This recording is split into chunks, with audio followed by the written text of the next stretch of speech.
Senate will convene as a court of impeachment. The chaplain will lead us in prayer.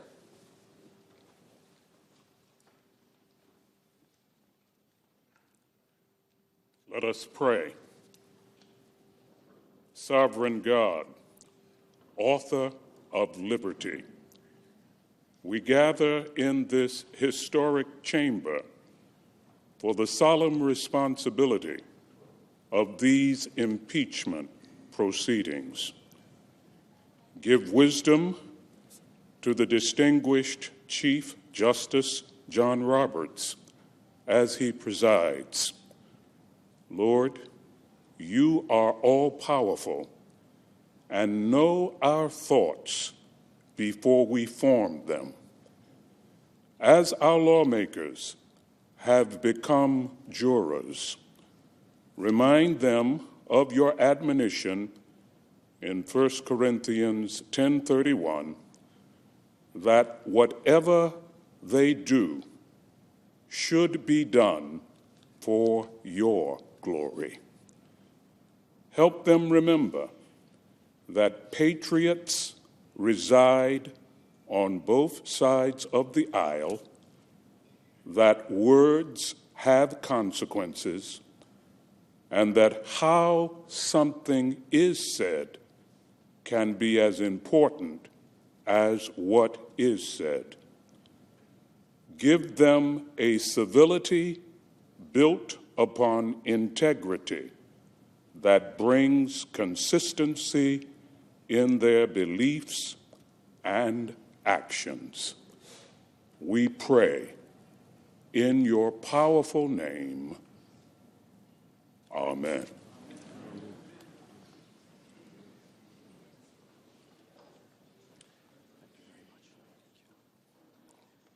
Please join me in reciting the Pledge of Allegiance to the flag.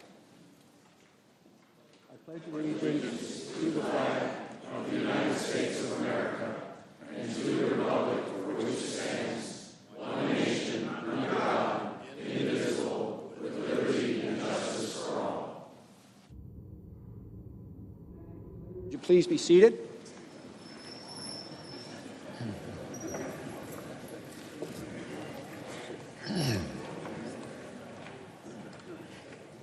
If there is no objection, the journal of proceedings of the trial are approved to date.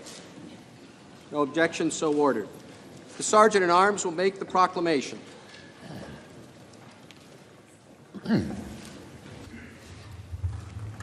Hear ye, hear ye, hear ye.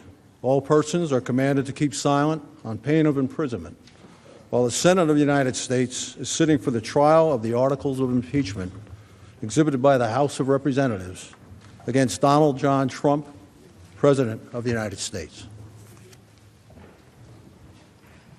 The Majority Leader is recognized. Our colleagues, no motions were filed this morning, so we'll proceed to the House Manager's presentation. We will go for approximately 2 hours, then take a short recess when there is an appropriate break time between presenters. Pursuant to the provisions of Senate Resolution 483, the managers for the House of Representatives have 24 hours to make the presentation of their case. The Senate will now hear you.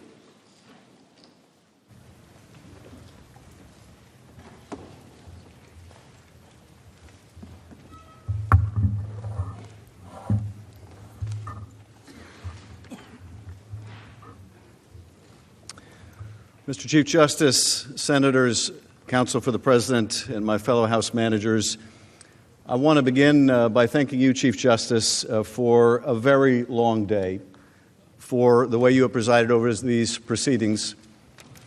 And I want to thank the senators also. We went well into the morning, as you know, until I believe around 2 in the morning. And you paid attention to every word and argument you heard from both sides in this impeachment trial, and I know we are both deeply grateful for that. It was an exhausting day for us, certainly, but we have adrenaline going through our veins, and for those that are required to sit and listen, it is a much more difficult task. And of course, we know our positions. You have the added difficulty of having to weigh the facts and the law. So I want to begin today by thanking you for the conduct of the proceedings yesterday and for inviting your patience as we go forward. We have some very long days yet to come. So let us begin. When a man, unprincipled in private life, desperate in his fortune, bold in his temper, possessed of considerable talents, having the advantage of military habits, despotic in his ordinary demeanor, known to have scoffed in private at the principles of liberty, when such a man is seen to mount the hobby horse of popularity, to join in the cry of danger to liberty, to take every opportunity of embarrassing the general government and bringing it under suspicion, to flatter and fall in with all the nonsense of the zealots of the day, it may justly be suspected that his object is to throw things into confusion, that he might ride the storm and direct the whirlwind. Those words were written by Alexander Hamilton in a letter to President George Washington at the height of the Panic of 1792, a financial credit crisis that shook our young nation. Hamilton was responding to sentiments relayed to Washington as he traveled the country that America, in the face of that crisis, might descend from a Republican form of government, plunging instead into that of monarchy. The framers of the Constitution worried then, as we worry today, that a leader might come to power not to carry out the will of the people that he was elected to represent, but to pursue his own interests. They feared that a president would subvert our democracy by abusing the awesome power of his office for his own personal or political gain. And so they devised a remedy as powerful as the evil it was meant to combat: impeachment. As centuries have passed, our founders have achieved an almost mythical character. We are aware of their flaws, certainly some very painful and pronounced indeed. And yet, when it came to the drafting of a new system of government, never seen before and with no guarantee it would succeed, we cannot help but be in awe of their genius, their prescience even, vindicated time and time again. Still, and maybe because of their brilliance and the brilliance of their words, we find year after year it more difficult to imagine them as human beings. This is no less true of Alexander Hamilton, notwithstanding his recent return to celebrity. But they were human beings. They understood human frailties even as they exhibited them. They could appreciate just as we can how power can corrupt, and even as we struggle to understand how the framers might have responded to presidential misconduct of the kind and character that we are here to try, we should not imagine for one moment that they lacked basic common sense or refused to apply it ourselves. They knew what it was like to live under a despot, and they risked their lives to be free of it. They knew they were creating an enormously powerful executive, and they knew they needed to constrain it. They did not intend for the power of impeachment to be used frequently or over mere matters of policy, but they put it in the Constitution for a reason: for a man who would subvert the interests of the nation to pursue his own interests, for a man who would seek to perpetuate himself in office by inviting foreign interference and cheating in an election, for a man who would be disdainful of constitutional limit, ignoring or defeating the other branches of government and their co-equal powers, for a man who believed that the Constitution gave him the right to do anything he wanted and practiced in the art of deception, for a man who believed that he was above the law and beholden to no one, for a man, in short, who would be a king. We are here today in this hallowed chamber,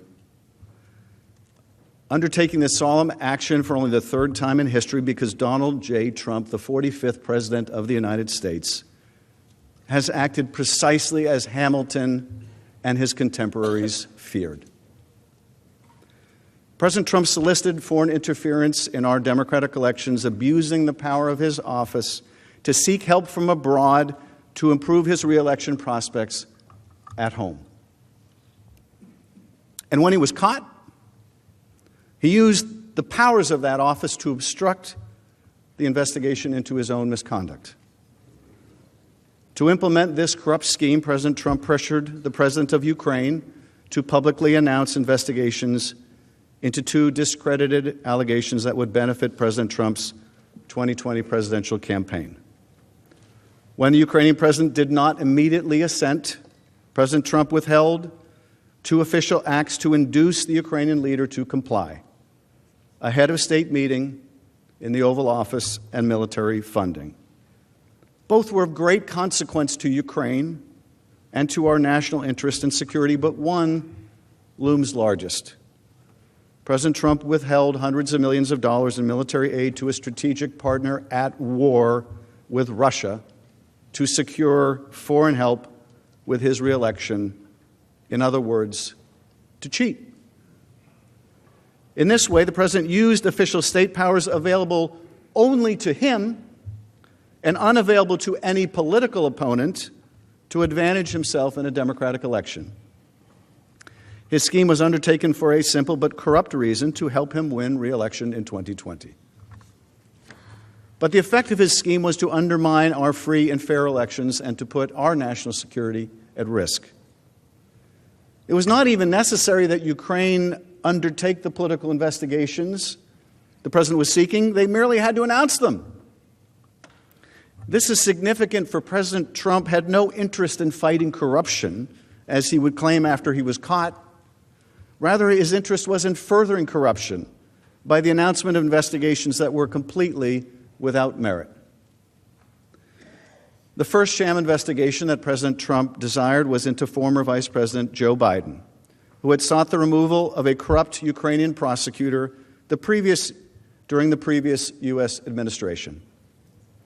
The Vice President acted in accordance with U.S. official policy at the time and was supported unanimously by our European allies and key global financial institutions such as the International Monetary Fund that shared the concern over corruption. Despite this fact, in the course of this scheme, President Trump and his agents pressed the Ukrainian president to announce an investigation into the false claim that Vice President Biden wanted the corrupt prosecutor removed from power in order to stop an investigation into Burisma Holdings, a company on whose board Biden's son Hunter sat. This allegation is simply untrue, and it has been widely debunked by Ukrainian and American experts alike. That reality mattered not to President Trump. To him, the value in promoting a negative tale about former Vice President Biden, true or false, was its usefulness to his re-election campaign. It was a smear tactic against a political opponent that President Trump apparently feared. Remarkably, but predictably, Russia too has sought to support this effort to smear Mr. Biden, reportedly hacking into the Ukrainian energy company at the center of the president's disinformation campaign only last week. Russia almost certainly was looking for information related to the former vice president's son so that the Kremlin could also weaponize it against Mr. Biden, just like it did against Hillary Clinton in 2016 when Russia hacked and released emails from her presidential campaign. And President Trump has made it abundantly clear that he would like nothing more than to make use of such dirt against Mr. Biden, just as he made use of Secretary Clinton's hacked and released emails in his previous presidential campaign. Which brings us to the other sham investigation that President Trump demanded that the Ukrainian leader announce. This investigation was related to a debunked conspiracy theory alleging that Ukraine, not Russia, interfered in the 2016 presidential election. This narrative, propagated by the Russian intelligence services, contends that Ukraine sought to help Hillary Clinton and harm then-candidate Trump, and that a computer server providing this fiction is hidden somewhere in Ukraine. That is the so-called CrowdStrike conspiracy theory. This tale is also patently false, and remarkably, it is precisely the inverse of what the U.S. intelligence community's unanimous assessment was, that Russia interfered in the 2016 election in sweeping and systemic fashion in order to hurt Hillary Clinton and help Donald Trump. Nevertheless, the president evidently believed that a public announcement lending credence to these allegations by the Ukrainian president could assist his reelection by putting to rest any doubts Americans may have had over the legitimacy of his first election, even as he invited foreign interference in the next. To the degree that most Americans have followed the president's efforts to involve another foreign power in our election, they may be most familiar with his entreaty to the Ukrainian president on the now infamous July 25th call to do us a favor, though, and investigate Biden and the 2016 conspiracy theory. But that call was not the beginning of the story of the president's corrupt scheme, nor was it the end. Rather, it was merely part, although a significant part, of a months-long effort by President Trump and his allies and associates who applied significant and increasing pressure on Ukraine to announce these two politically motivated investigations. Key figures in the Trump administration were aware or directly involved or participated in the scheme.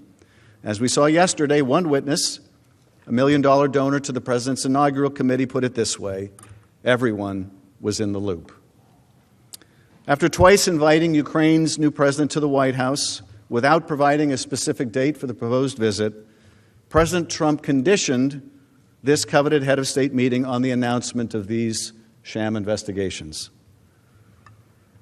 For Ukraine's new and untested leader, an official meeting with the President of the United States in the Oval Office was critical. It would help bestow on him important domestic and international legitimacy as he sought to implement an ambitious anti-corruption platform. Actual and apparent support from the President of the United States would also strengthen his position as he sought to negotiate a peace agreement with Russia's President Vladimir Putin, seeking an end to Russia's illegal annexation and continued military occupation of parts of Ukraine. But most pernicious, President Trump conditioned hundreds of millions of dollars in congressionally appropriated, taxpayer-funded military assistance for the same purpose, to apply more pressure on Ukraine's leader to announce the investigations. This military aid, which has long enjoyed bipartisan support, was designed to help Ukraine defend itself from the Kremlin's aggression. More than 15,000 Ukrainians have died fighting Russian forces and their proxies. 15,000. And the military aid was for such essentials as sniper rifles, rocket-propelled grenade launchers, radar, night vision goggles, and other vital support for the war effort. Most critically, the military aid that we provide Ukraine helps to protect and advance American national security interests in the region and beyond. America has an abiding interest in stemming Russian expansionism and resisting any nation's efforts to remake the map of Europe by dint of military force, even as we have tens of thousands of troops stationed there. Moreover, as one witness put it during our impeachment inquiry, the United States aids Ukraine and her people so that we can fight Russia over there and we don't have to fight Russia here. Now, when the president's scheme was exposed and the House of Representatives properly performed its constitutional responsibility to investigate the matter, President Trump used the same unrivaled authority at his disposal as Commander-in-Chief to cover up his wrongdoing. In unprecedented fashion, the President ordered the entire executive branch of the United States of America to categorically refuse and completely obstruct the House's impeachment investigation. Such a wholesale obstruction of congressional impeachment has never before occurred in our democracy, and it represents one of the most blatant efforts at a cover-up in history. If not remedied by his conviction in the Senate and removal from office, President Trump's abuse of his office and obstruction of Congress will permanently alter the balance of power among the branches of government, inviting future presidents to operate as if they are also beyond the reach of accountability, congressional oversight, and the law. On the basis of this egregious misconduct, the House of Representatives returned 2 articles of impeachment against the president. First, charging that President Trump corruptly abused the powers of the presidency to solicit foreign interference in the upcoming presidential election for his personal political benefit. And second, President Trump obstructed an impeachment inquiry into that abuse of power in order to cover up his misconduct. The House did not take this extraordinary step lightly. As we will discuss, impeachment exists for cases in which the conduct of the president rises beyond mere policy disputes to be decided otherwise and without urgency at the ballot box. Instead, we are here today to consider a much more grave matter, and that is an attempt to use the powers of the presidency to cheat in an election. For precisely this reason, the president's misconduct cannot be decided at the ballot box, for we cannot be assured that the vote will be fairly won. In corruptly using his office to gain a political advantage, in abusing the powers of that office in such a way to jeopardize our national security and the integrity of our elections, in obstructing the investigation into his own wrongdoing, the president has shown that he believes that he's above the law and scornful of constraint. As we saw yesterday on the screen, that under Article 2, he can do anything he wants.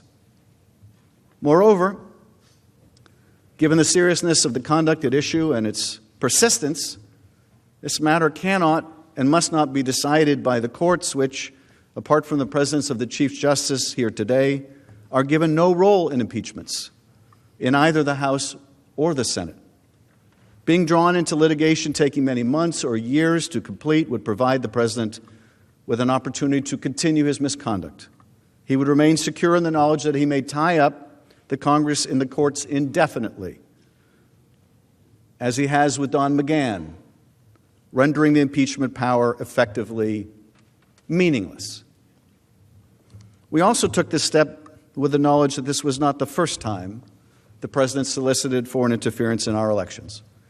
In 2016, then candidate Trump implored Russia to hack his opponent's email account, something that the Russian military agency did only hours later. Only hours later. When the president said, "Hey, Russia, if you're listening," they were listening. Only hours later, they hacked his opponent's campaign. And the president has made it clear this will also not be the last time, asking China only recently to join Ukraine in investigating his political opponent. Over the coming days, we will present to you and to the American people the extensive evidence collected during the House's impeachment inquiry into the president's abuse of power. Overwhelming evidence. Notwithstanding his unprecedented and wholesale obstruction of the investigation into that misconduct. You will hear and read testimony from courageous public servants who upheld their oath to the Constitution and their legal obligations to comply with congressional action despite a categorical order by President Trump not to cooperate with the impeachment inquiry. These are courageous Americans who were told by the President of the United States not to cooperate, not to appear, not to testify, but who had the sense of duty to do so.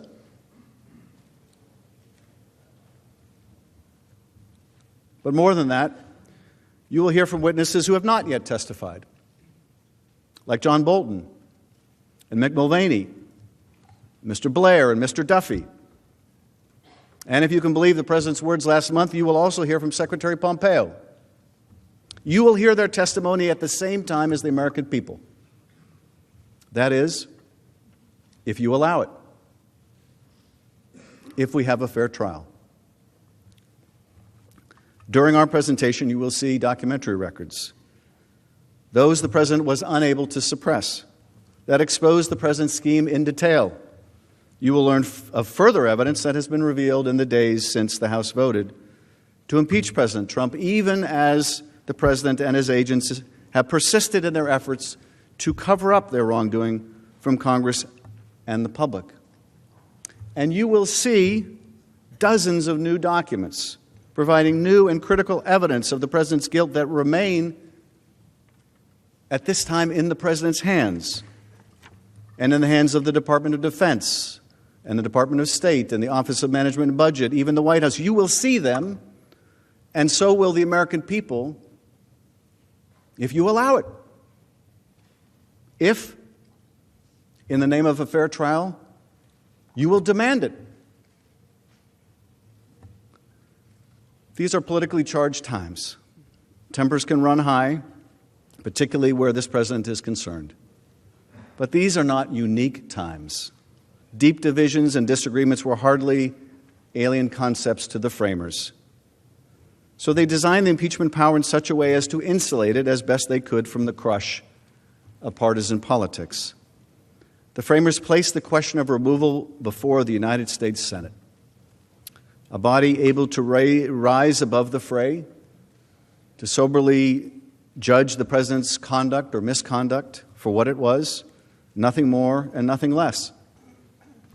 In Federalist 65, Hamilton wrote, "Where else than in the Senate could have been found a tribunal sufficiently dignified or sufficiently independent? What other body would be likely to feel confidence enough in its own situation to preserve, unawed and uninfluenced, the necessary impartiality between an individual accused and the representatives of the people, his accuser?" It is up to you to be the tribunal that Hamilton envisioned. It is up to you to show the American people and yourselves that his confidence and that of the other founders was rightly placed. The Constitution entrusts you to the responsibility of acting as impartial jurors, to hold a fair and thorough trial and to weigh the evidence before you, no matter what your party affiliation or your vote in the previous election or the next. Our duty is to the Constitution and to the rule of law. I recognize there will be times during the trial that you may long to return to the business of the Senate. The American people look forward to the same. But not before you decide what kind of democracy that you believe we ought to be, and what the American people have a right to expect in the conduct of their president. The House believes that an impartial juror, upon hearing the evidence that the managers will lay out in the coming days, will find that the Constitution demands the removal of Donald J. Trump from his office as President of the United States. But that will be for you to decide, with the weight of history upon you, and as President Kennedy once said, a good conscience your only sure reward. In drafting our Constitution, the framers designed a new and untested form of government. It would be based on free and fair elections to ensure that our political leaders would be chosen democratically and by citizens of our country alone. Having broken free from a king with unbridled authority who often placed his own interests above that of the people, the framers established a structure that would guarantee that the chief executive's power flowed only from his obligation to the people, rather than from a sovereign whose power was conferred on him by divine right. In this new architecture, no branch of government or individual would predominate over another.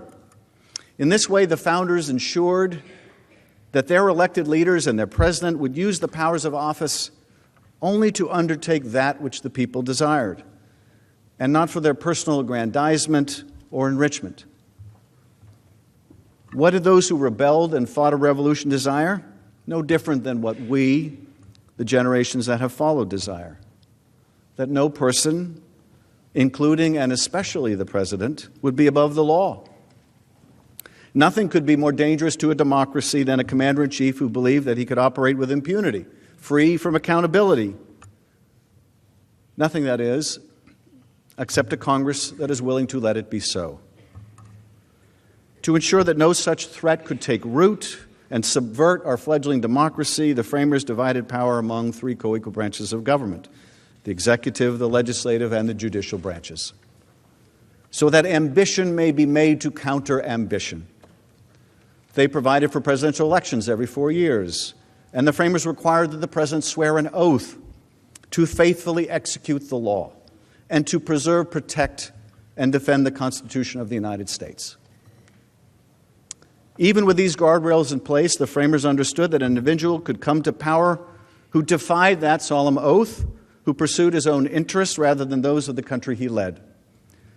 For that reason, the framers adopted a tool used by the British Parliament to constrain its officials, the power of impeachment. Rather than a mechanism to overturn an election, impeachment would be a remedy of last resort. And unlike in England, the framers applied this ultimate check to the highest office in the land, to the President of the United States. Impeachment and removal of a duly elected president was not intended for policy disputes or poor administration of the state. Instead, the framers had in mind the most serious of offenses, those against the public itself. Hamilton explained that impeachment was not designed to cover only statutory or common law crimes, but instead crimes against the body politic. Hamilton wrote, "The subjects of its jurisdiction are those offenses which proceed from the misconduct of public men, or in other words, from the abuse or violation of some public trust. They are of a nature which may, with peculiar propriety, be denominated political, as they relate chiefly to injuries done immediately to society itself."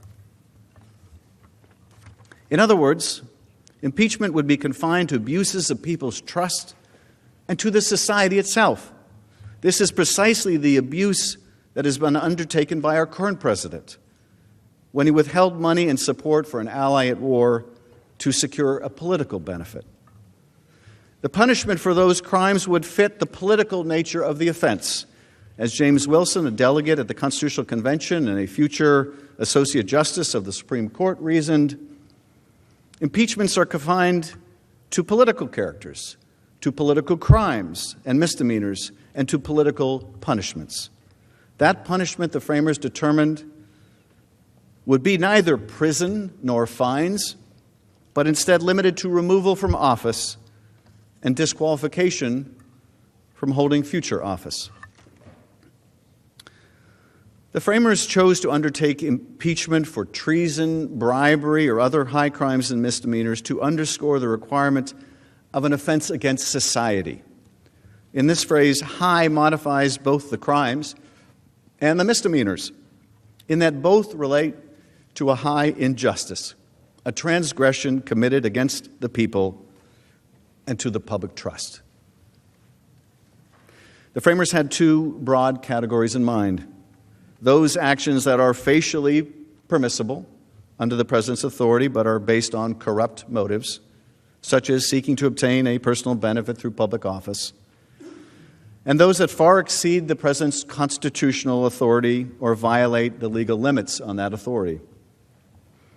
In Article 1, we deal with the first evil, which the framers wished to guard against, that is, cases in which a president corruptly misused a power otherwise bestowed on him to secure a personal reward. Guarding against a president who undertakes official acts with the corrupt motive of helping himself is at the heart of the impeachment power. As one scholar explained, the president's duty to faithfully execute the law requires that he undertakes actions only when motivated in the public interest rather than in their private self-interest. Efforts to withhold official acts for personal gain countermand the president's sacred oath and therefore constitute impeachable behavior as it was conceived of by the framers.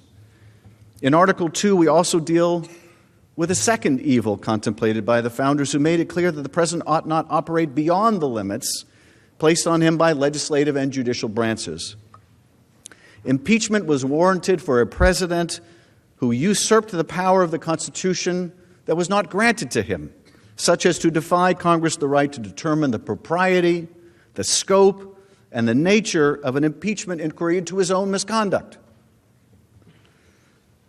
The framers fashioned a powerful chief executive, but not one beyond accountability of law. When a president wields power in ways that are inappropriate and seek to extinguish the rights of the Congress, He exceeds the power of his constitutional authority and violates the limits placed on his conduct. Obstruction of a separate and co-equal branch of government for the purposes of covering up an abuse of power not only implies a corrupt intent, but also demonstrates a remarkable antipathy towards the balance of power contemplated and enshrined in our Constitution. It is a betrayal of the President's sacred oath of office and of his duty to put the country before himself. On September 24th, 2019, Speaker of the House Nancy Pelosi announced that the House of Representatives would move forward with an official impeachment inquiry into President Donald J. Trump. The announcement followed public reporting in the United States and Ukraine that the President and his agents sought Ukraine's help in his re-election effort, and revelations that the White House was blocking from Congress an intelligence community whistleblower complaint possibly related to this grave offense. The next day, on September 25th, under extraordinary pressure, the White House released publicly the record of the July 25th call between President Trump and Ukrainian President Vladimir Zelensky. The call record revealed that President Trump explicitly requested that the new leader undertake investigations beneficial to President Trump's re-election campaign. Upon release of the record of the call, President Trump claimed that the call was perfect. Far from perfect, the call record revealed a president who used his high office to personally and directly press the leader of a foreign country to do his political dirty work. Asking for a favor, President Trump insisted that President Zelensky investigate a formidable potential political opponent, former Vice President Joe Biden, as well as the baseless conspiracy theory that Ukraine, not Russia, interfered in the 2016 election to assist then-candidate Trump's opponent. Witnesses who listened to the call as it transpired testified that they immediately recognized these requests did not represent official U.S. policy and instead were politically charged appeals not appropriate for a president to make. Key witnesses emphasized it was not necessary that Ukraine actually undertake the investigations, only that the Ukrainian president announce them. President Trump's objective was not to encourage a foreign government to investigate legitimate allegations of misconduct or wrongdoing abroad, made clear as well by the fact that the investigations he wanted announced have been discredited entirely.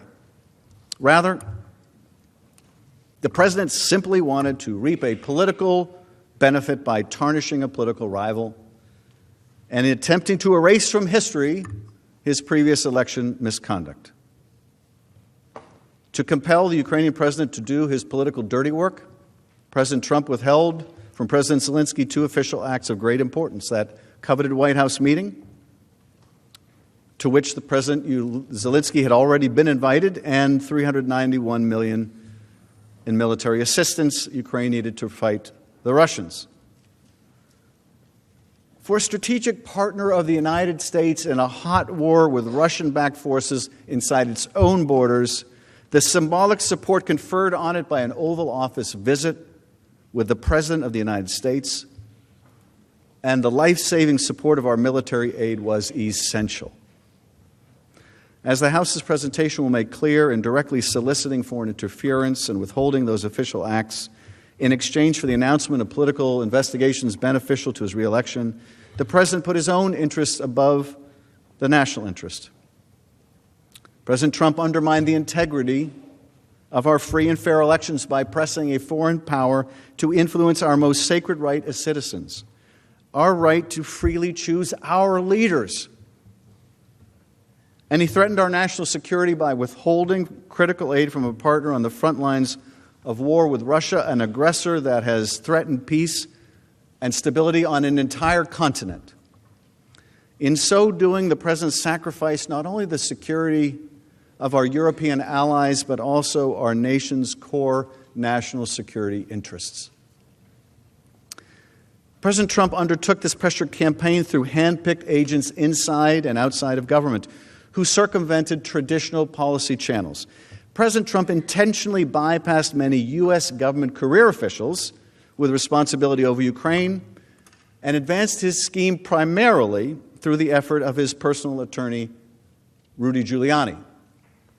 President Trump carried out this scheme with the knowledge of senior administration officials, including the President's acting Chief of Staff, Mick Mulvaney, Secretary of State Mike Pompeo, Vice President Mike Pence, National Security Council Legal Advisor John Eisenberg, and White House Counsel Pat Cipollone.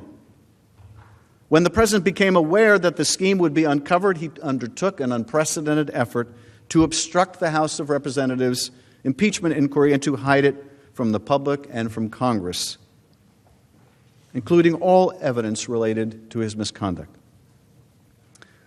That cover-up continues today, as the administration has not provided a single document pursuant to lawful subpoenas by the House.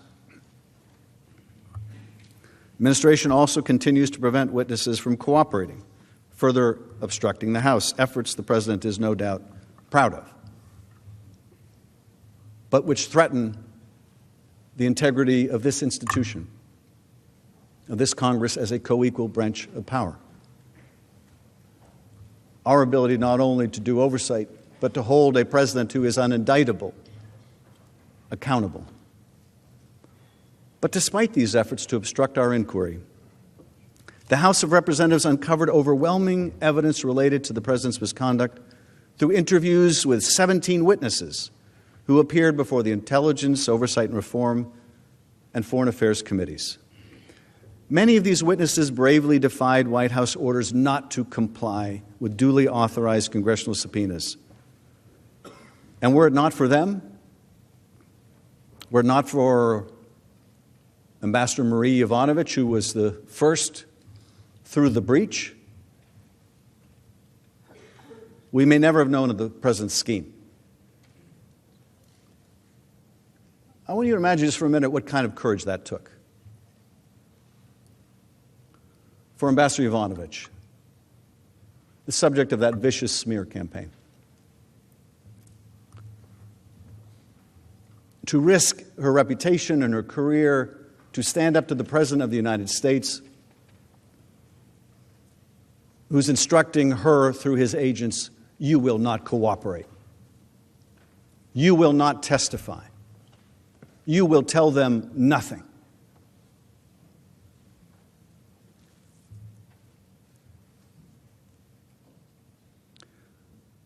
Or Bill Taylor,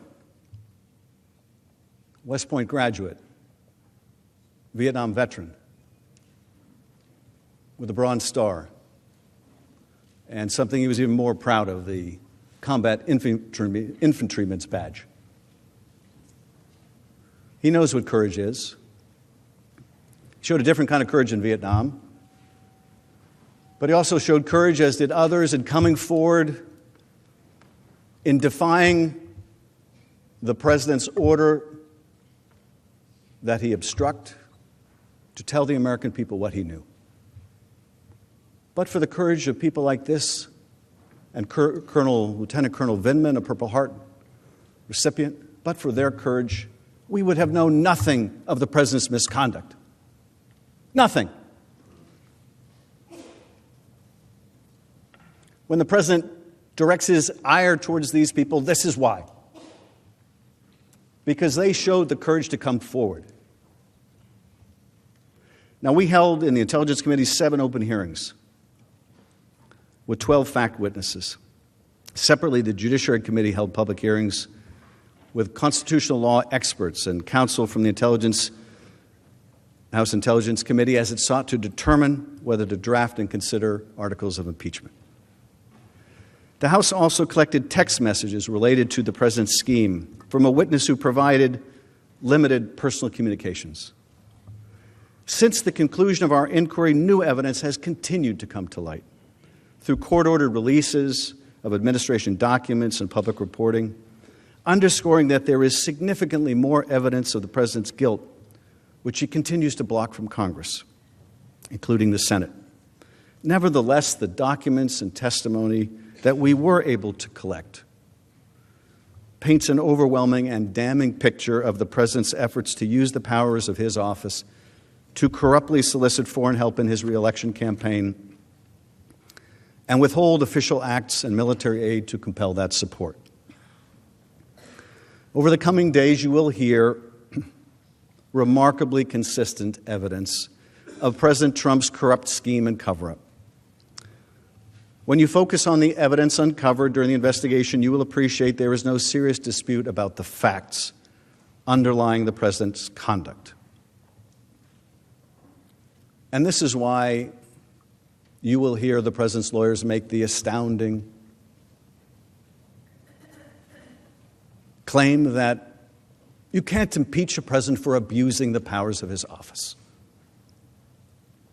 because they can't seriously contest that that is exactly what he did.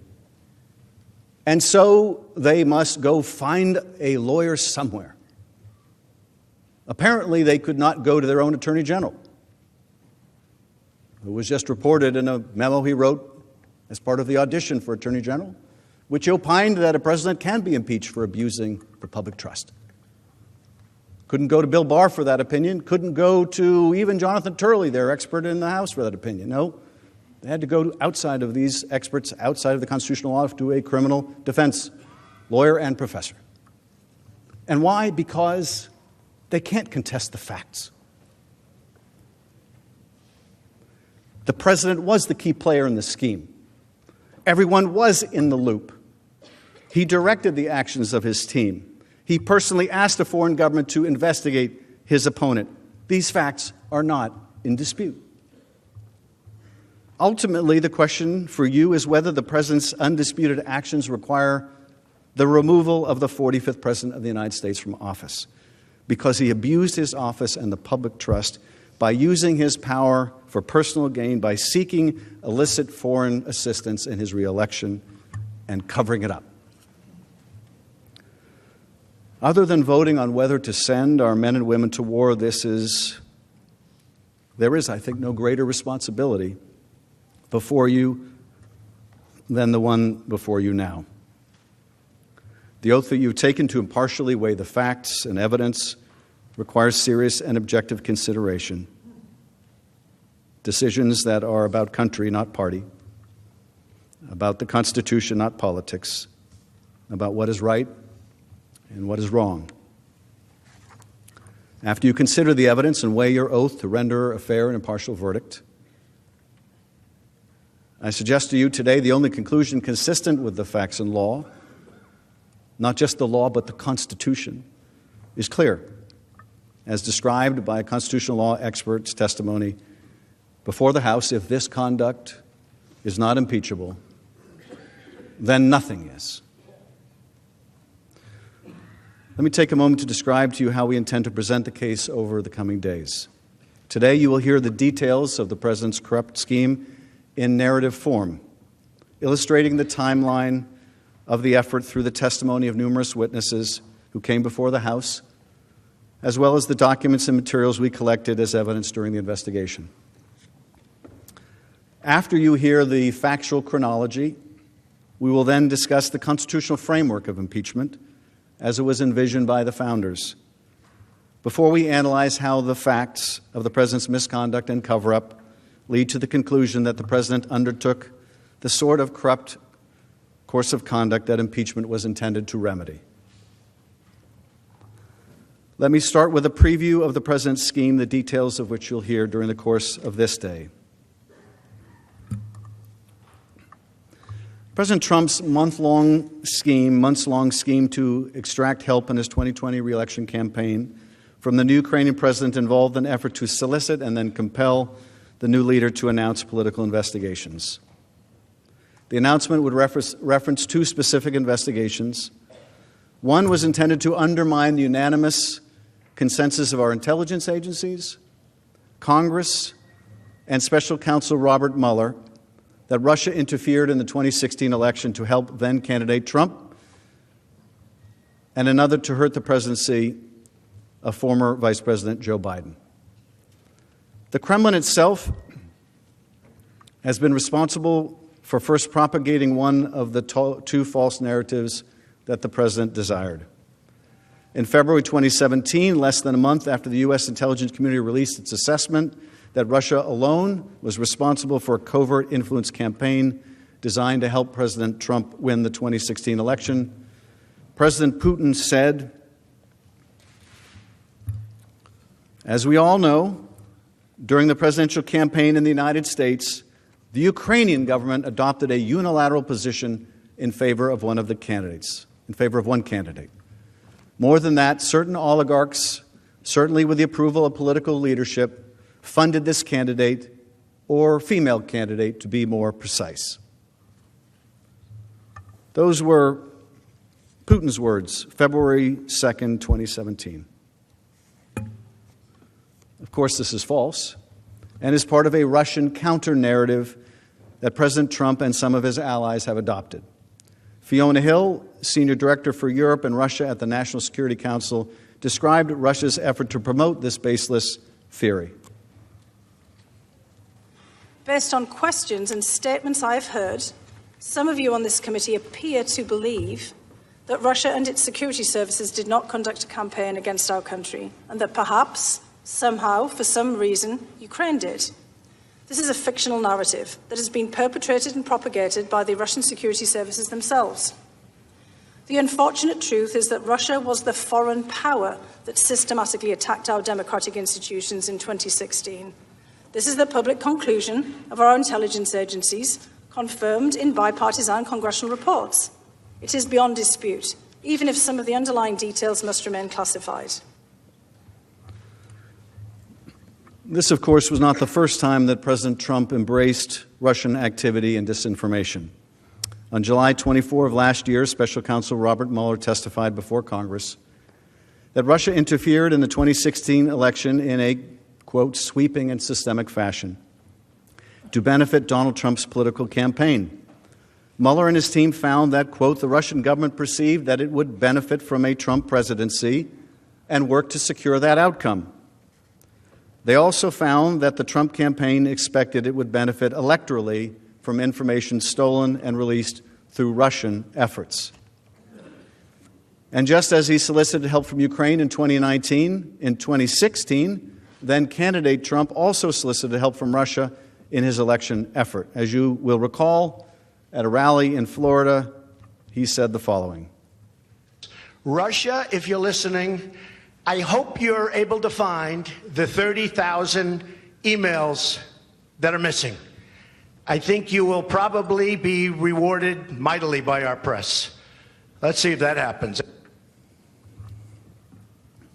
Following Special Counsel Mueller's testimony, during which he warned against future interference in our elections, did the president recognize the threat posed to our democracy and renounce Russian interference in our democracy? Did he choose to stand with his own intelligence agencies, both houses of Congress, and the special counsel's investigation in affirming that Russia interfered in our last election? He did not. Instead, only one day after Special Counsel Mueller testified before Congress, empowered in the belief that he had evaded accountability for making use of foreign support in our last election, President Trump was on the phone with the president of Ukraine, pressing him to intervene on President Trump's behalf in the next election. Let's take a moment to let that sink in. July 24th, Bob Mueller concludes a lengthy investigation. He comes before the Congress. He testifies that Russia systemically interfered in our election to help elect Donald Trump, that the campaign understood that, and they willfully made use of that help. July 24th, that's what happens. The very next day, he's on the phone, President Trump is on the phone with a different foreign power, this time Ukraine, trying to get Ukraine to interfere in the next election, the next day. That should tell us something.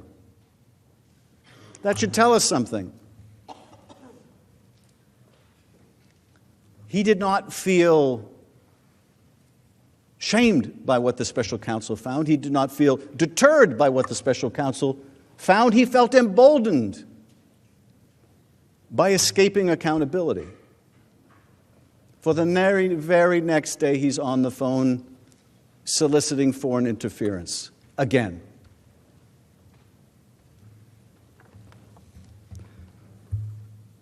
Now, that July 25th phone call between President Trump and President Zelensky was a key part of President Trump's direct and corrupt solicitation of foreign help in the 2020 election. The request likely sounded familiar to President Zelensky, who had been swept into office in a landslide victory on a campaign of rooting out just the type of corruption he was being asked to undertake on this call with our president.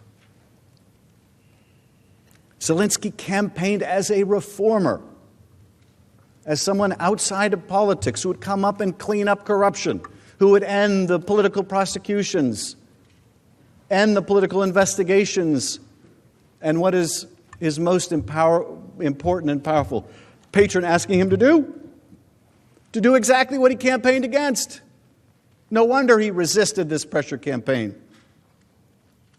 Now, President Trump had been provided talking points for discussion by the National Security Council staff beforehand, including recommendations to encourage President Zelensky to continue to promote anti-corruption reforms in Ukraine. So the National Security Staff understood what was in the U.S. national security interests, and that was rooting out corruption. And they encouraged the president to talk about it. But as you see from the record of the call, and I joined the president saying, read the call, that topic was never addressed. The word corruption never escapes his lips.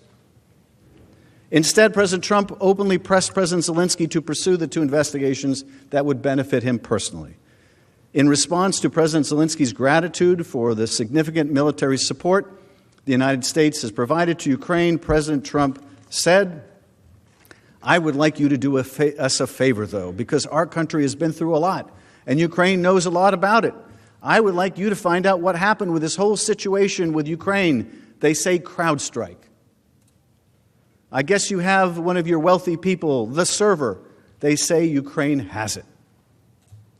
That's that crazy conspiracy theory I talked about earlier, that there's this server somewhere in Ukraine that shows that, in fact, it was Ukraine that hacked the DNC, not the Russians. That's a Russian propaganda conspiracy theory, and here it is being promulgated by the President of the United States, and more than promulgated, he's pressuring an ally to further this Russian propaganda. Because he was referring to this extensively discredited conspiracy theory that Ukraine was the one who really hacked the DNC, the Democratic National Committee servers, in 2016.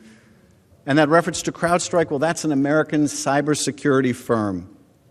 And the theory, this kooky conspiracy theory, is that CrowdStrike moved the DNC servers to Ukraine to prevent U.S. law enforcement from getting them. If Ukraine announced an investigation into this fabrication, President Trump would remove what he perceived to be a cloud over his legitimacy, the legitimacy of his last election, Russia's assistance with his campaign, and suggest that it was the Democratic Party that was the real beneficiary of help.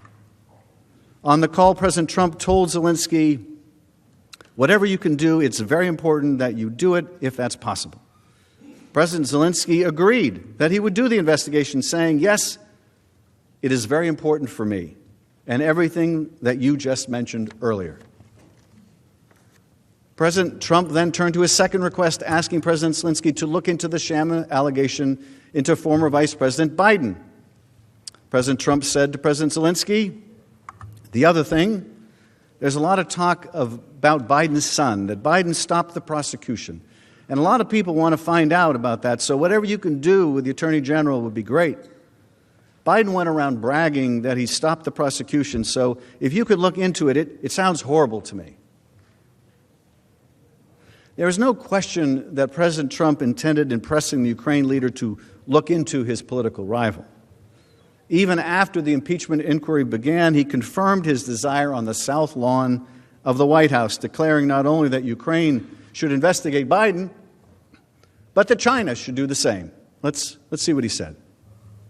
Mr. President, what exactly did you hope Zelensky would do about the Biden after your phone call? Exactly. Well, I would think that if they were honest about it, they'd start a major investigation into the Bidens. It's a very simple answer. They should investigate the Bidens, because how does a company that's newly formed, and all these companies, if you look at, and by the way, likewise, China should start an investigation into the Bidens, because what happened in China is just about as bad as what happened with Ukraine.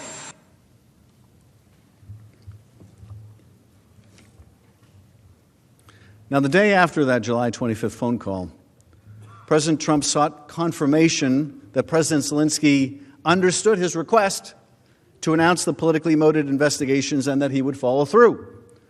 After meeting with Ukrainian officials, President Zelensky and his top aide, the president's handpicked ambassador to the European Union, Gordon Sondland, called President Trump from an outdoor restaurant in Kiev to report back. This was the second conversation between the two about Ukraine in as many days. David Holmes, an American diplomat dining with Sondland, overheard the call, including the president's voice through the cell phone. I described part of that call last night. Holmes testified that President Trump asked Sondland, "So he's going to do the investigation?"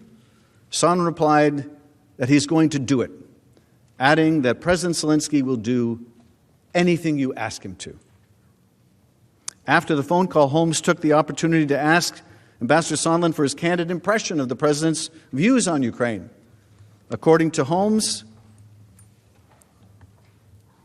in particular, I asked Ambassador Sondland if it was true that the president did not give an expletive about Ukraine. Ambassador Sondland agreed that the president did not give an expletive about Ukraine. I asked why not. Ambassador Sondland stated that the president only cares about big stuff. I noted there was big stuff going on in Ukraine, like a war with Russia. And Ambassador Sondland replied that he meant big stuff that benefits the president, like the Biden investigation that Mr. Giuliani was pushing. The conversation then moved on to other topics. those 3 days in July, the 24th, the 25th, and the 26th, reveal a lot about President Trump's effort to solicit help from a foreign country in assisting his own reelection. On the 24th, Special Counsel Mueller testifies that Russia interfered in our 2016 election to assist the Trump campaign, which knew about the interference, welcomed it, and utilized it. That's the 24th. The 25th is the day of the call, when President Trump, believing he had escaped accountability for Russian meddling in the first election and his welcoming of it, asked the Ukrainian president to help him undermine the special counsel's conclusion and help him smear a political opponent, former Vice President Biden. And then the third day in a row in July, President Trump sought to ensure that Ukraine had received his request and understood it and would take the necessary steps to announce the investigations that he wanted.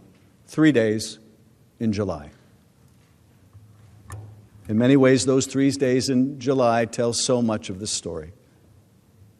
This course of conduct alone should astound all of us who value the sanctity of our elections and who understand that the vast powers of the presidency are reserved only for actions which benefit the country as a whole, rather than the political fortunes of any one individual.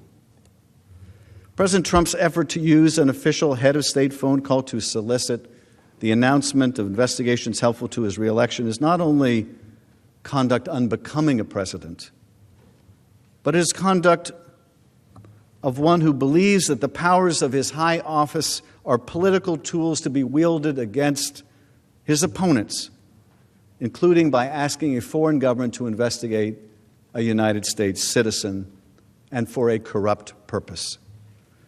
That alone is grounds for removal from office of the 45th president.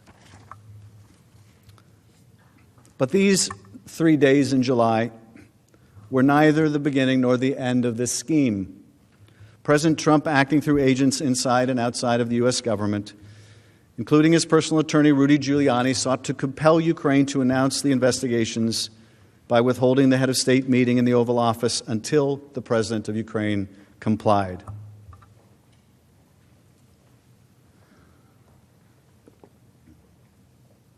Hosting an Oval Office meeting for a foreign leader is an official act available only to one person, the President of the United States. And it is an official act that President Trump had already offered to President Zelensky during their first phone call on April 21st and in a subsequent letter to the Ukrainian leader. Multiple witnesses testified about the importance of a White House meeting for Ukraine.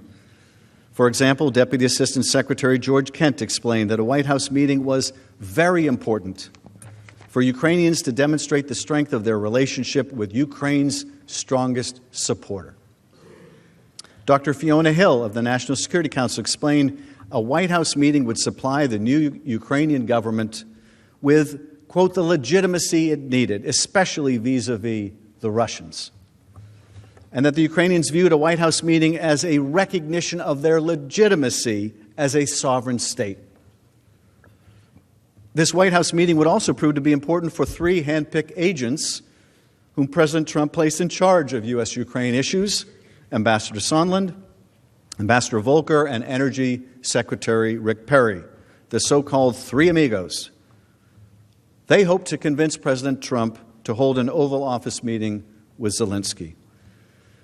During a meeting of the Three Amigos on May 23rd, President Trump told them that Ukraine had tried to take him down in 2016. He then directed them, talk to Rudy Giuliani about Ukraine. It was immediately clear that Giuliani, who was pursuing the discredited investigations in Ukraine on the president's behalf, was the key to unlocking an Oval Office meeting for President Zelensky. Giuliani by then had said publicly that he was actively pursuing investigations President Trump corruptly desired and planning a trip to Ukraine. Giuliani admitted, quote, "We're not meddling in an election, we're meddling in an investigation." On May 10, however, Giuliani canceled the trip to Ukraine to dig up dirt on former Vice President Biden and the 2016 conspiracy theory, just as President Zelensky won elections for the presidency and parliament.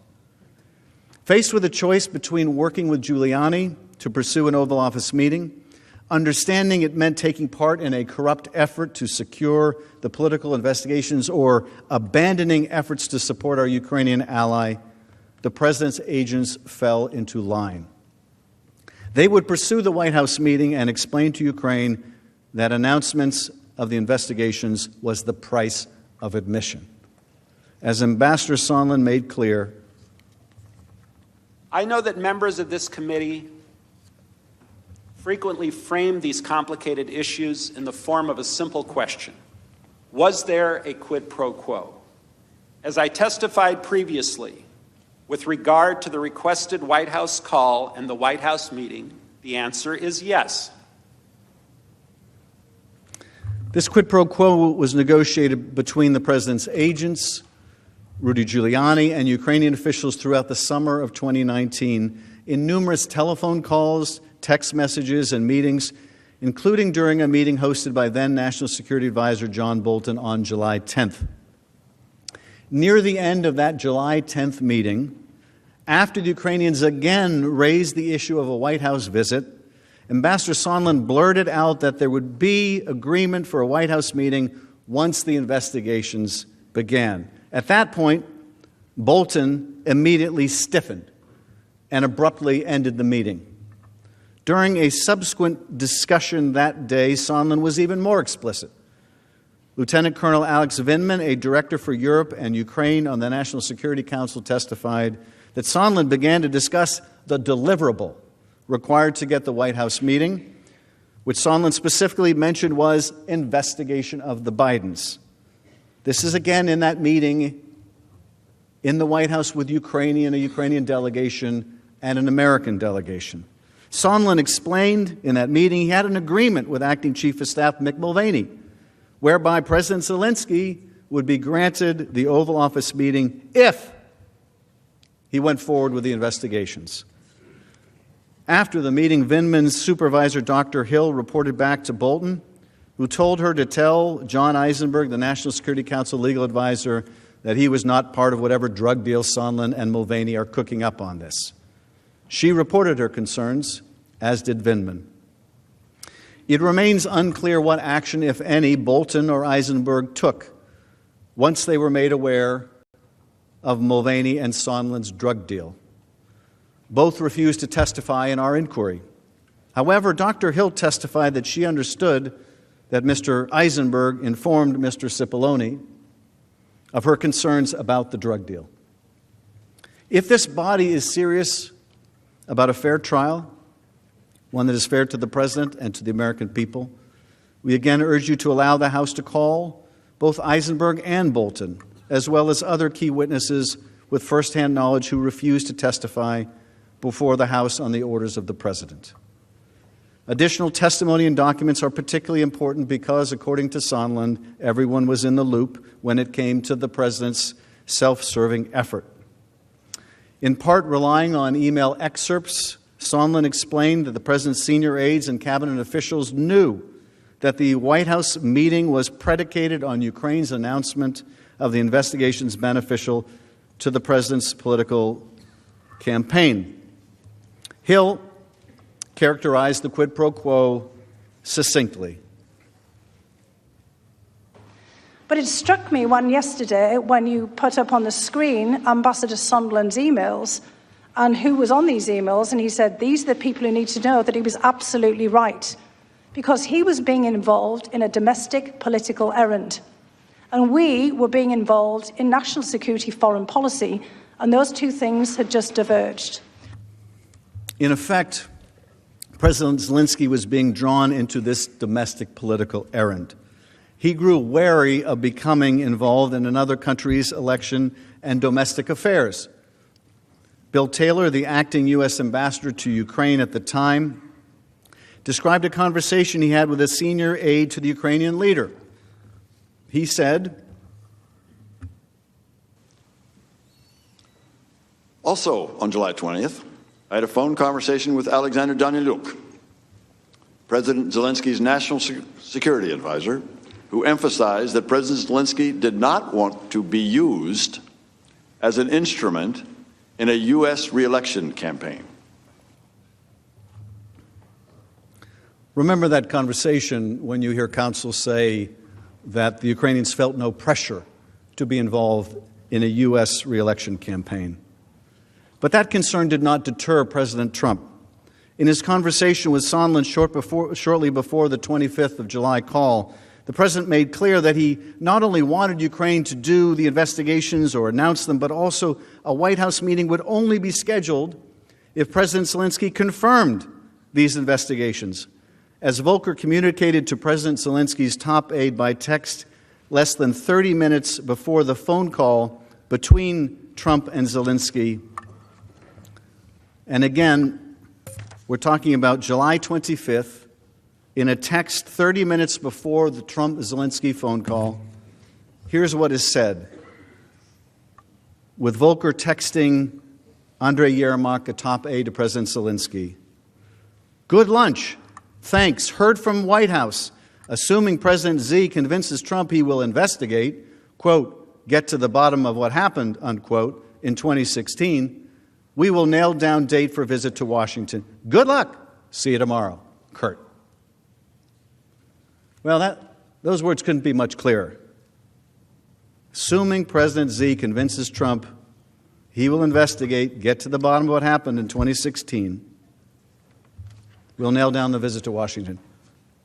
That's a text 30 minutes before that call. Counsel for the President would like you to think this is just about that call. You don't get to look outside the four corners of that call. They don't want you to look at the months that went into preparing for that call or the months of pressure that followed it. But you can just look at, right now, what happened 30 minutes before that call in this text message. Heard from White House, assuming President Z convinces Trump he will investigate, get to the bottom of what happened in 2016. If you are wondering how it seemed that President Zelensky was aware of what he was going to be asked on that call, this is how you can tell. He was prepped. Of course he was prepped. And in fact, the missing reference in the call record to Burisma was a signal Colonel Vindman recognized that clearly he had been prepped for that call. Why else would the name of this particular energy company come up in that conversation? Well, President Zelensky clearly got the message. Toward the end of the call with President Trump, President Zelensky said, "I also want to thank you for your invitation to visit the United States, specifically Washington, D.C. On the other hand, I also wanted to ensure you that we will be very serious about the case and we will work on the investigation." Thank you for the invitation. On the other hand, I want to assure you that we will be very serious about the case and we will work on the investigation. President Zelensky clearly understood the quid pro quo for the White House meeting on July 25th. But his reticence to be used as a political pawn kept President Trump from moving forward with a promise to schedule the meeting. And so, the president and his agents pressed on. In August, Giuliani met with a top Ukrainian aide and made it clear that Ukraine must issue a public statement announcing the investigations in order to get the White House meeting. Fearful of getting involved in U.S. domestic politics and having entered office with a promise to clean up government and corruption, President Zelensky and his aides preferred a generic statement about investigations.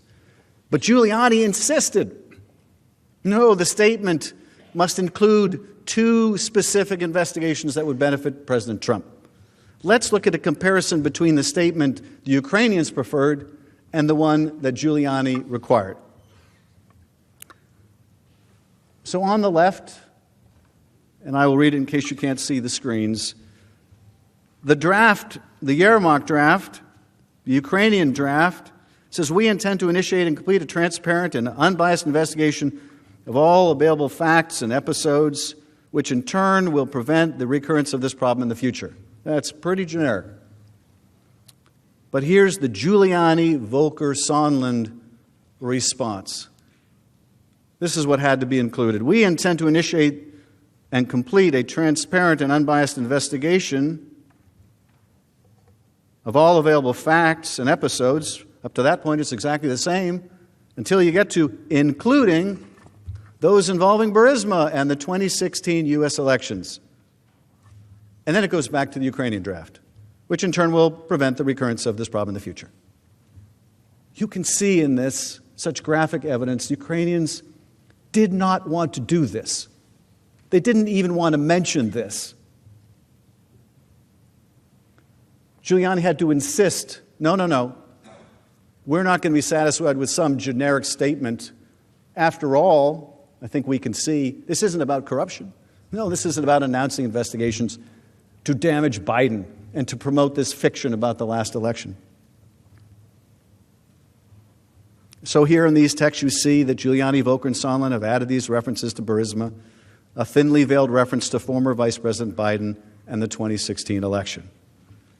They wish to ensure the Ukrainians mentioned the sham investigations President Trump required. Now, the Ukrainians recoiled at the new statement, recognizing that releasing it would run directly counter to the anti-corruption platform that Zelensky campaigned on and would embroil them in U.S. election politics.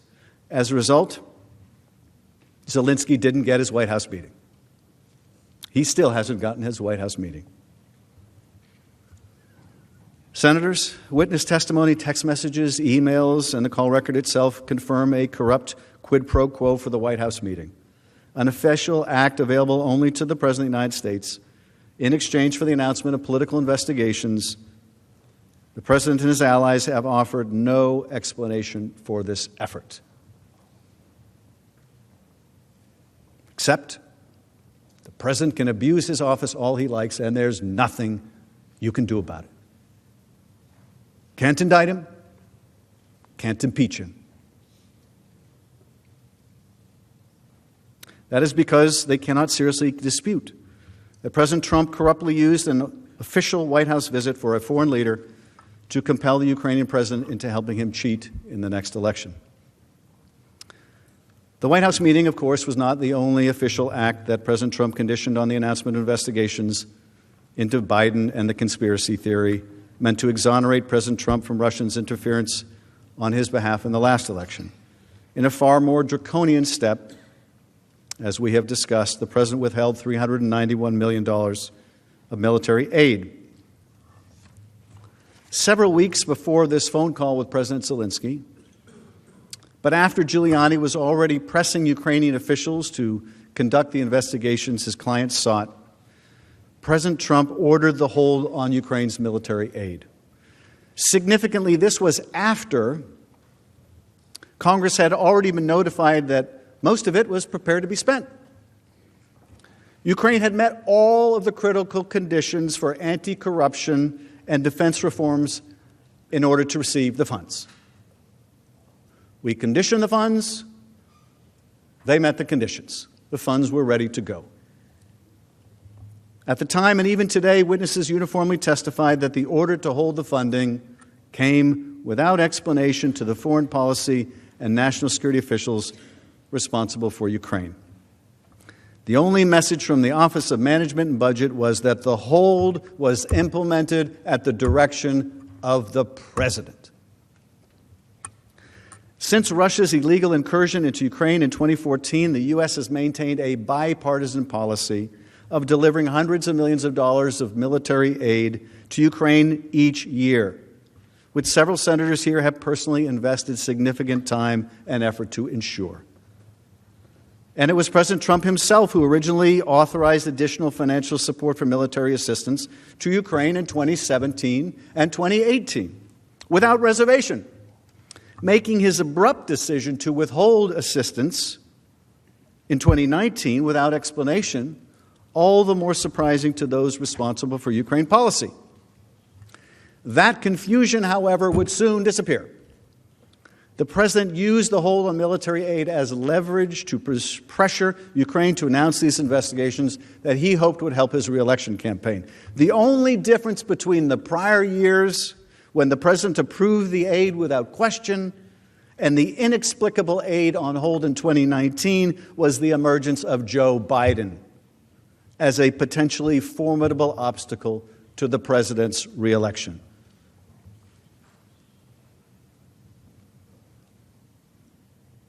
These funds that the President withheld, these funds, they don't just benefit Ukraine, they benefit the security of the United States by ensuring that Ukraine is equipped to defend its own borders against Russian aggression. As Ambassador Taylor noted in his deposition, the United States provides Ukraine with radar and weapons and sniper rifles, communication that save lives. It makes Ukrainians more effective. It might even shorten the war. That's what our hope is, to show the Ukrainians can defend themselves. And the Russians, in the end, will say, okay, we're going to stop. That's in our interest. This isn't just about Ukraine or its national security. It's about our national security. This isn't charity. It's about our defense as much as Ukraine's. Ambassador Taylor also said that the American aid was a concrete demonstration of the United States' commitment to resist aggression and to defend freedom. That's what this country is supposed to be about, right? Resisting aggression, defending freedom, not exporting corrupt ideas. That's what we're supposed to be about, right? It was against this backdrop that American officials responsible for Ukraine policy sat in astonishment, according to Ambassador Taylor, when they learned about the hold. Officials immediately expressed concerns about the legality of President Trump's hold on assistance to Ukraine. Their concerns were well warranted, as the Government Accountability Office, which was just last night poo-pooed by the President's Counsel, well, that's just some institution of Congress. Right? They're going to be just inherently biased, right? Well, they're a nonpartisan organization that both parties have come to rely upon. But I'm not surprised they don't like the conclusion of the GAO, because the Defense Department warned them that this was going to be the conclusion, and that conclusion was the hold on aid was not only wrong, it was not only immoral, it was also illegal. It violated the law, a law that we passed so that presidents could not refuse to spend money that we allocated for the defense of others and for ourselves.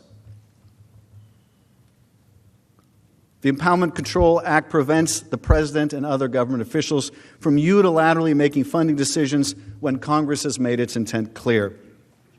In fact, the act exists precisely because of previous presidential abuses of Congress's power of the purse during the Nixon era.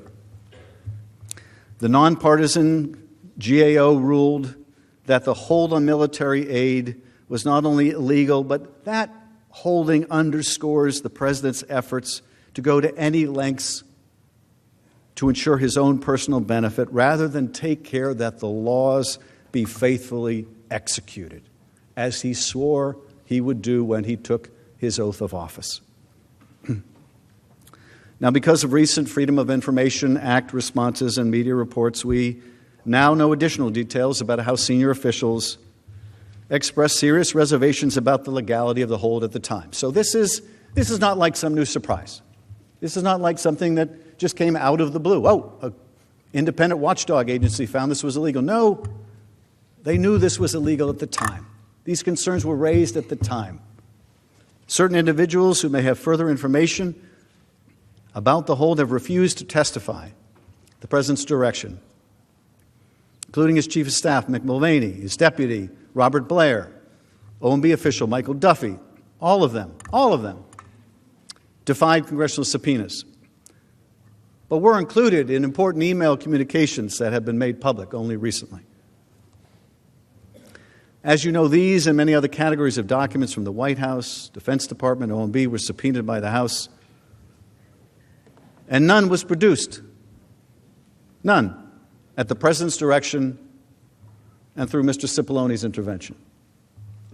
Although the investigation developed an overwhelming body of evidence that clearly proves that the president implemented this hold to pressure Ukraine to announce investigations, the full story behind the hold, the full and complete story, is within your power to request. As you consider the evidence we present to you, ask yourselves whether the documents and witnesses that have been denied by the president's complete and unprecedented obstruction could shed more light on this critical topic. You may agree with the House managers that the evidence of the president's withholding of military aid to coerce Ukraine is already supported by overwhelming evidence, and no further insight is necessary to convict the president. But if the president's lawyers attempt to contest these or other factual matters, you are left with no choice but to demand to hear from each witness with first-hand knowledge. A fair trial requires nothing less. Let's look at some of the evidence that we gather notwithstanding this obstruction. First, the president withheld the aid without explanation and against the advice of his own agencies, cabinet officials, national security experts, including Secretary Pompeo, Secretary Esper, Ambassador Bolton, and others. Only Mick Mulvaney, a central figure in this effort, reportedly supported the hold, and he told us why.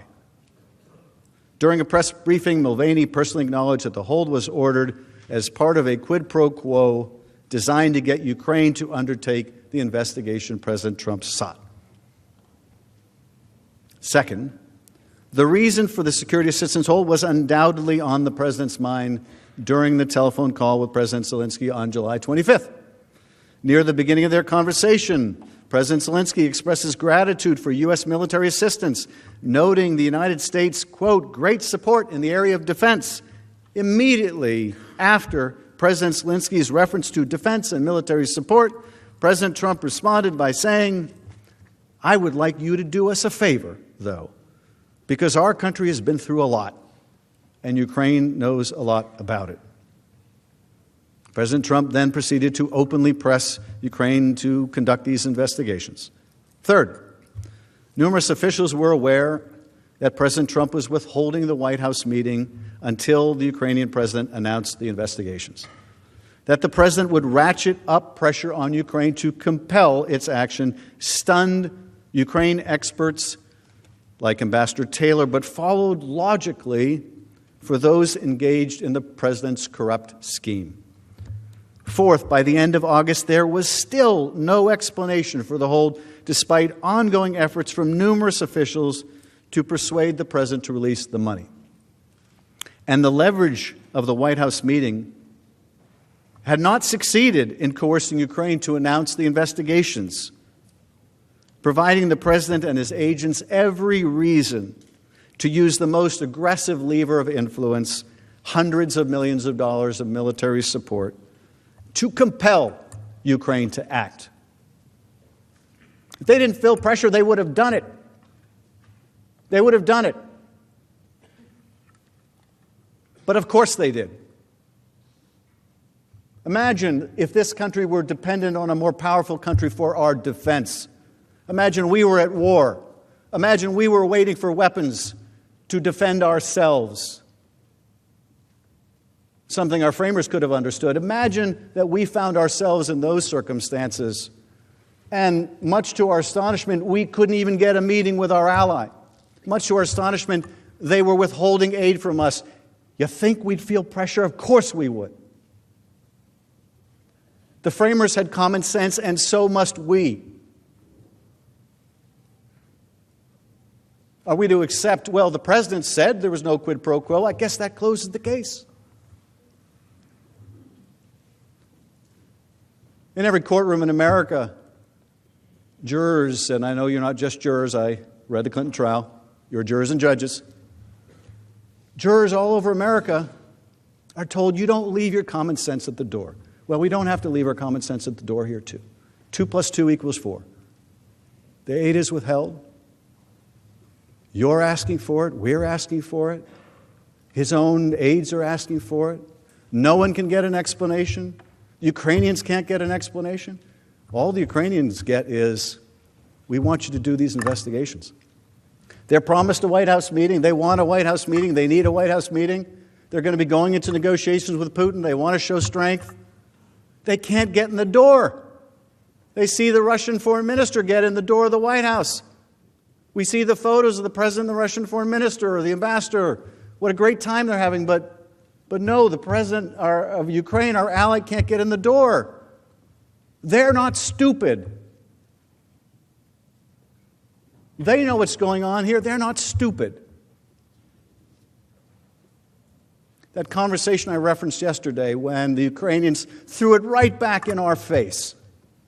When Ambassador Volker said to his Ukrainian counterpart, you shouldn't investigate the former president. You shouldn't engage in those political investigations. Oh, the Ukrainian response was, you mean like the one you want us to do of the Bidens and the Clintons? They're not stupid.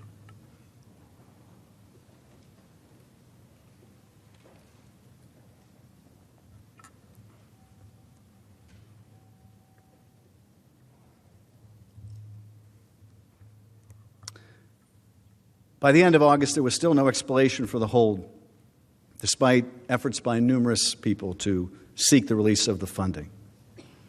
The leverage hadn't succeeded in getting the president in coercing Ukraine to announce the investigations, and so the aid was withheld.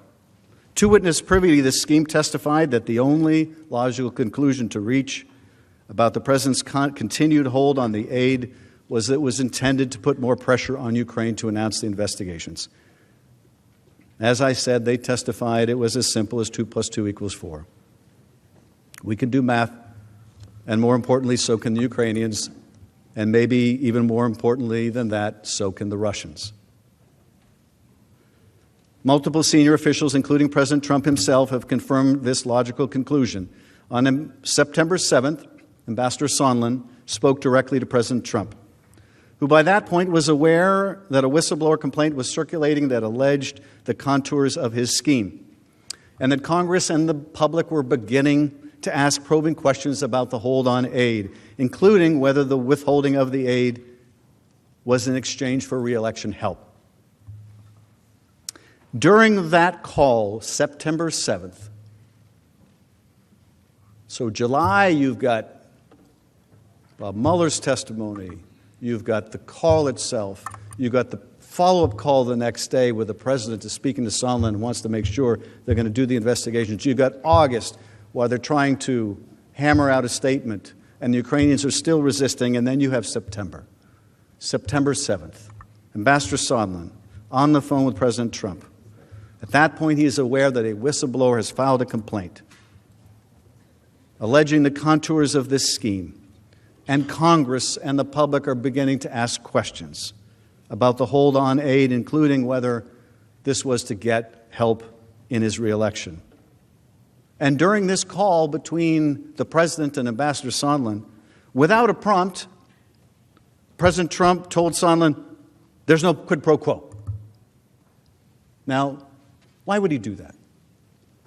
That's not something that comes up in normal conversation, right? Hello, Mr. President, how are you today? No quid pro quo. That's the kind of thing that comes up in a conversation if you're trying to put your alibi out there. If you've heard about a whistleblower complaint, if you've seen allegations, if you know Congress is starting to sniff around, no quid pro quo. But, and I know this is astonishing, so much of the last 3 years has been a combination of shock and yet no surprise. And yet, even while the president is saying no quid pro quo, what does he say? Zelensky must publicly announce the 2 political investigations, and he should want to do it. No quid pro quo, except this quid pro quo. Sondland immediately relayed the message to President Zelensky, informing him that without the announcement of the political investigations, they would be at a stalemate. Sondland made clear that this reference to a stalemate meant the release of the security assistance. President Zelensky, after hesitating for weeks to join the president's corrupt scheme, finally relented. President Zelensky informed Sondland that he agreed to do a CNN interview. And Sondland understood that he would use that occasion to mention these items, meaning the 2 investigations at the heart of the scheme.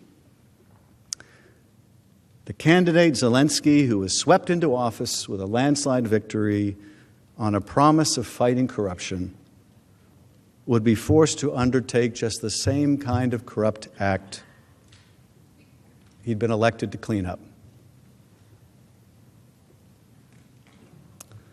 Upon learning this, Ambassador Taylor called Sondland to register his deep concern, telling him that it was crazy. Taylor later texted Sondland to reinforce the point. As I said on the phone, I think it's crazy to withhold security assistance for help with a political campaign. As I said on the phone. Clearly they had discussed it. As I said on the phone. Taylor testified about the message and the events leading up to it. Taylor said that security system was so important for Ukraine, as well as our own national interest. To withhold that assistance for no good reason other than help with the political campaign made no sense. It was counterproductive to all of what we had been trying to do. It was illogical. It could not be explained. It was crazy. What's more, Ambassador Taylor also came to learn that President Trump wanted Zelensky in a public box. He testified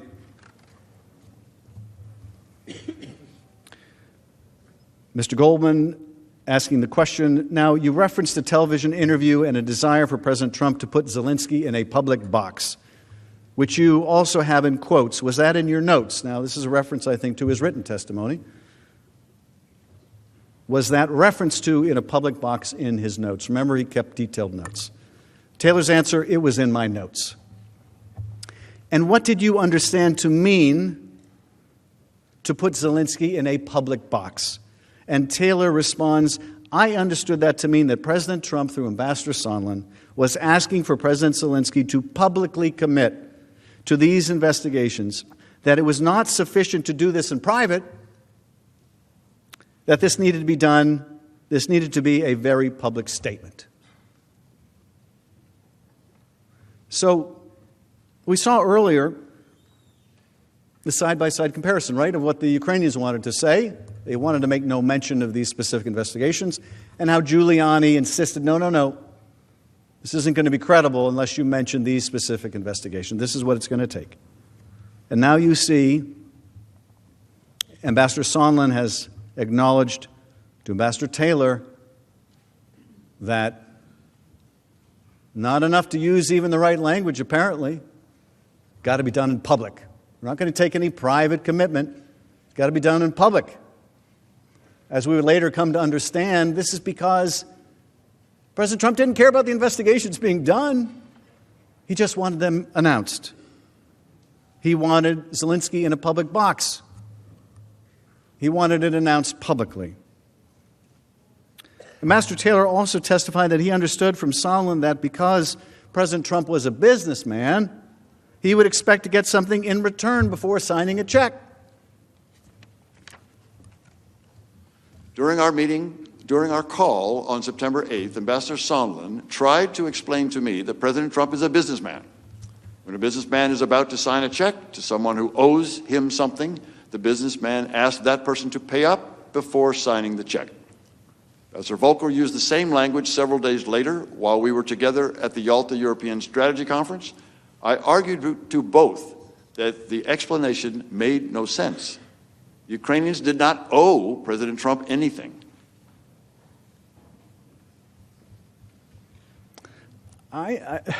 This is very telling. Ambassador Taylor, Vietnam veteran, West Point graduate. Ukrainians didn't owe us anything. Clearly, Donald Trump felt the Ukrainians owed him. Right?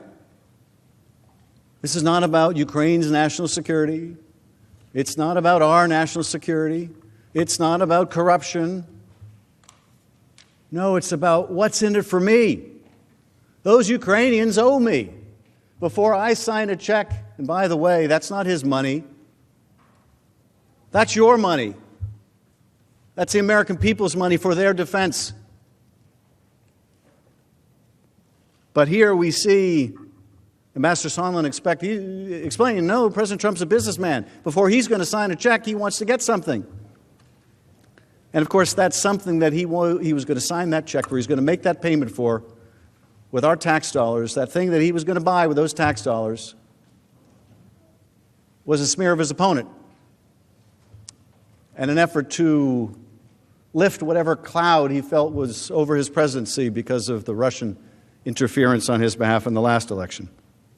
Now, the president has offered an assortment of shifting explanations after the fact for the hold on aid, including that he withheld the money because of corruption in Ukraine or concerns about burden sharing with other European countries. But those arguments are completely without merit. First, the president's own administration had determined by the time of the hold that Ukraine had undertaken all necessary anti-corruption and defense reforms in order to receive the funds. The Defense Department and State Department officials repeatedly made this clear as the hold remained and threatened the ability of the agencies to spend the money before the end of the fiscal year. Second, the evidence revealed that the president only asked about foreign contributions to Ukraine in September, nearly 2 months after the president implemented the hold, and as it became clear that the public, Congress, and a whistleblower were becoming aware of the president's scheme. The after-the-fact effort to come up with a justification also belies the truth. The European countries provide far more financial support to Ukraine than the United States. Their support is largely economic. Ours also includes a lot of military support. But Europe is a substantial financial backer of Ukraine.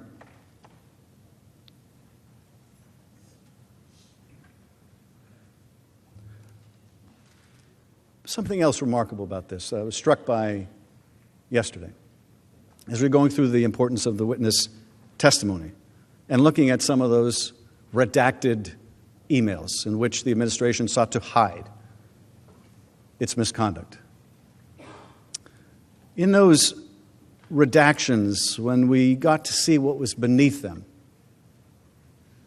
and there was an indication this is very close hold. This is a need-to-know basis only. Remember that? We'll show you that again, but one of those emails that only came to light, I believe, recently, and not because the administration wanted you to see this information, we see there's a desire not to let people know about this hold. If the president was fighting corruption, if he wanted the Europeans to pay more, why would he hide it from us? Why would he hide it from the Ukrainians? Why would he hide it from the rest of the world? If this was a desire to get Europe to pay more, why wouldn't he charge Sondland to go ask Europe for more? Why wouldn't he be proud to tell the Congress of the United States, I'm holding up this aid, and I'm holding it up because I'm worried about corruption? Why wouldn't he? Because, of course, it wasn't true. There's no evidence of that. And what's more, the White House admitted why the president held up the money. The president's own chief of staff explained precisely why during October 17th and October 17th press conference. Let's see again what he had to say. Those were the driving factors. Did he also mention to me in the past the corruption related to the DNC server? Absolutely. No question about that. But that's it. And that's why we held up the money. Now, there was a report. So the demand for an investigation into the Democrats was part of the reason that he ordered to withhold funding to Ukraine. The look back to what happened in 2016 certainly was part of the thing that he was worried about in corruption with that nation. And that is absolutely appropriate. But Mulvaney didn't just admit that the president withheld the crucial aid appropriated by Congress to apply pressure on Ukraine to do the president's political dirty work. He also said that we should just get over it. Let's watch. But to be clear, what you just described is a quid pro quo. It is funding will not flow unless the investigation into the Democratic server happened as well. We do that all the time with foreign policy. If you read the news reports and you believe them, what did McKinney say yesterday? Well, McKinney said yesterday that he was really upset with the political influence in foreign policy. That was one of the reasons he was so upset about this. And I have news for everybody. Get over it. There's going to be political influence in foreign policy.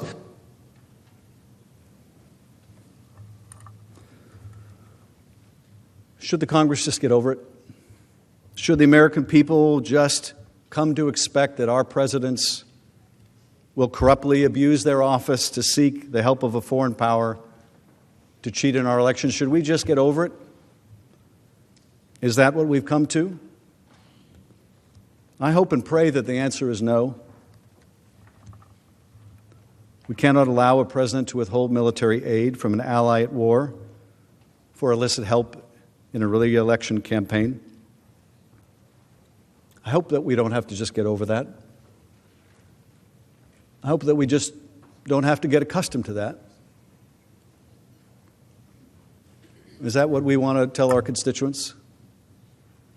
Yeah, the president withheld aid from an ally. Yeah, it damaged our national security. And yeah, he wouldn't meet with a foreign leader who's important to us unless he got help in the next election. And yeah, it's wrong to try to get a foreign power to help. It's kind of cheating, really, if we're going to be honest about it and blatant about it. It's cheating.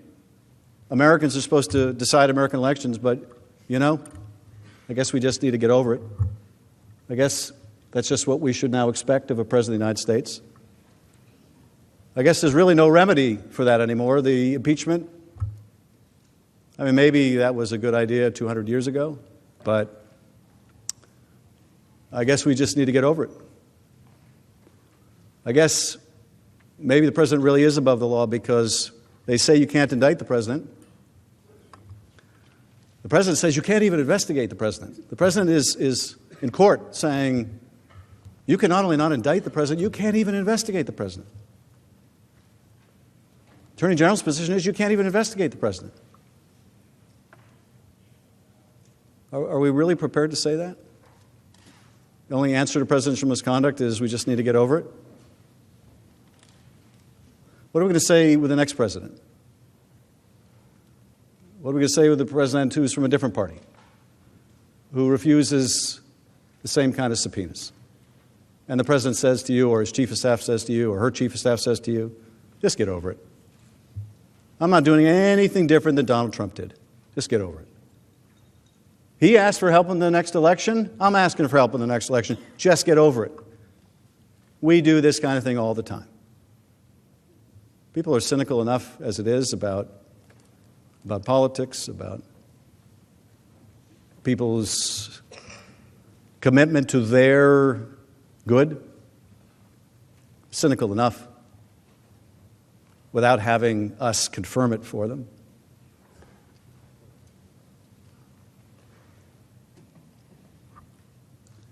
I think it's more than crazy.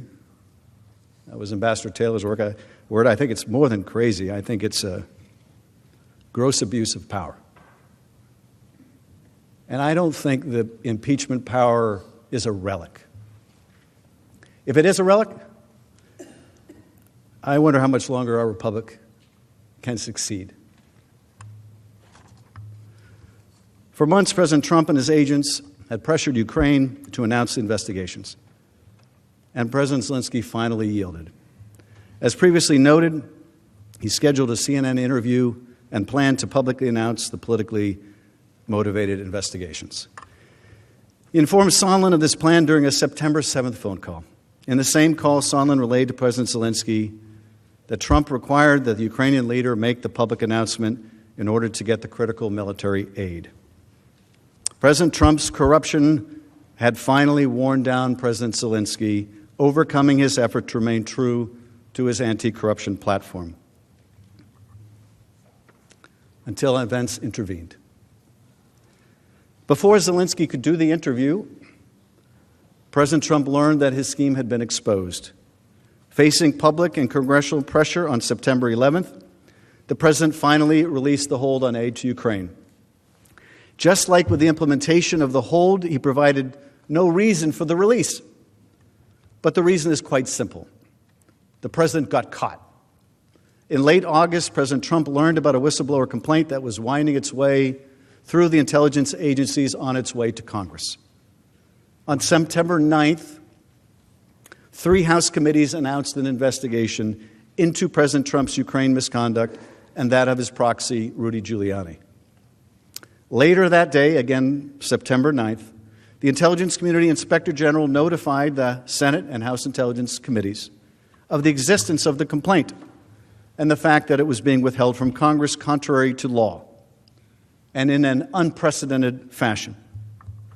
Facing significant public pressure on September 11th, the president gave up and released the money to Ukraine. 1 week later, President Zelensky canceled the CNN interview. And rather than demonstrate contrition or acknowledge wrongdoing, the president instead has continued his effort, even after the impeachment investigation began. He not only continued to call on Ukraine to investigate his political opponent and called on China to do the same. This should concern all of us. It's a confirmation not only of the scheme to pressure Ukraine to help his political campaign, but a clear sign that the president believes that these corrupt acts are acceptable. A president this unapologetic, this lawless, this unbound to the Constitution and the oath of office must be removed from that office, lest he continue to use the vast presidential powers at his disposal to seek advantage in the next election. President Trump's abuse of powers of his office undermined the integrity of our free and fair elections and compromised America's national security. If we don't stand up to this peril today, we will write the history of our decline with our own hand.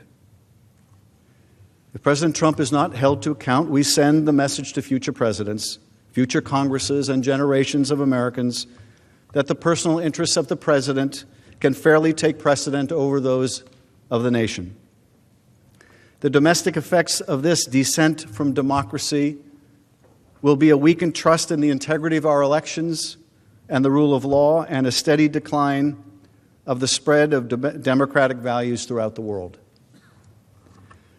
For how can any country trust the United States as a model of governance if it is one that sanctions precisely the political corruption and invitation to foreign meddling that we have long sought to help eradicate in burgeoning democracies around the world?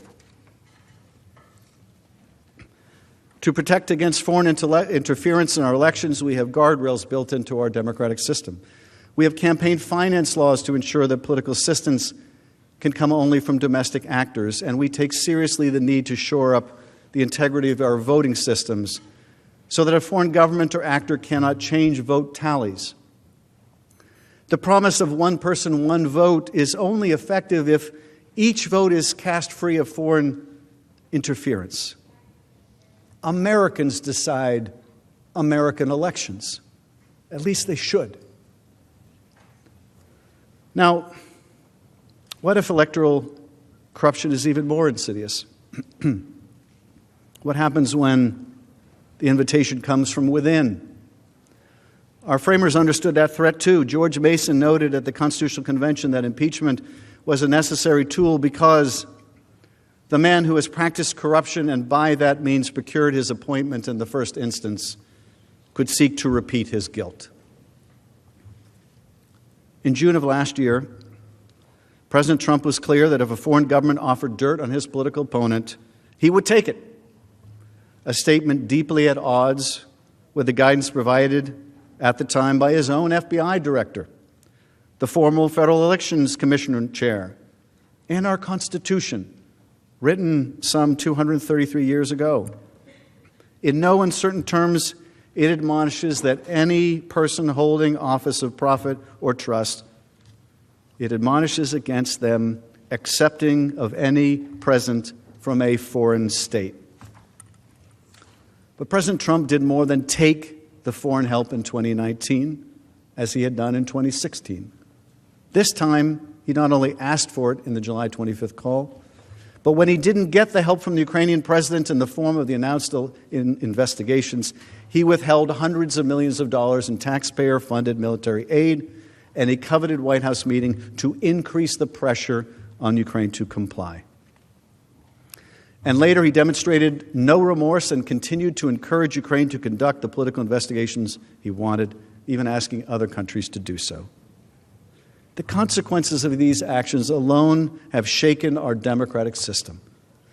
What message will we send if we choose not to hold this president accountable for his abuse of power, to solicit re-election interference in our upcoming election? The misconduct undertaken by this president may lead future presidents to believe that they too can use the substantial power conferred on them by the Constitution in order to undermine it. Nothing could weaken the integrity of our elections more, and no campaign finance law or statement by a future FBI director could stand up to the precedent of electoral misconduct set by the President of the United States if we do not say clearly that this behavior is unacceptable and, more than unacceptable, impeachable. We also undermine our global standing as a country long viewed as a model for democratic ideals worth emulating. We have, for generations, been the shining city upon a hill that President Reagan described. America is not just a country, but also an idea. But what worth is that idea if, when tried, we do not affirm the values that underpin it? What will those nascent democracies around the world conclude? That democracy is not only difficult, but maybe that it's too difficult? Maybe that it's impossible?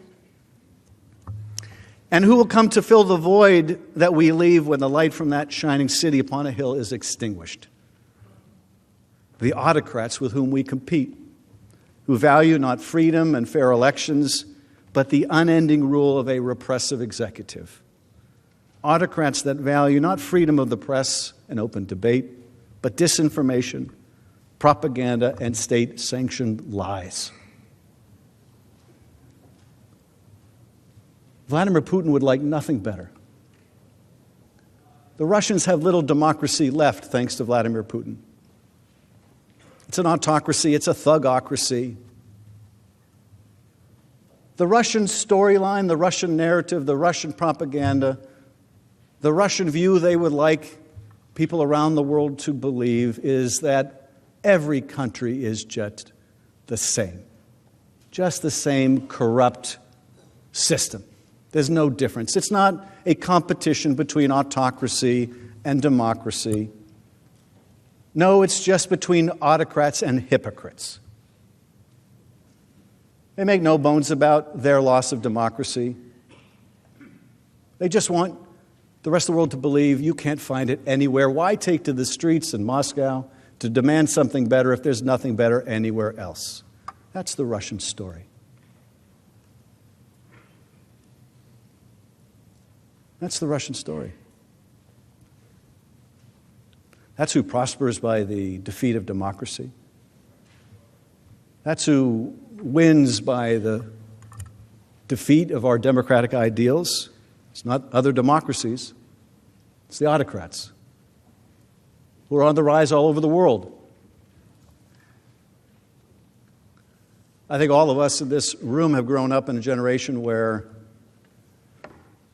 each successive generation lived with more freedom than the one that came before.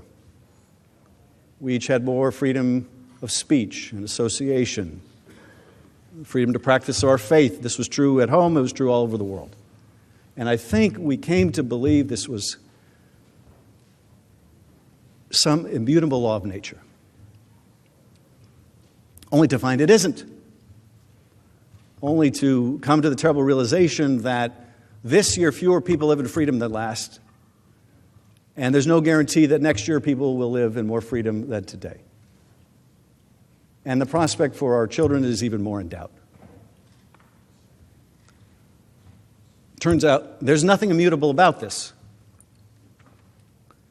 Every generation has to fight for it. We're fighting for it right now. There's no guarantee that this democracy that has served us so well will continue to prosper.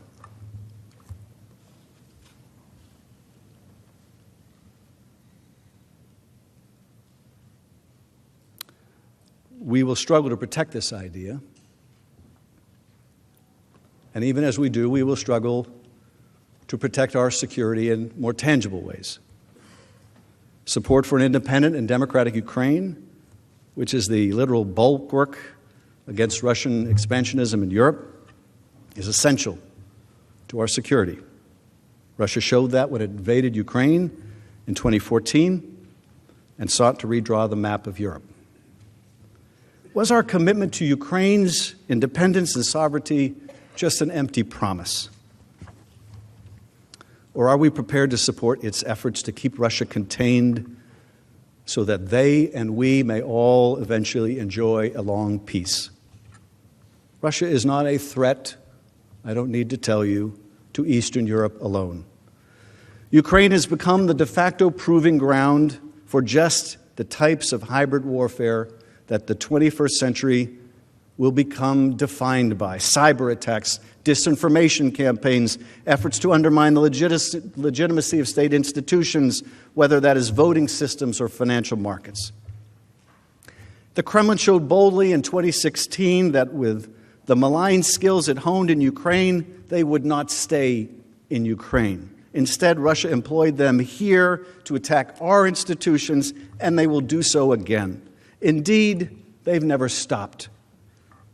Will we allow the primary country now fighting Russia to be weakened, placing our troops in Europe at greater risk and opening the door to greater interference in our affairs at home? If we allow the President of the United States to pursue his political and personal interests rather than the national interest, we send a message to our European allies that our commitment to a Europe free and whole is for sale to the highest bidder. The strength of our global alliances relies on a shared understanding of what that alliance stands for, one built on the rule of law, on free and fair elections, on a shared struggle against aggression from autocratic regimes. We are countries built on a commitment to our people, not unyielding loyalty to a president who would be king. A president has a right to hold a call with a foreign leader, yes. And he has a right to decide the time and location of a meeting with that leader, yes. And he has a right to withhold funding to that leader should the law be followed and the purpose be just. But he does not, under our laws and under our Constitution, have a right to use the powers of his office to corruptly solicit foreign aid, prohibited foreign aid, in his re-election. He does not. He does not have the right to withhold official presidential acts to secure that assistance, and he certainly does not have the right to undermine our elections and place our security at risk for his own personal benefit. No president, Republican or Democrat, can be permitted to do that. Now let me turn to the second article of impeachment, which charges the president with misusing the powers of his office to obstruct and interfere with the impeachment inquiry. The evidence you'll hear during the House presentation is equally undeniable and damning. President Trump issued a blanket order directing the entire executive branch not to cooperate with the impeachment inquiry and to withhold all documents and testimony.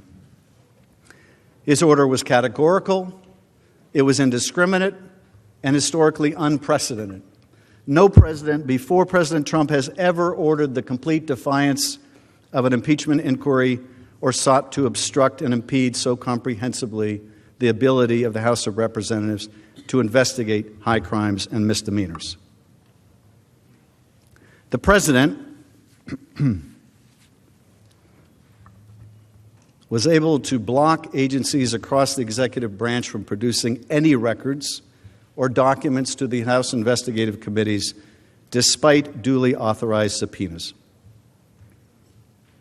The White House continues to refuse to produce a single document or record in response to a House subpoena that remains in full force and effect. The Department of State and Office of Management and Budget, the Department of Energy, and the Department of Defense continue to refuse to provide a single document or record in response to House subpoenas that remain in full force and effect. It is worth underscoring this point. The House has yet to receive a single document from the executive branch agencies pursuant to its subpoenas. Not a single piece of paper, email, or other record has been turned over, not one. And while I pause to get a drink of water, let me let you know for your timing, I have about 10 minutes left in my presentation. So the end is in sight.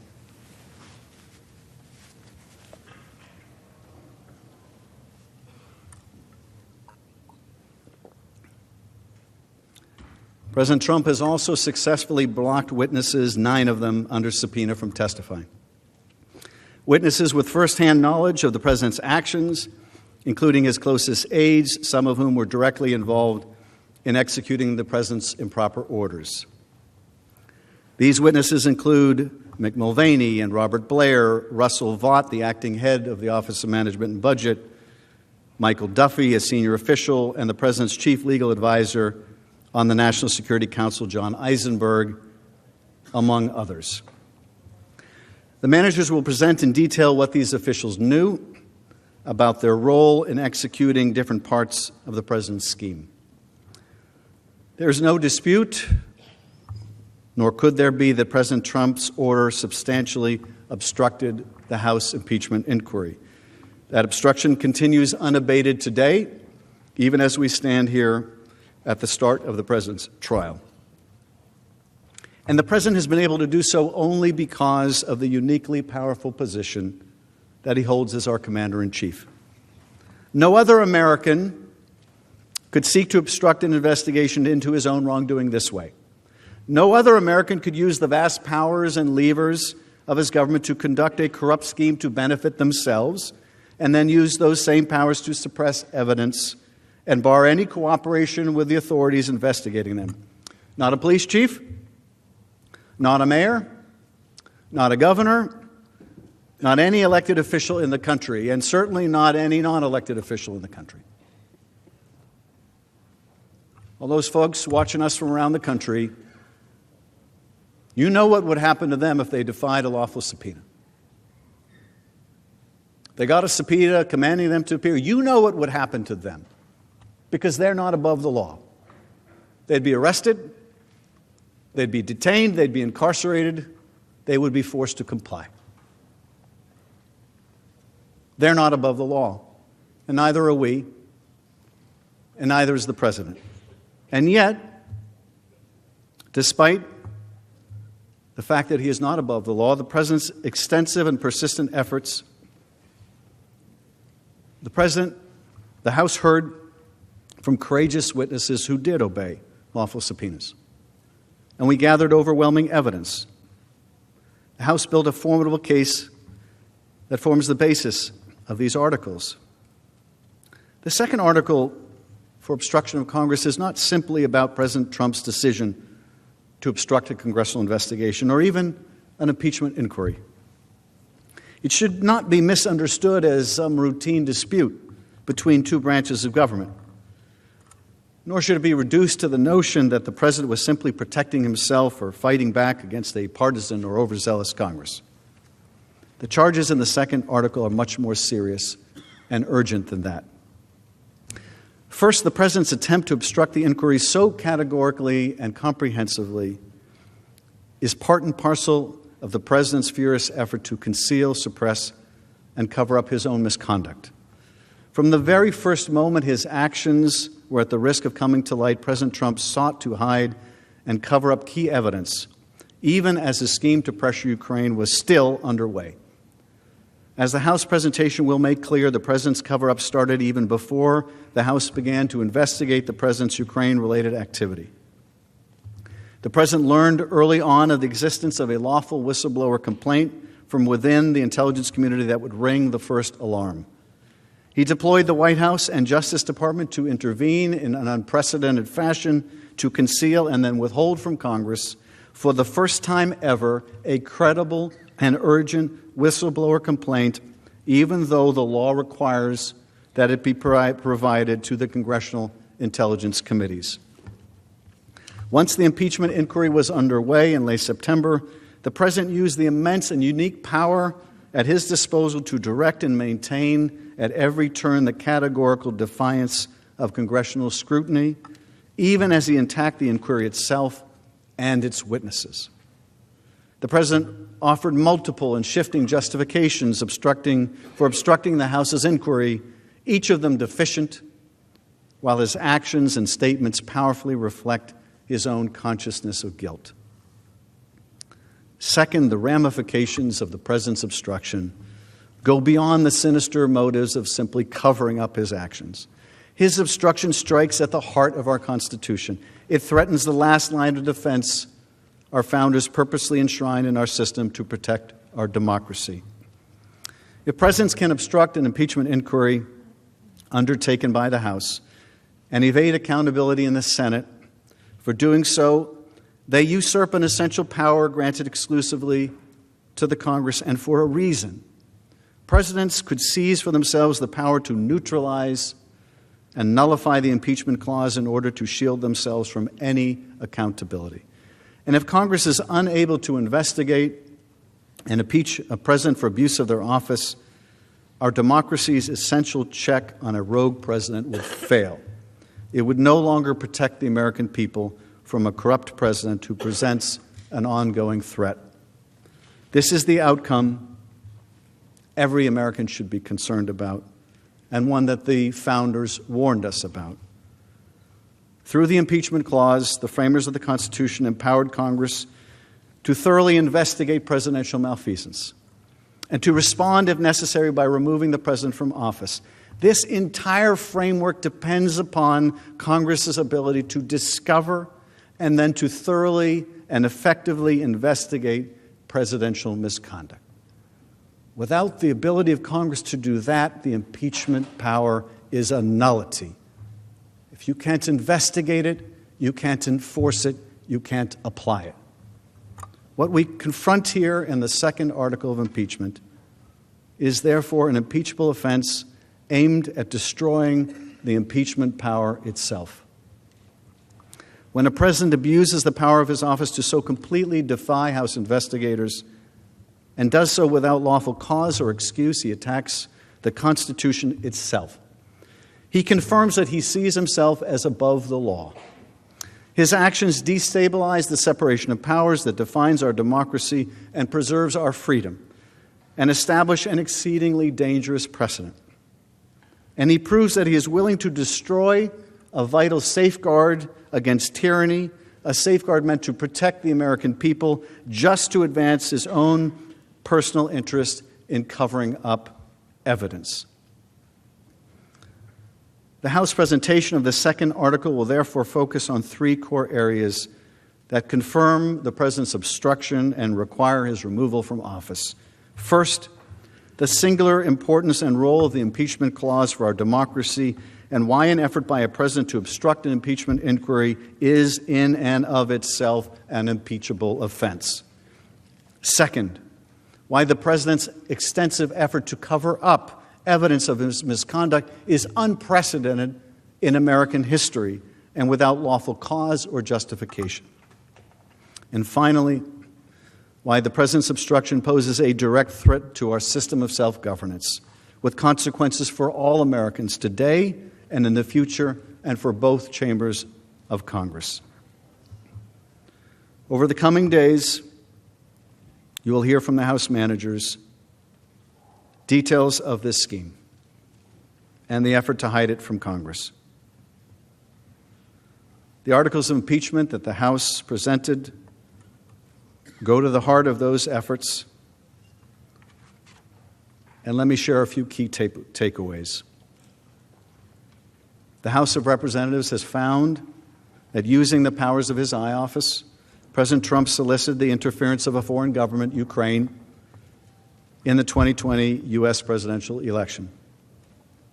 He did so through a scheme or course of conduct that included soliciting the government of Ukraine to publicly announce investigations that would benefit his reelection, harm the election prospects of a political opponent, and influence the 2020 U.S. presidential election improperly and to his advantage. President Trump also sought to pressure the government of Ukraine to take these steps by conditioning official United States government acts of significant value to Ukraine on Ukraine's public announcement of these investigations. And he engaged in this scheme or course of conduct for corrupt purposes in pursuit of his personal political benefit. In doing so, President Trump used the powers of the presidency in a manner that compromised the national security of the United States and undermined the integrity of the U.S. democratic process. He thus ignored and injured the interests of the nation. As part of the House's impeachment inquiry, the committees undertaking that investigation served subpoenas, seeking documents and testimony deemed vital to the inquiry from various executive branch agencies and offices, current and former officials. In response and without lawful cause or excuse, President Trump directed executive branch agencies, offices, and officials not to comply with those subpoenas. President Trump thus interposed the powers of the presidency against the lawful subpoenas of the House of Representatives and assumed to himself functions and judgments necessary to the exercise of the sole power of impeachment vested by the Constitution in the House of Representatives.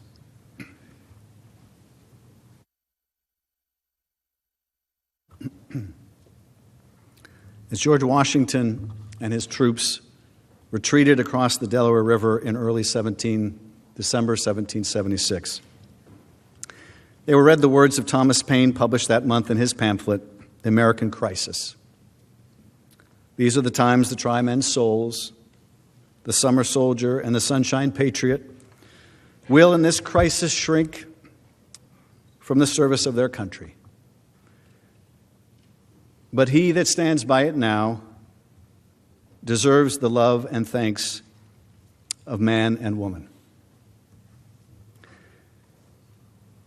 17 days later, George Washington crossed the Delaware, leading to a decisive victory for those who would come to shape our promising young country.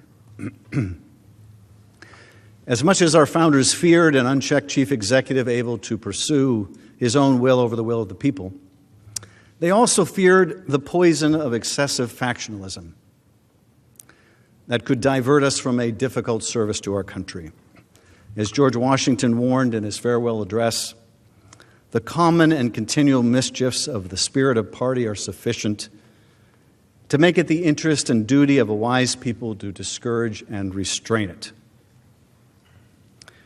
Now, our political parties and affiliations are central to our democracy, ensuring that good and bad political philosophies alike are considered in the marketplace of ideas.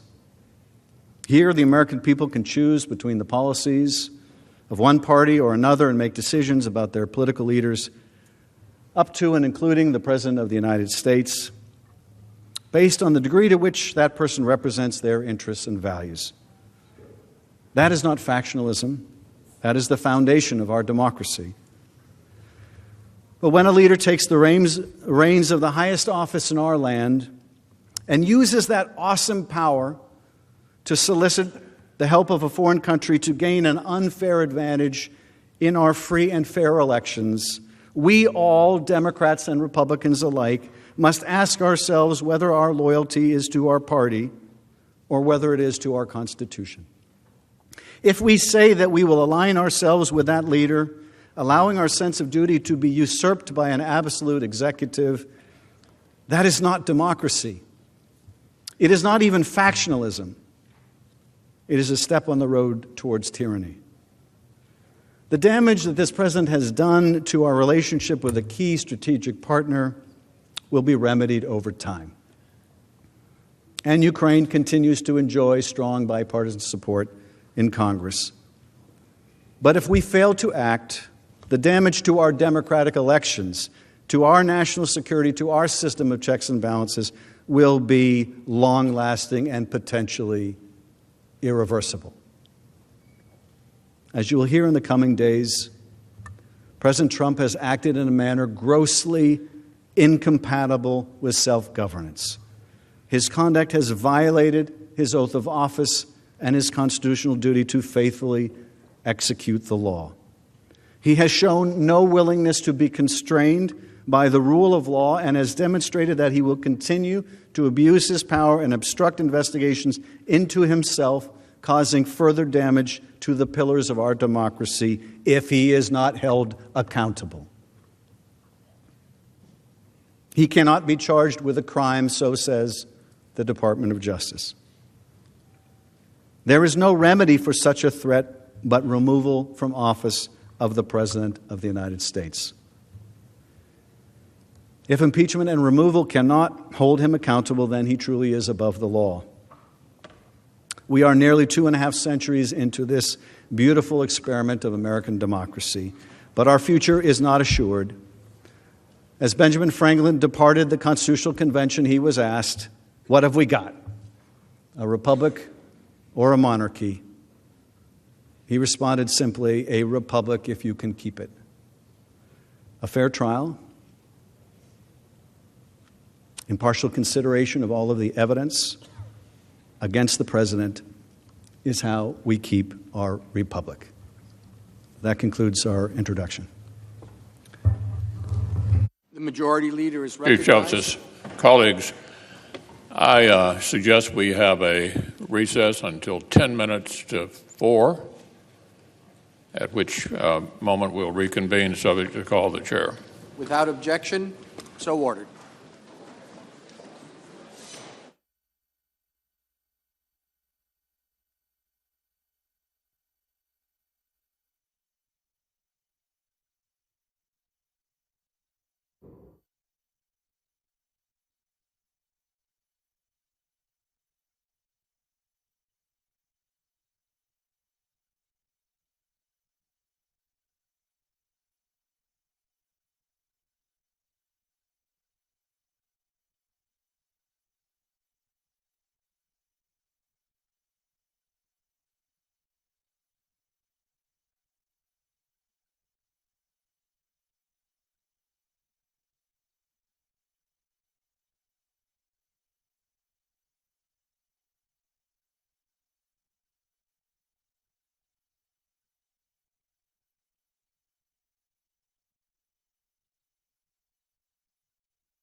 The Senate will come to order.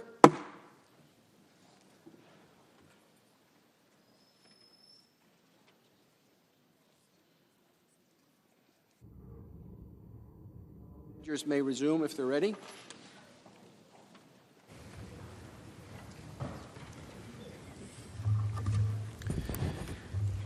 Mr. Chief Justice, members of the Senate, before I begin, I would like to thank the Chief Justice and the Senators for your temperate listening and your patience last night as we went into the long hours. Truly thank you. The House managers will now undertake to tell you the story of the President's Ukraine scheme. As we tell this story, it is important to note that the facts before us are not in dispute. There are no close calls. The evidence shows that President Trump unlawfully withheld military assistance appropriated by Congress to aid our ally in order to extort that government into helping him with his re-election, then tried to cover it up when he got caught. This is the story of a corrupt government-wide effort that drew in ambassadors, cabinet officials, executive branch agencies, and the office of the President. This effort threatened the security of Ukraine in its military struggle with Russia and compromised our own national security interests because the President cared only about his personal political interests. In the spring of 2019, the people of Ukraine elected a new leader, Volodymyr Zelensky, who campaigned on a platform of rooting out corruption in his country. This pledge was welcomed by the United States and its allies. But the new government also threatened the work of President Trump's chief agent in Ukraine, Rudy Giuliani. As President Zelensky was taking power, Mr. Giuliani was already engaged in an effort to convince Ukrainian officials to announce two sham investigations. The first was an effort to smear former Vice President Joe Biden. The second was designed to undermine the intelligence community's unanimous assessment that Russia interfered in the 2016 election. One obstacle to Mr. Giuliani's work was Ambassador Marie Yovanovitch.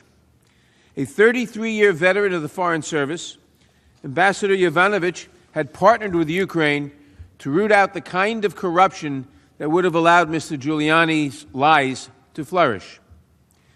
In order to complete his mission, Mr. Giuliani first needed Ambassador Yovanovitch out of the way. And so in early 2019, Mr. Giuliani launched a public smear campaign against the ambassador, an effort that involved Mr. Giuliani's allies in Ukraine, the President's allies in the United States, and eventually President Trump himself. Please remember that the object of the President's Ukraine scheme was to obtain a corrupt advantage for his re-election campaign. As we will show, the President went to extraordinary lengths to cheat in the next election. That scheme begins with the attempt to get Ambassador Yovanovitch, quote, out of the way, unquote. By all accounts, Ambassador Yovanovitch was a highly respected and effective ambassador. Witnesses uniformly praised her 33-year career as a nonpartisan public servant and told us that she particularly excelled in fighting corruption abroad. President George Bush named her as an ambassador twice, and President Obama nominated her as ambassador to Ukraine, where she represented the United States from 2016 to 2019. Eradicating corruption in Ukraine has been a key policy priority of the U.S. government for years. During the House inquiry, the ambassador explained why implementing this anti-corruption policy was so important. As critical as the war against Russia is, Ukraine's struggling democracy has an equally important challenge: battling the Soviet legacy of corruption which has pervaded Ukraine's government. Corruption makes Ukraine's leaders ever vulnerable to Russia, and the Ukrainian people understand that. That's why they launched the Revolution of Dignity in 2014, demanding to be a part of Europe, demanding the transformation of the system, demanding to live under the rule of law. Ukrainians wanted the law to apply equally to all people, whether the individual in question is the president or any other citizen. It was a question of fairness, of dignity. Here again, there is a coincidence of interests. Corrupt leaders are inherently less trustworthy, while an honest and accountable Ukrainian leadership makes a U.S.-Ukrainian partnership more reliable and more valuable to the United States.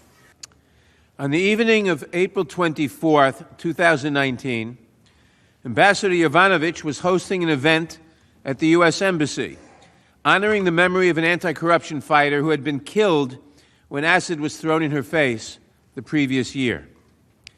At about 10 that night, the embassy event was interrupted by a telephone call from Washington. Ambassador Yovanovitch described this conversation with the head of the State Department's Human Resources Department. She said that there was great concern on the 7th floor of the State Department. That's where the leadership of the State Department sits. There was great concern. They were worried. She just wanted to give me a heads up about this. And, you know, things seemed to be going on. And so she just wanted to give me a heads up. Confused, the ambassador asked for more information from Washington. 3 hours later, they spoke again. Ambassador Yovanovitch learned that there were concerns about her, quote, up the street, that is, at the White House. The ambassador was told to get on the first plane home. Why was this respected career diplomat abruptly removed from her post? Why was she, in fact,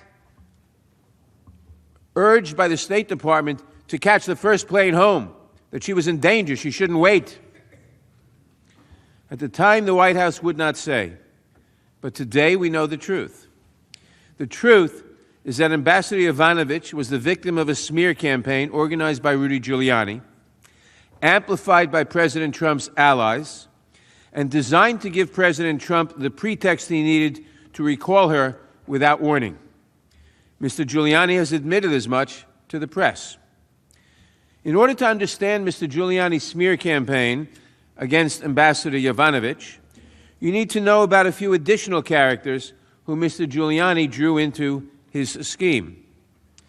The first of these characters is Viktor Shokin, the disgraced former prosecutor general of Ukraine, who was fired by the Ukrainian government for gross corruption. In 2016, at the urging of the European Union, the International Monetary Fund, and the United States government, the Parliament of Ukraine voted to remove Mr. Shokin as Prosecutor General because he was corrupt and refused to prosecute corruption cases. At the urging of the United States, the European Union, the International Monetary Fund, all urged the Ukraine government to dismiss Mr. Shokin. The second character is Yuri Lutsenko, who succeeded Mr. Shokin as Prosecutor General. Mr. Lutsenko also proved reluctant to prosecute corruption cases, and several witnesses testified that he also had a reputation for dishonesty and corruption. Ambassador Yovanovitch and Deputy Assistant Secretary George Kent both testified that the U.S. Embassy in Kiev eventually stopped working with Mr. Lutsenko altogether. Shokin, Lutsenko, and Giuliani, the goals of all three characters were aligned. Shokin had it out for Vice President Biden because of the role that the Vice President played in his 2016 firing. The Vice President, carrying out U.S. policy, urged the Ukrainian government to dismiss the corrupt Shokin. I note that the Vice President, the former Vice President, has been criticized for urging that he be fired.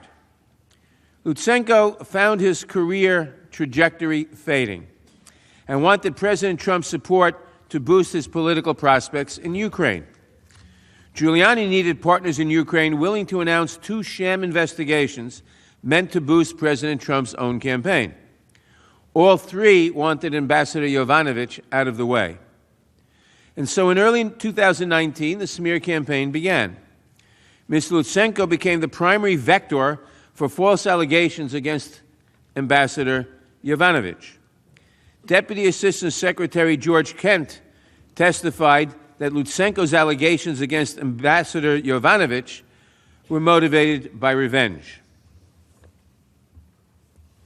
Over the course of 2018 and 2019, I became increasingly aware of an effort by Rudy Giuliani and others, including his associates Lev Parnas and Igor Fruman, to run a campaign to smear Ambassador Yovanovitch and other officials at the U.S. Embassy in Kyiv. The chief agitators on the Ukrainian side of this effort were some of those same corrupt former prosecutors I had encountered, particularly Yuri Lutsenko and Viktor Shokin. They were now peddling false information in order to extract revenge against those who had exposed their misconduct, including U.S. diplomats, Ukrainian anti-corruption officials, and reform-minded civil society groups in Ukraine. As Mr. Kent indicated, the smear campaign against Ambassador Yovanovitch was orchestrated by a core group of corrupt Ukrainian officials working at Mr. Giuliani's direction. This group included two additional characters who have been in the news of late, Lev Parnas and Igor Fruman. Mr. Parnas and Mr. Fruman were, of course, indicted last year on several charges, including charges related to large donations they made to support President Trump. Simply put, in doing her job well, Ambassador Yovanovitch drew Mr. Lutsenko's ire. And as Mr. Kent observed, you can't promote principled anti-corruption efforts without pissing off corrupt people. As it turned out, this statement applied to Yuri Lutsenko and to Rudy Giuliani, who feared that the ambassador would stand in the way of his corrupt efforts to coerce Ukraine into conducting investigations that would benefit the political interests of his client, President Trump. Giuliani's coordinated smear campaign against Ambassador Yovanovitch became public in the United States in late March 2019, with the publication of a series of opinion pieces in The Hill based on interviews with Lutsenko. On March 20th, 2019, in one piece in The Hill, Lutsenko falsely alleged that Ambassador Yovanovitch had given him a so-called do not prosecute list. Not only was the allegation false, but after having helped originate the claim, Lutsenko himself would later go on to retract it. The same piece also falsely stated that Ambassador Yovanovitch had, quote, made disparaging statements about President Trump, unquote. A statement issued by the State Department declared the allegations to be a total fabrication. President Trump promoted Solomon's article in a tweet, which intensified the public attacks against Ambassador Yovanovitch. Then on March 24th, Donald Trump Jr. called Ambassador Yovanovitch a joker on Twitter and called for her removal. You can see the slides of the two tweets. These unfounded smears by the president and his son reverberated in Ukraine. Deputy Assistant Secretary George Kent testified that starting in mid-March, Rudy Giuliani was almost unmissable in this, quote, campaign of slander, close quote. And according to Mr. Kent, Mr. Lutsenko's press spokeswoman retweeted Donald Trump Jr.'s tweet attacking the ambassador, further undermining her standing in Ukraine. Her standing, the United States ambassador's standing. Mr. Giuliani was not content to stay behind the scenes either. He promoted the same attacks on the ambassador on Twitter, Fox News, and elsewhere. At the end of March, the attacks intensified. Ambassador Yovanovitch sent Undersecretary of State for Political Affairs David Hale an email detailing her concerns and asking for a strong statement of support from the State Department. In reply, the State Department told her that they were unwilling to help her, their own ambassador, because if they issued a public statement supporting her, quote, it could be undermined, unquote, by the president. And they're concerned that, quote, the rug would be pulled out from underneath the State Department. The State Department cannot express support for an American ambassador threatened abroad because they are concerned, that if they express support for that American ambassador, the rug will be pulled out from under them by the president. What it must have taken to convince our State Department to refuse support to its ambassador. Phone records show that Giuliani also kept the White House apprised of these developments, as you can see from these slides. Again, it is worth remembering that smearing Ambassador Yovanovitch was a means to an end. Removing her would allow the President's allies the freedom to pressure Ukraine to announce their sham investigations. So we should talk for a few minutes about the investigations that Rudy Giuliani and his henchmen were promoting on behalf of the President. Let's focus first on the allegation that Ukraine, not Russia, interfered in our last presidential election. In February 2017, shortly after the intelligence community, the CIA, the FBI, all the intelligence agencies of the United States unanimously assessed that Russia interfered in the election to help Donald Trump. This alternative theory gained some attention when Russian President Putin promoted it at a press conference.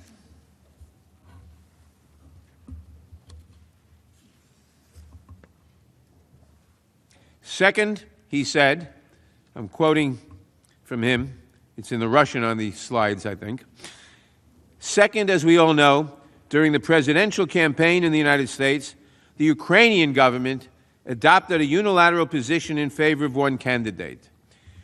More than that, certain oligarchs, certainly with the approval of the political leadership, funded this candidate, or female candidate, to be more precise.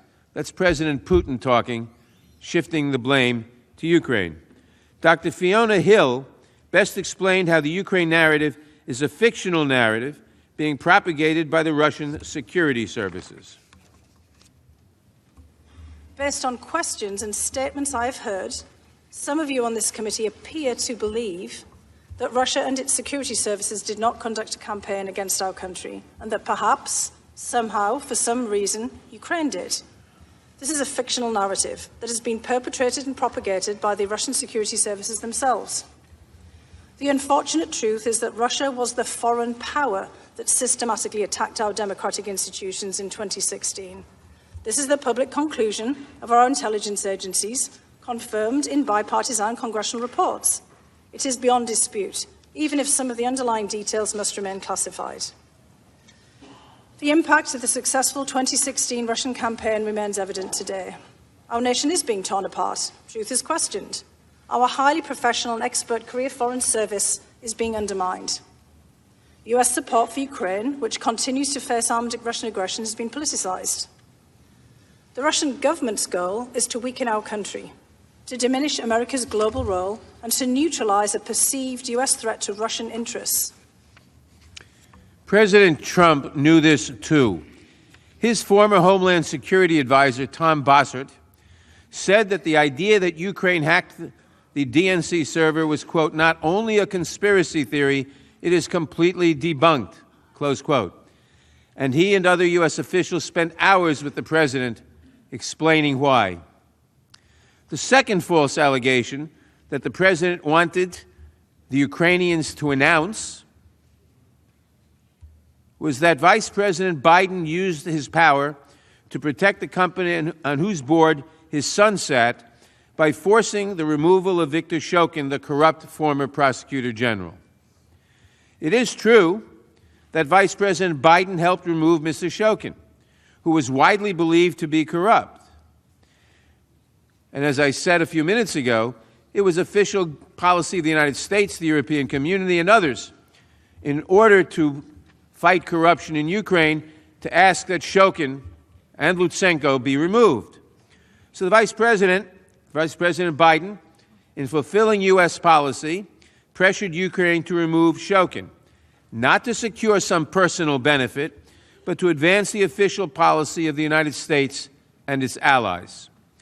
Even Ms. Lutsenko, who initially ceded the allegations against Mr. Biden in American media, later admitted that the allegations against the vice president were false.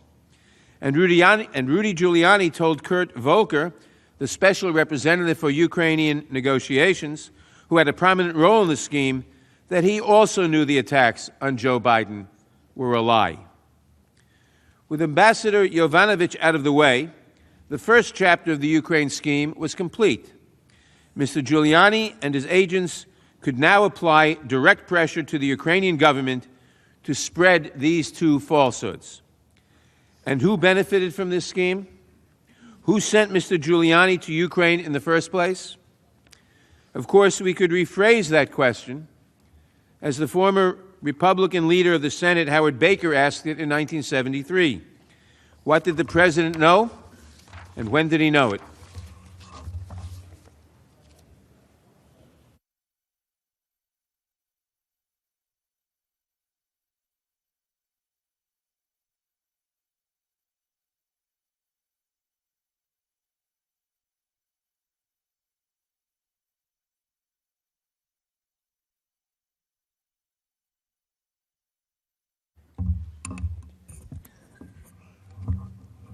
Mr. Chief Justice, Senators, President's Council. President Trump and President Zelensky's relationship started out well. President Trump wanted the two investigations from Zelensky, and he had no reason to believe that he would not get what he wanted. On April 21st, 2019, Zelensky, who was new to politics, won a landslide victory in Ukraine's presidential election. That evening, President Trump called Zelensky to congratulate him. On that first call, Zelensky invited President Trump to visit Ukraine for the upcoming inauguration. President Trump, in turn, promised that his administration would send someone at a very, very high level. During that same April call, President Trump invited Zelensky to the White House, saying, "When you're settled in and ready, I'd like to invite you to the White House. We have a lot of things to talk about, but we're with you all the way." Zelensky immediately accepted the president's invitation, adding that the whole team and I are looking forward to that visit.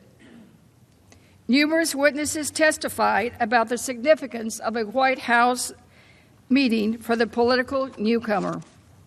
A White House meeting would show Ukrainians that America supported Zelensky's anti-corruption platform, the clear backing of the President of the United States, Ukraine's most important patron, would also send a powerful message to Russia that we had Ukraine's back. During that April 24th call, President Trump never even uttered the word corruption. But the White House call recap falsely stated that the two presidents had discussed Ukraine's anti-corruption efforts. Shortly after the phone call, Jennifer Williams, advisor to Vice President Pence, learned that President Trump asked Vice President Pence to attend Zelensky's inauguration. Williams and her colleagues began planning for Pence's trip to Kyiv. At the same time, Giuliani was trying to get Ukraine to investigate the Bidens and the alleged 2016 election interference. On April 24, Giuliani went on Fox and Friends and had this to say. Keep your eye on Ukraine, because in Ukraine, a lot of the dirty work was done in digging up the information. American officials we used, Ukrainian officials we used, that's like collusion with the Ukrainians, and, or actually in this case, conspiracy with the Ukrainians. I think it gets some interesting information about Joe Biden from Ukraine, about his son, Hunter Biden, about a company he was on the board of for years, which may be one of the most crooked companies in Ukraine. For this campaign to be truly beneficial to his boss, President Trump, Giuliani needed access to the new government in Ukraine. He dispatched his associates, Lev Parnas and Igor Fruman, to try to make inroads with the Zelensky team. On April 25, former Vice President Biden publicly announced his bid for the presidency, and immediately he was at the top of the polls. That same day, David Holmes, an American diplomat at our embassy in Ukraine, learned that Giuliani had reached out to the head of President Zelensky's campaign. As Mr. Holmes explained, the new Ukrainian government began to think that Giuliani was a significant person in terms of managing their relationship with the United States. As Giuliani and his associates worked behind the scenes to get access to the new leadership in Ukraine, President Trump was publicly signaling his interest in the investigations. On May 2nd, the president appeared on Fox News, who had asked, should the former vice president explain himself on his feeling in Ukraine and whether there was a conflict with his son's business interests. President Trump replied as follows. I'm hearing it's a major scandal, major problem, very bad things happened, and we'll see what that is. They even have him on tape talking about it. They have Joe Biden on tape talking about the prosecutor, and I've seen that tape. A lot of people are talking about that tape. But that's up to them. They have to solve that problem. The tape President Trump referenced is a video from January 2018, in which Vice President Biden explained he placed an ultimatum to the Ukrainian president to remove the corrupt prosecutor general to ensure that the taxpayer money would be used appropriately. The vice president's actions were consistent with official U.S. policy, as well as the opinions of the international community. On May 9, the New York Times published an article about Giuliani's plan to visit Ukraine.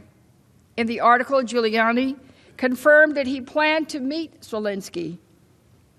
At that meeting, he wanted to press the Ukrainian government to pursue the investigations that President Trump promoted only days earlier. Giuliani said, "We're not meddling in an election, we're meddling in an investigation which we have a right to do." Giuliani even went so far as to acknowledge that his actions could benefit President Trump personally. He said, and I quote, "This isn't foreign policy. I'm asking them to do an investigation they're doing already and that other people are telling them to stop. And I'm going to give them reasons why they shouldn't stop it, because that information would be very, very helpful to my client and may turn out to be helpful to my government." That's it. Right there, Giuliani admitting he was asking Ukraine to work on investigations that would be very, very helpful to the president. He was not doing foreign policy. He was not doing this on behalf of the government. He was doing this for personal interests of his client, Donald J. Trump. The next morning, on May 10, amid coverage of his planned trip to Ukraine, Giuliani tweeted further about Biden, then had a flurry of calls with partners who was helping in planning his trip to Ukraine. That same day, Giuliani also spoke with Ambassador Volker on the phone for more than 30 minutes. Ambassador Volker had learned that Giuliani intended to travel to Ukraine and had called to warn Giuliani that Prosecutor General Lutsenko is not credible. Don't listen to what he is saying. Later that day, Giuliani had a 17-minute call with a masked White House number before speaking again with Parnas for 12 minutes. That same day, on May 10, Politico asked President Trump about Giuliani's upcoming trip, and he replied, "I have not spoken to him at any great length, but I will. I will speak to him before he leaves." But that evening, on Fox News, Giuliani announced, I'm not going to Ukraine because I think I'm walking into a group of people that are enemies of the president. Separately, in a text message to Politico, Giuliani alleged that the original offer for a meeting with Zelensky was a setup. He said it was a setup orchestrated by several vocal critics of President Trump who were advising Zelensky. Giuliani declared, Zelensky is in the hands of avowed enemies of President Trump. But Giuliani had not stopped trying. He had Parnas sent a letter from him to Zelensky's senior aide on May 11 asking for a meeting. That later made it clear that Giuliani was representing the President Trump as a private citizen and that he was working with President Trump's knowledge and consent. The letter is on the slide and reads, quote, in my capacity as personal counsel to President Trump and with his knowledge and consent, I request a meeting with you on this upcoming Monday, May 13, or Tuesday, May 14. I will need no more than half an hour of your time, and I will be accompanied by my colleague Victoria Tunsing, a distinguished American attorney who is very familiar with this matter. But it did not appear that Giuliani and Parnas' attempts to get the meeting were working. That same day, Giuliani sent a text to Parnas asking, this guy is canceling meeting, I think. Approximately 3 hours later, Giuliani sent Parnas drafts of a public statement that people advising the president-elect are no friends of the president. 3 days later, President Trump instructed Vice President Pence not to attend the inauguration in Ukraine. Just 3 days later, Vice Presidential staffer Jennifer Williams received a surprising call from Pence's Chief of Staff. She described it during her public testimony. On May 13th, an assistant to the Vice President's Chief of Staff called and informed me that President Trump had decided that the Vice President would not attend the inauguration in Ukraine. She did not provide any further explanation. I relayed that instruction to others involved in planning the potential trip. I also informed the NSC that the Vice President would not be attending so that it could identify a head of delegation to represent the United States at President-elect Zelensky's inauguration. Notably, Williams confirmed that the inauguration date had not yet been scheduled at the time of that phone call. So the reason for President Trump's decision was certainly not due to a scheduling conflict. Secretary of Energy Rick Perry ultimately led the delegation to the inaugural.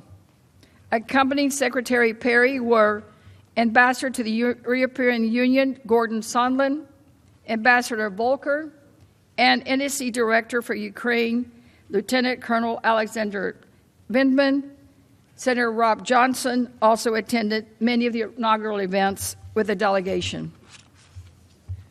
When asked if this delegation was a good group, Holmes replied, it was not as senior a delegation as we might have expected. After the inauguration, Ambassadors Volker and Sondland left Kyiv with a very favorable impression of President Zelensky. Ambassador Volker said they believed it was important that President Trump personally engaged with the President of Ukraine in order to demonstrate full U.S. support for him. When the inauguration team returned to the United States, they had a meeting with President Trump on May 23. The May 23 meeting with President Trump proved to be important for two good reasons. First, with Ambassador Yovanovitch out of the way, President Trump authorized Ambassador Sondland Secretary Perry, and Ambassador Volker to lead engagement with the new administration in Ukraine.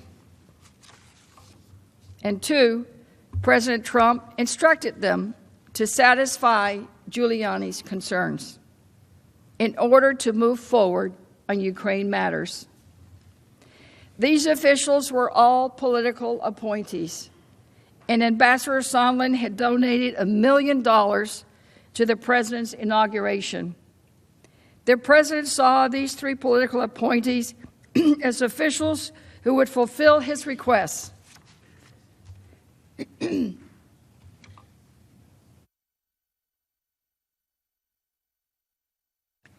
Ambassador Volker testified that he, Ambassador Sondland, Secretary Perry, and Senator Johnson took turns making their case that this is a new crowd. It's a new president in Ukraine.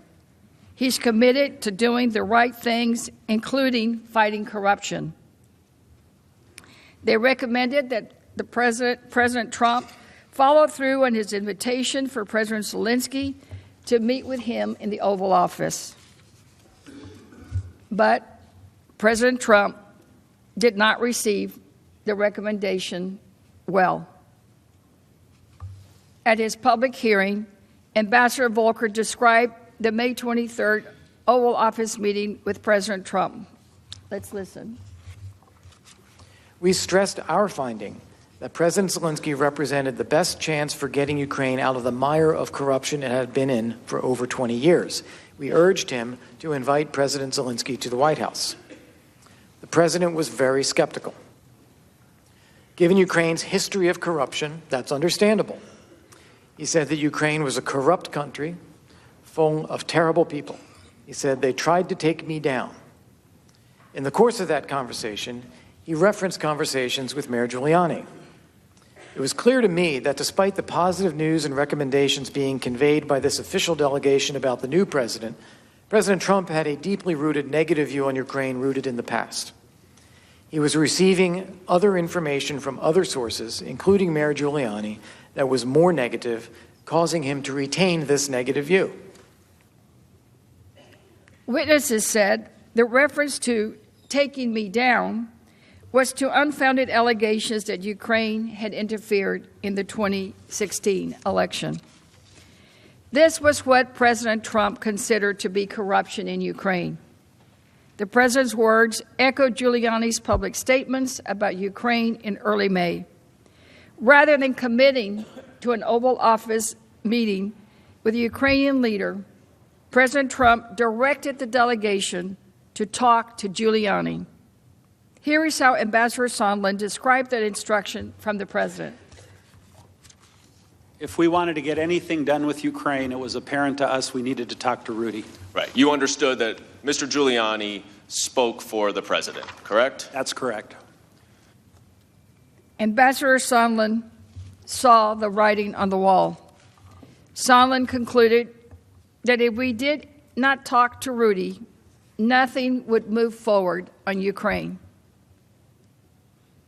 The Three Amigos, as they called themselves, did as the president ordered and began talking to Giuliani. Dr. Hill testified, Volker, Sondland, and Perry gave us every impression that they were meeting with Rudy Giuliani at this point, and Rudy Giuliani was also saying on the television, and indeed has said subsequently, that he was closely coordinating with the State Department. Like Dr. Hill, Ambassador Bolton closely tracked Giuliani's Ukraine-related activities. Hill testified about a conversation she had with Bolton in May of 2019. That conversation was revealing, so let's listen. On television making these statements, and I had already brought to Ambassador Bolton's attention the attacks, the smear campaign against Ambassador Yovanovitch, and expressed great regret about how this was unfolding and, in fact, the shameful way in which Ambassador Yovanovitch was being smeared and attacked. And I'd asked if there was anything that we could do about it. And Ambassador Bolton had looked pained, basically indicated with body language that there was nothing much that we could do about it.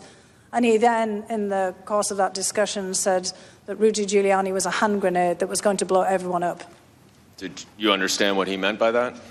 I did, actually. What did he mean? Well, I think he meant that, obviously, what Mr. Giuliani was saying was pretty explosive in any case. He was frequently on television making quite incendiary remarks about everyone involved in this, and that he was clearly pushing forward issues and ideas that would, probably come back to haunt us. And, in fact, I think... According to Hill's description, Bolton said that Giuliani's influence could be an obstacle to increased White House engagement with Ukraine. He instructed his staff not to meet with Giuliani. In June, Volker and Sondland relayed to Ambassador Taylor that President Trump wanted to hear from Zelensky before scheduling the meeting in the Oval Office. Ambassador Taylor testified that he did not understand at the time what that meant. Around this time, the president publicly expressed that he thought it would be okay to accept foreign interference to assist his campaign if it was in the form of opposition research on his opponent. Let's listen to that shocking interview. Campaign this time around, if foreigners, if Russia, if China, if someone else offers you information on an opponent, should they accept it or should they call the FBI? I think maybe you do both. I think you might want to listen. There's nothing wrong with listening. If somebody called from a country, Norway, we have information on your opponent. Oh, I think I'd want to hear it. You want that kind of interference in our elections? It's not an interference. They have information. I think I'd take it. Shocking video. Meanwhile, Giuliani continued to press Ukraine to do the president's political dirty work. On June 21, for instance, Giuliani tweeted the following: "New press of Ukraine still silent on investigation of Ukrainian interference in the 2016 election and alleged Biden bribery of President Poroshenko. Time for leadership, and investigate both if you want to purge how Ukraine was abused by Hillary and Obama people." The quid pro quo scheme was taking shape. Giuliani was publicly advocating for Ukraine to conduct politically motivated investigations, while President Trump refused to schedule an Oval Office meeting for Ukraine's new president. As Ambassador Sondland testified, the scheme to pressure Ukraine to conduct these investigations would only get more insidious with time.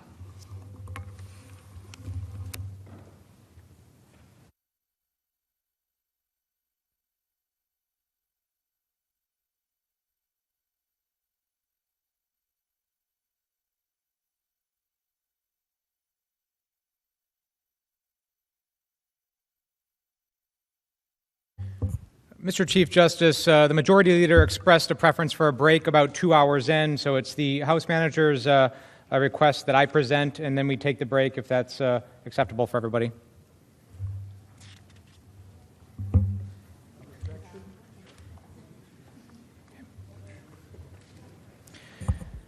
Mr. Chief Justice, members of the Senate, Counsel for the President, and the American people, where were you on July 25th, 2019?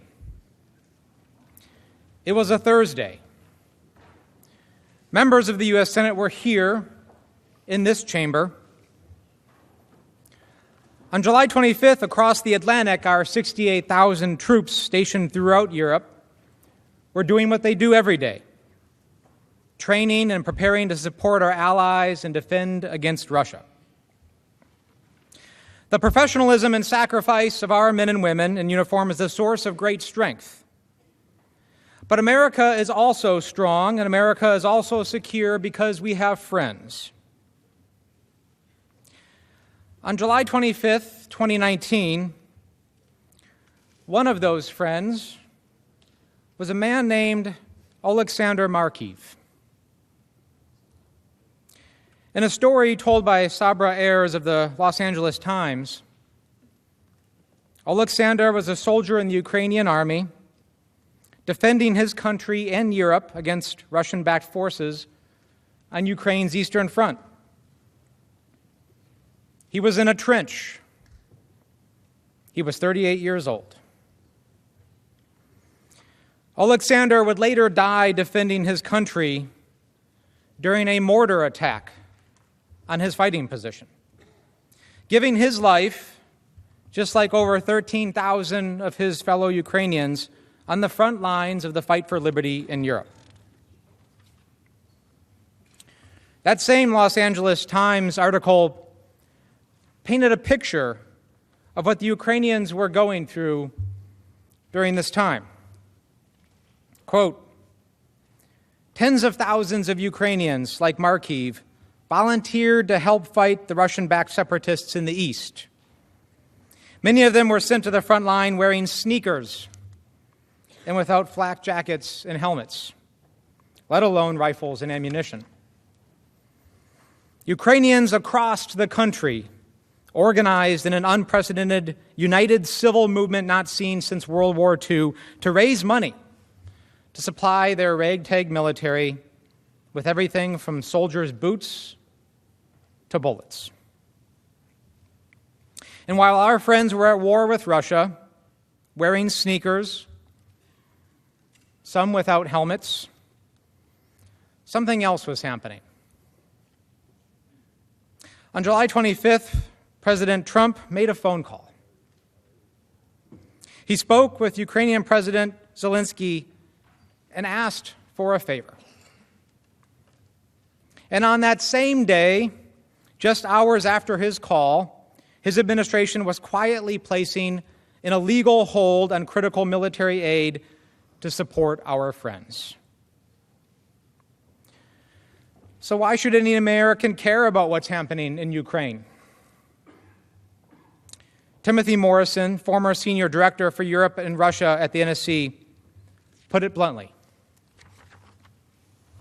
Third, I continue to believe Ukraine is on the front lines of a strategic competition between the West and Vladimir Putin's revanchist Russia. Russia is a failing power, but it is still a dangerous one. The United States aids Ukraine and her people so they can fight Russia over there, and we don't have to fight Russia here. Support for Ukraine's territorial integrity and sovereignty has been a bipartisan objective since Russia's military invasion in 2014. It must continue to be. We help our partner fight Russia over there so we don't have to fight Russia here. Our friends on the front lines and trenches with sneakers. Following Russia's invasion of Ukraine in 2014, the United States has stood by Ukraine. Our diplomats and military commanders have long said that supporting Ukraine makes us safer. But you don't need me to tell you that. You all know it very well. When the funding for this security assistance came up for a vote under this roof, 87 of you voted for the aid. And many of you have been staunch advocates for Ukraine, working in a nonpartisan way to support our friends. And that support makes a lot of sense, because politics should not play a part in ensuring that Ukraine can battle Russian aggression and ensure that freedom wins in Europe. This body has in so many ways set that example. Protecting Europe from Russia is not a political game. Let me provide some background. In early 2014, in what became known as the Revolution of Dignity, Ukrainian citizens demanded democratic reforms and an end to corruption, ousting the pro-Russian president. Within days, Russian military forces and their proxies invaded Ukraine, annexing Crimea and occupying portions of eastern Ukraine. Since 2014, more than 13,000 Ukrainians have been killed because of the conflict, and over 1.4 million have been forced from their homes. Russia's invasion of Ukraine is the first attempt to redraw Europe's borders since World War II. In 2017, then Secretary of Defense James Mattis summed it up well. He said, quote, "Despite Russia's denials, we know they are seeking to redraw international borders by force, undermining the sovereign and free nations of Europe." And as Ambassador Taylor put it, Russian aggression in Ukraine dismissed all the principles that have kept the peace and contributed to prosperity in Europe since World War II.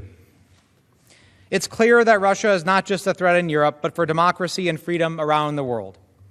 Our friends and allies have also responded, imposing sanctions on Russia and providing billions of dollars in economic, humanitarian, and security assistance to Ukraine. This has been an international effort. Today, the European Union is the single largest contributor of foreign assistance to Ukraine, having provided roughly $12 billion in grants and loans since 2014. And the United States has provided over $3 billion in assistance in that time. Because we all know that we can't separate our own security from the security of our friends and allies. That's why the U.S. has provided economic security and humanitarian assistance in the form of equipment and training. Ambassador Taylor testified that American aid is a concrete demonstration of our, quote, "commitment to resist aggression and freedom and defend freedom." He also detailed the many benefits of our assistance for Ukraine's forces. Mr. Chairman, the security assistance that we provide it takes many forms. One of the components of that assistance is counter-battery radar. Another component are sniper weapons. These weapons and this assistance it allows the Ukrainian military to deter further incursions by the Russians against Ukrainian territory. If that further incursion, further aggression were to take place, more Ukrainians would die. So it is a deterrent effect that these weapons provide. It's also the ability, it gives the Ukrainians the ability to negotiate from a position of a little more strength when they negotiate an end to the war in Donbass, negotiating with the Russians.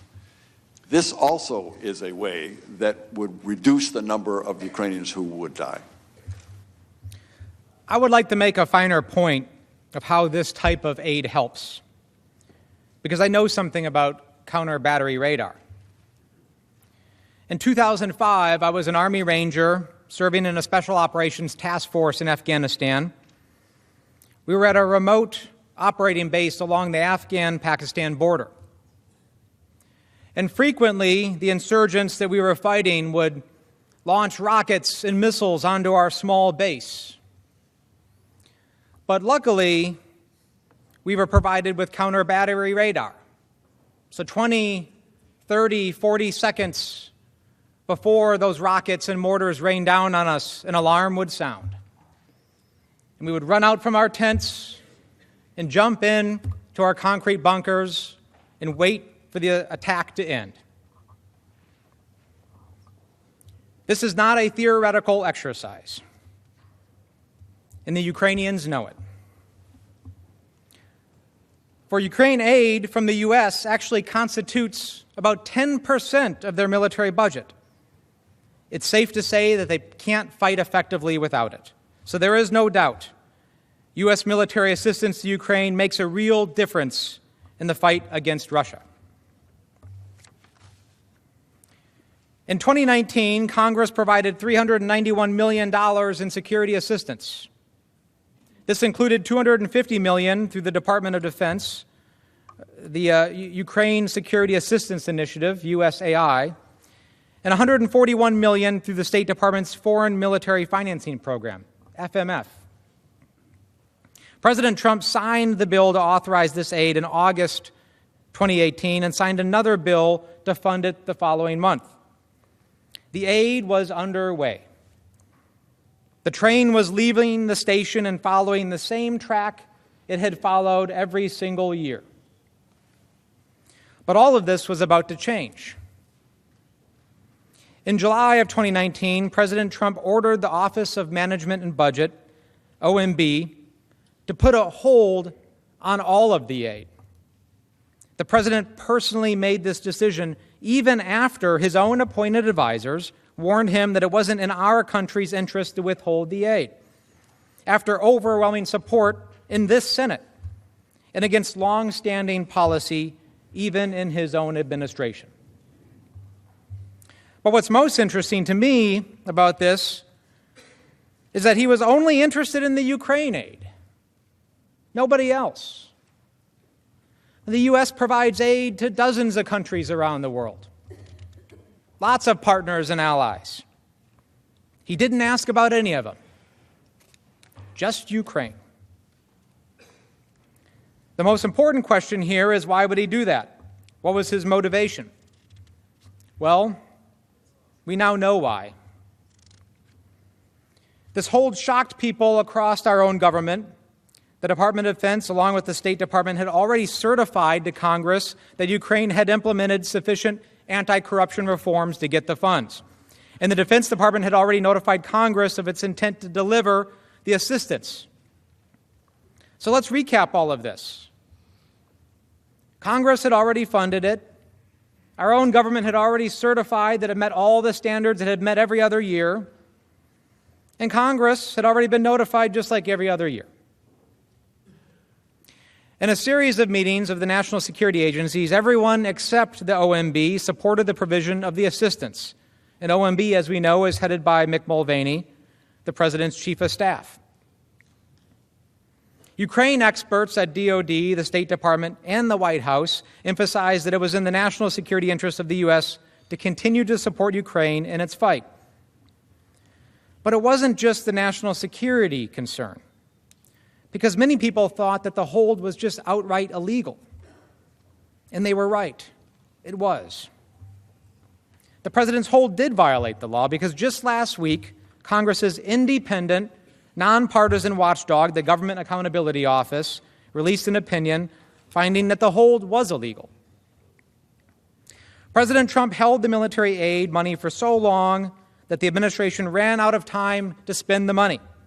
Ultimately, even after the president lifted the hold on September 11th, again with no clear explanation why, we, the Congress, had to pass another law to extend the deadline, delaying the delivery of the aid.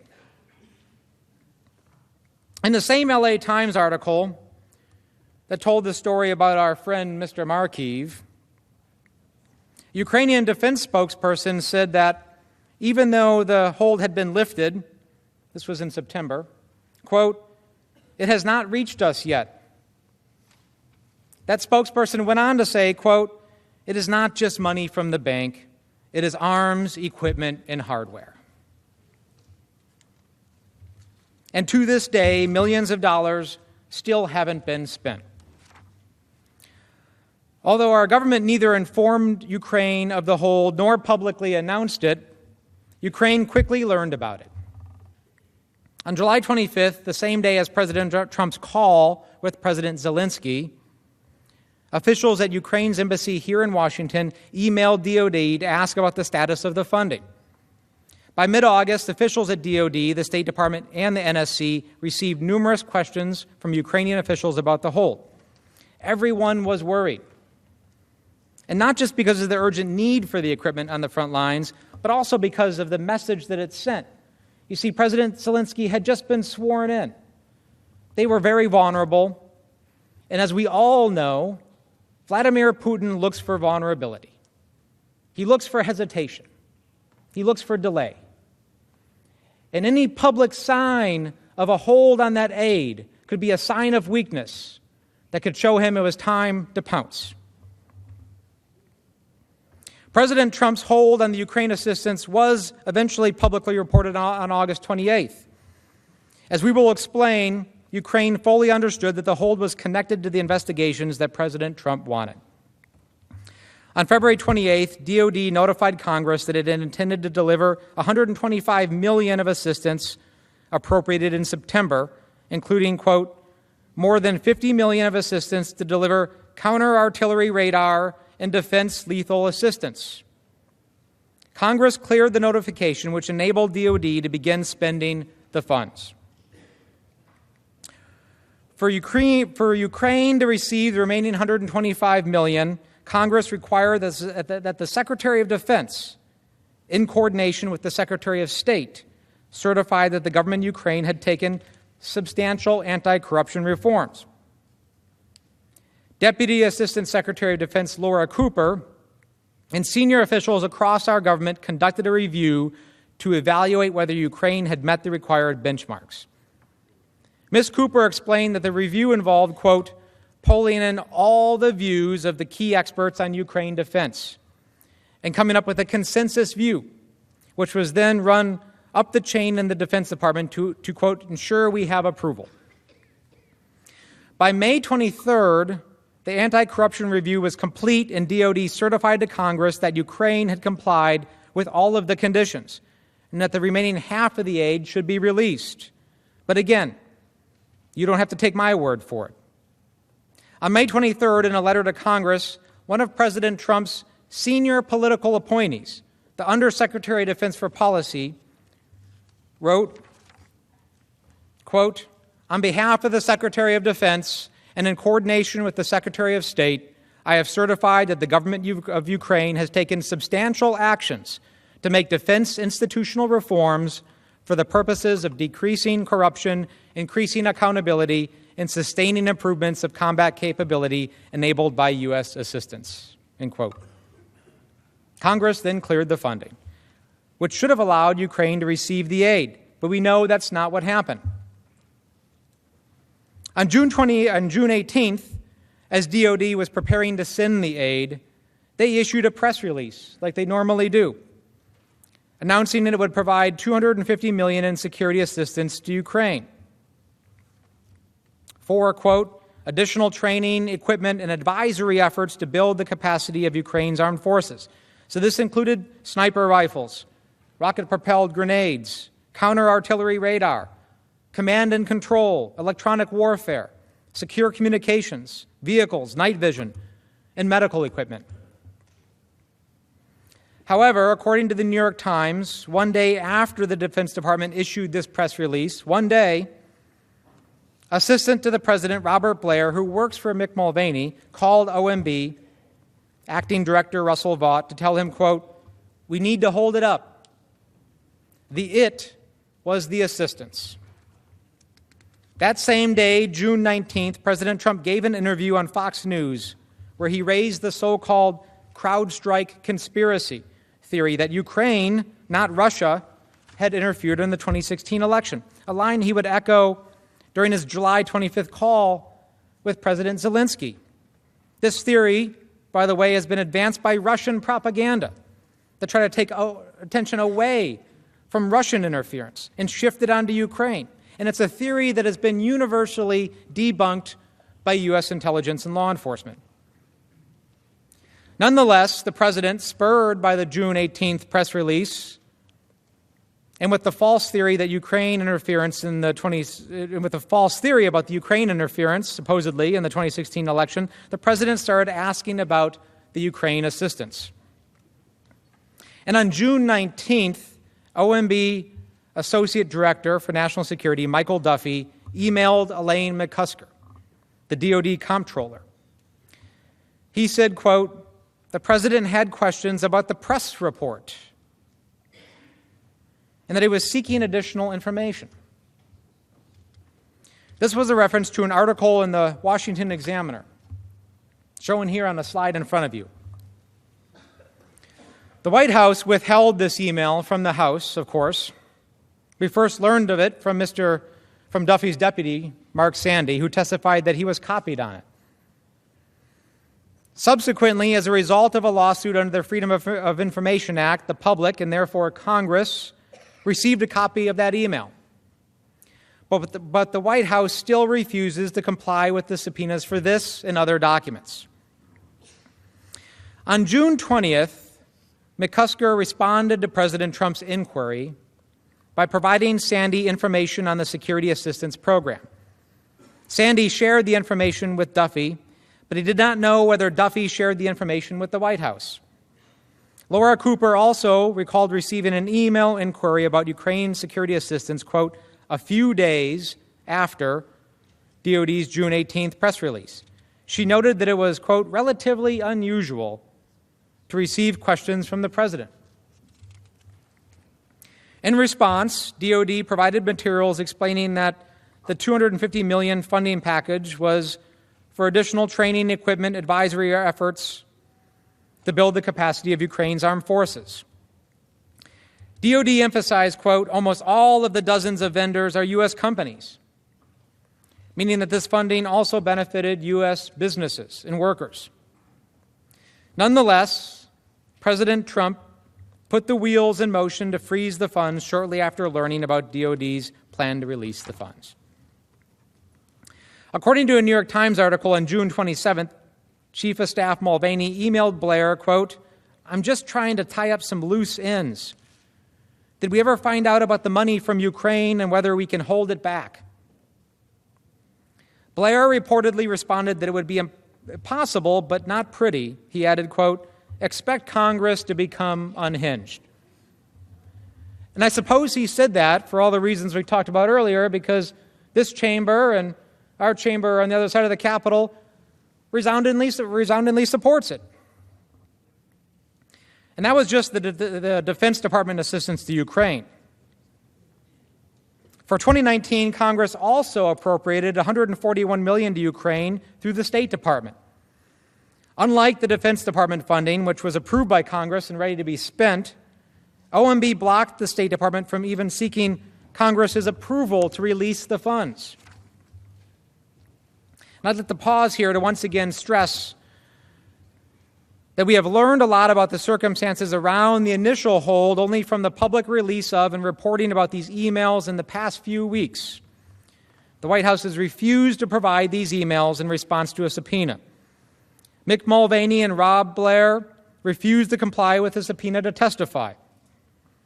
These emails are just a few of the many thousands that likely exist on this topic, but which have been concealed from Congress and the American people because of the ongoing obstruction. In fact, last night, as we were here late into the night, sometime around midnight, a new tranche of documents were released under a Freedom of Information Act request by an independent watchdog that had been asking for them. They were released last night between Mr. Duffy and Elaine McCusker and others on the things that I'm talking about right now. Unfortunately, as you can see, there isn't a lot to read here because it's all blacked out. So if the president's lawyers contest any of the facts that I'm talking about, you should demand to see the full record. The American people deserve to see the full truth when it comes to presidential actions. But back to the timeline. From July to September 2019, the president and his advisors at the White House and OMB implemented the hold on Ukraine assistance through an unusual and unlawful process. First, on July 3rd, the State Department notified DOD and NSC staff that OMB was blocking its notification to Congress. According to Jennifer Williams, Vice President Pence's aide, the hold on this assistance, quote, came out of the blue because it had not been previously discussed by OMB or NSC. Around July 12th, President Trump directed that a hold be placed on the DOD security assistance as well. That day, Mr. Blair sent an email to Duffy at OMB informing him that, quote, that the president is directing a hold on military support funding for Ukraine. Around July 15th, Tim Morrison learned from Deputy Director or Advisor Charles Kupperman, quote, that it was the president's direction to hold the assistance. Several days later, Duffy and Blair again exchanged emails about Ukraine and security assistance. And Sandy testified that in these emails, Duffy asked Blair about the reason for the hold.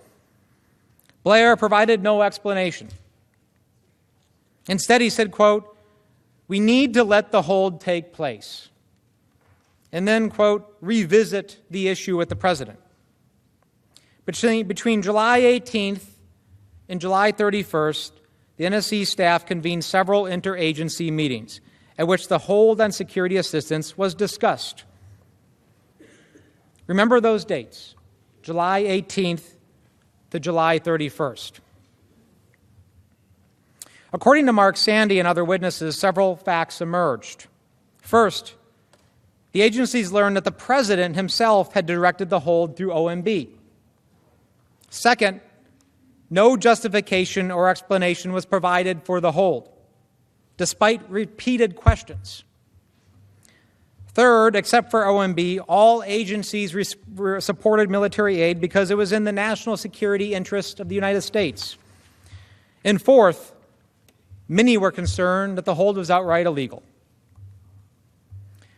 Ambassador Taylor learned of the hold on July 18th. He said, quote, the directive had come from the president to the chief of staff to OMB and that he, quote, sat in astonishment because one of the key pillars of our strong support for Ukraine was threatened. David Holmes, a diplomat at the U.S. Embassy in Kyiv, testified that he was shocked by the hold. Although there was initially some question as to whether the hold applied to DoD funds, which was already cleared by Congress, it soon became clear that the hold applied to all $391 million. Tim Morrison testified that DoD officials raised concerns at a meeting on July 23rd about whether it was, quote, actually legally permissible for the president to not allow for the disbursement of the funding. These concerns related to possible violations of the Impoundment Control Act, the law that gives the president the authority to delay or withhold funds only if Congress is notified of those intentions and approves the proposed action. Of course, neither of those things had been done. The issue was escalated quickly, and at a senior-level meeting on July 26th, OMB remained the lone voice for holding the aid.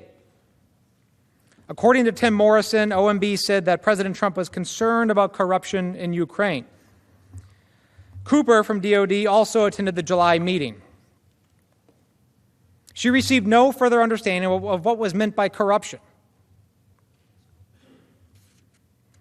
There was never a principals meeting convened on this issue, but there was a fourth and final interagency meeting on July 31st. Remember that date? A fourth and final one.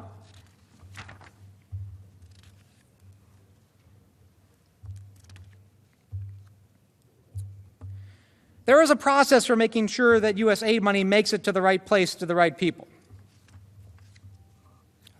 And Mr. Chief Justice, I do see a lot of members moving and taking a break. Would we like to take a break at this time? I have another probably 15 minutes. Oh, I think we can continue. Okay. If I may, what I was going to suggest was at 6:30, we take a 30-minute break for dinner. Okay. If that would work. So break at 6:30? Yep, okay. What I was going to suggest was a break for dinner at 6:30 for about 30 minutes. Does that work? Yeah. Okay.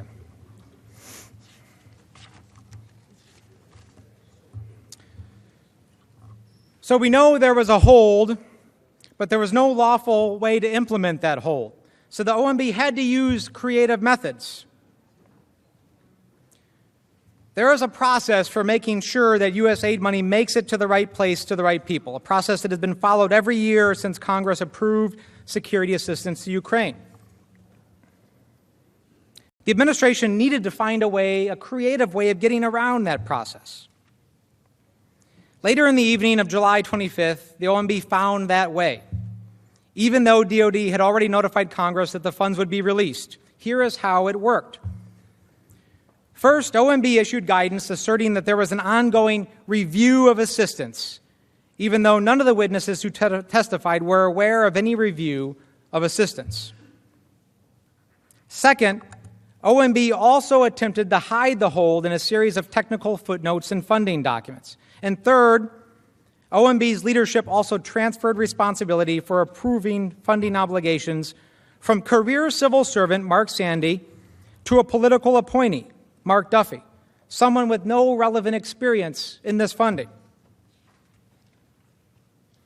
Based on recent public reporting and documents DoD released under the Freedom of Information Act, we learned that on July 25th, approximately 90 minutes after President Trump's phone call with President Zelensky, Mr. Duffy put this three-pronged plan into motion when he sent an email to senior DOD officials, copying Sandy. The email is in front of you.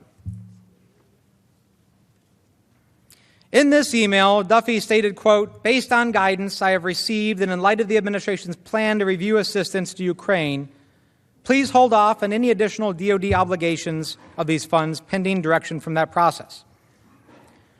Duffy also underscored, quote, "Given the sensitive nature of the request, I appreciate you keeping that information closely held to those who need to know to execute the direction." In other words, don't tell anybody about it. Later that day, Sandy approved and signed the first July 25th funding document, which delayed funding until August 5th. Sandy testified that the purpose of this and subsequent footnotes, quote, was to preclude obligation for a limited period of time, but enable planning and casework to continue. Sandy also testified that his use of footnotes was unusual and that in his 12 years of OMB experience, he could, quote, not recall another event like it. On July 29th, Duffy told Sandy he would no longer be responsible for approving the release of DOD Ukraine funding. This was only weeks after Sandy had raised questions about the legality of the president's hold. Duffy also revoked the authority for approving the release of the State Department funding from Sandy's colleague at OMB. In short, Duffy assumed approval authority for all $391 million of the assistance. Over the next several weeks, with Duffy in charge, OMB continued to issue funding documents that kept kicking the can down the road, supposedly to allow for an interagency process. And remember, an interagency process that had already wrapped up back in July. While inserting the whole time footnotes throughout the apportionment documents, stating that the delay wouldn't affect the program. And yet concerns continued to be relayed within DOD that it had. In total, OMB issued 9 of these documents between July 25th and September 10th.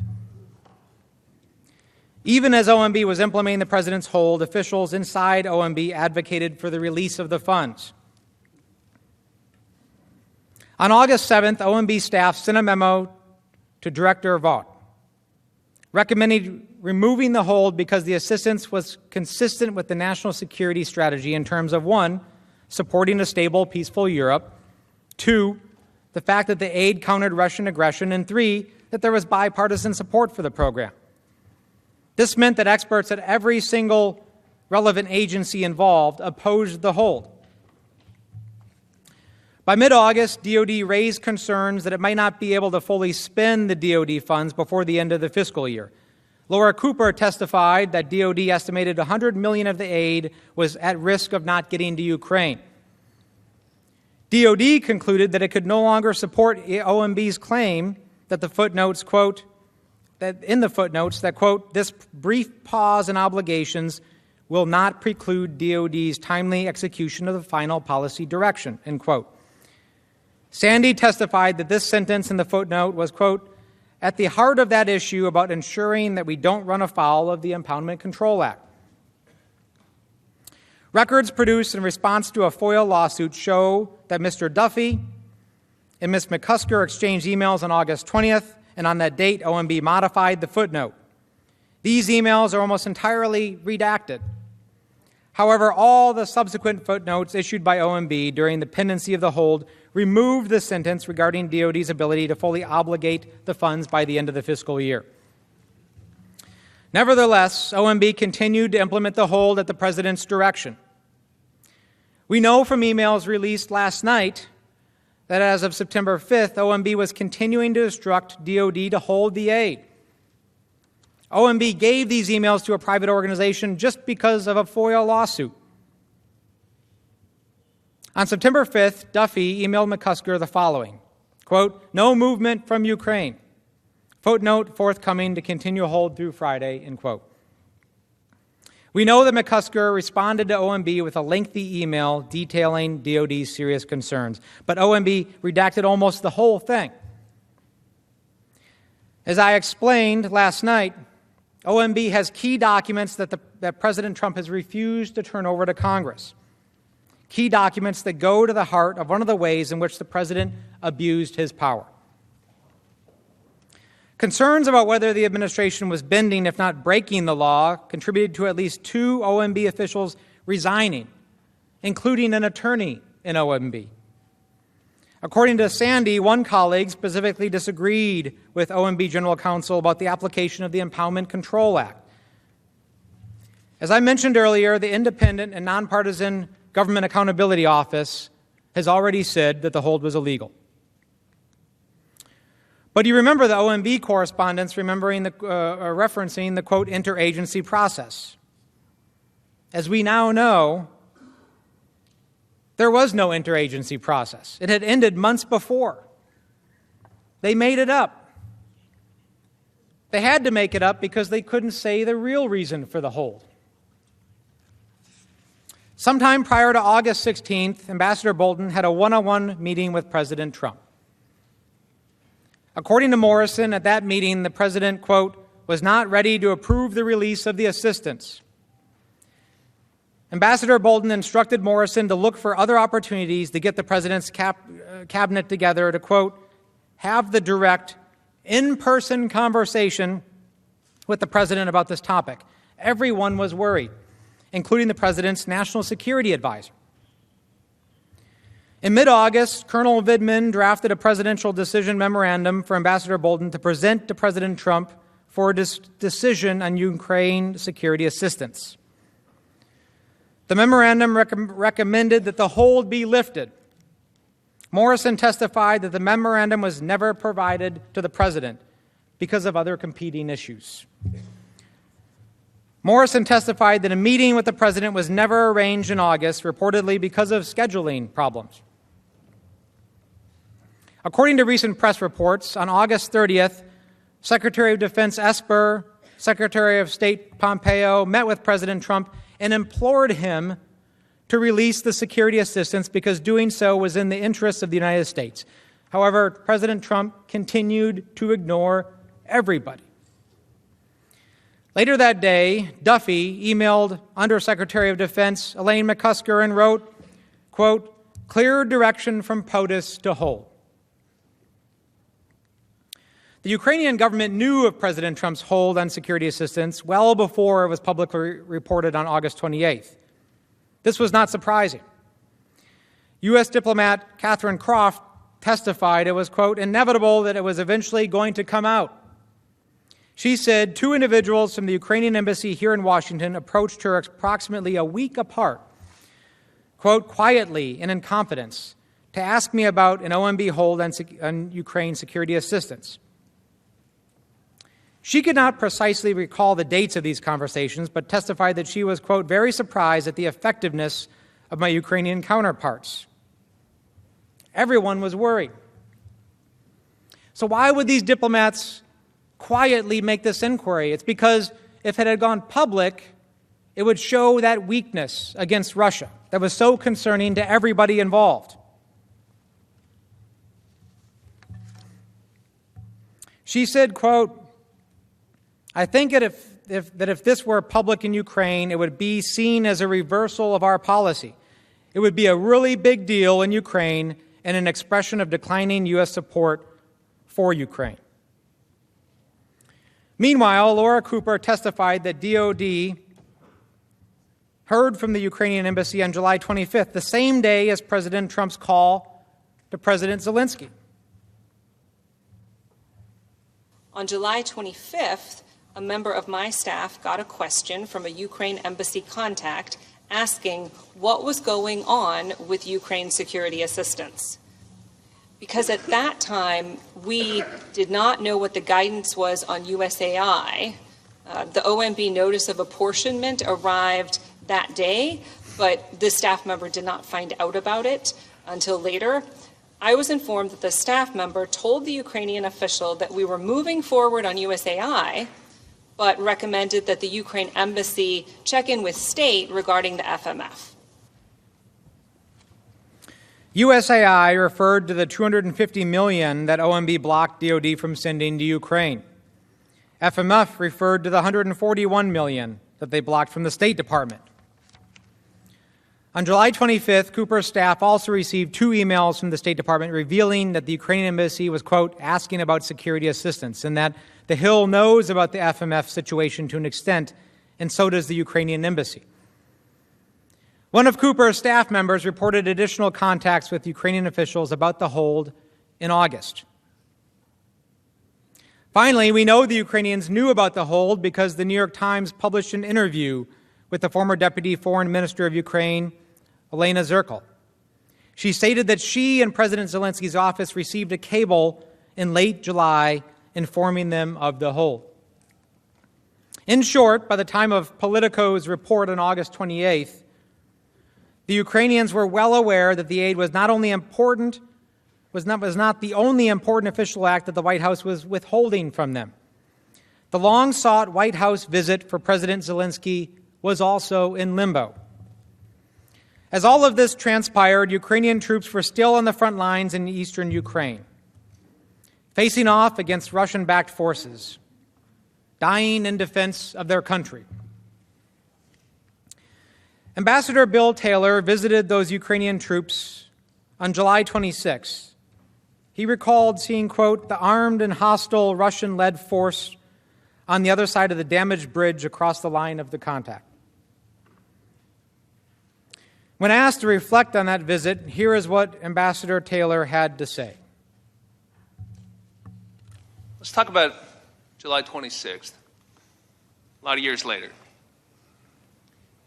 You go to the front, you go to Donbass with Ambassador Volker, I believe, and you're on the bridge and you're looking over on the front line at the Russian soldiers. Is that what you recalled? Yes, sir.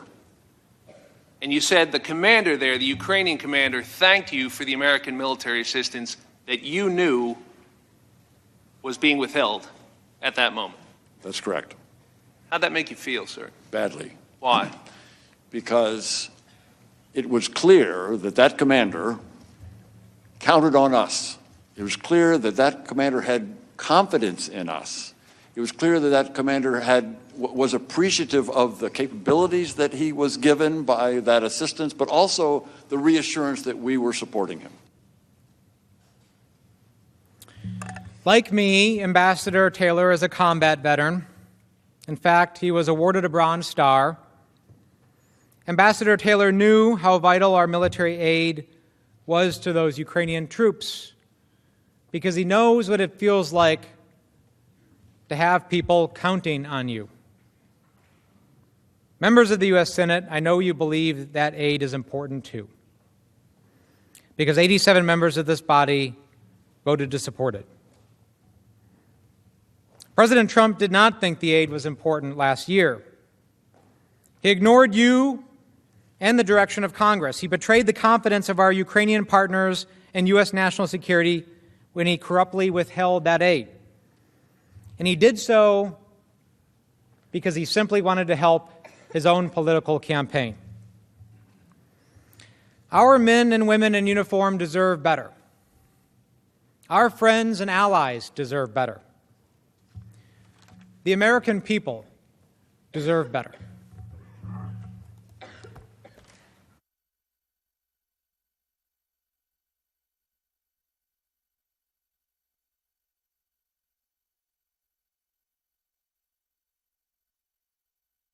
Chief Justice Roberts, Senators, and Counsel for the President.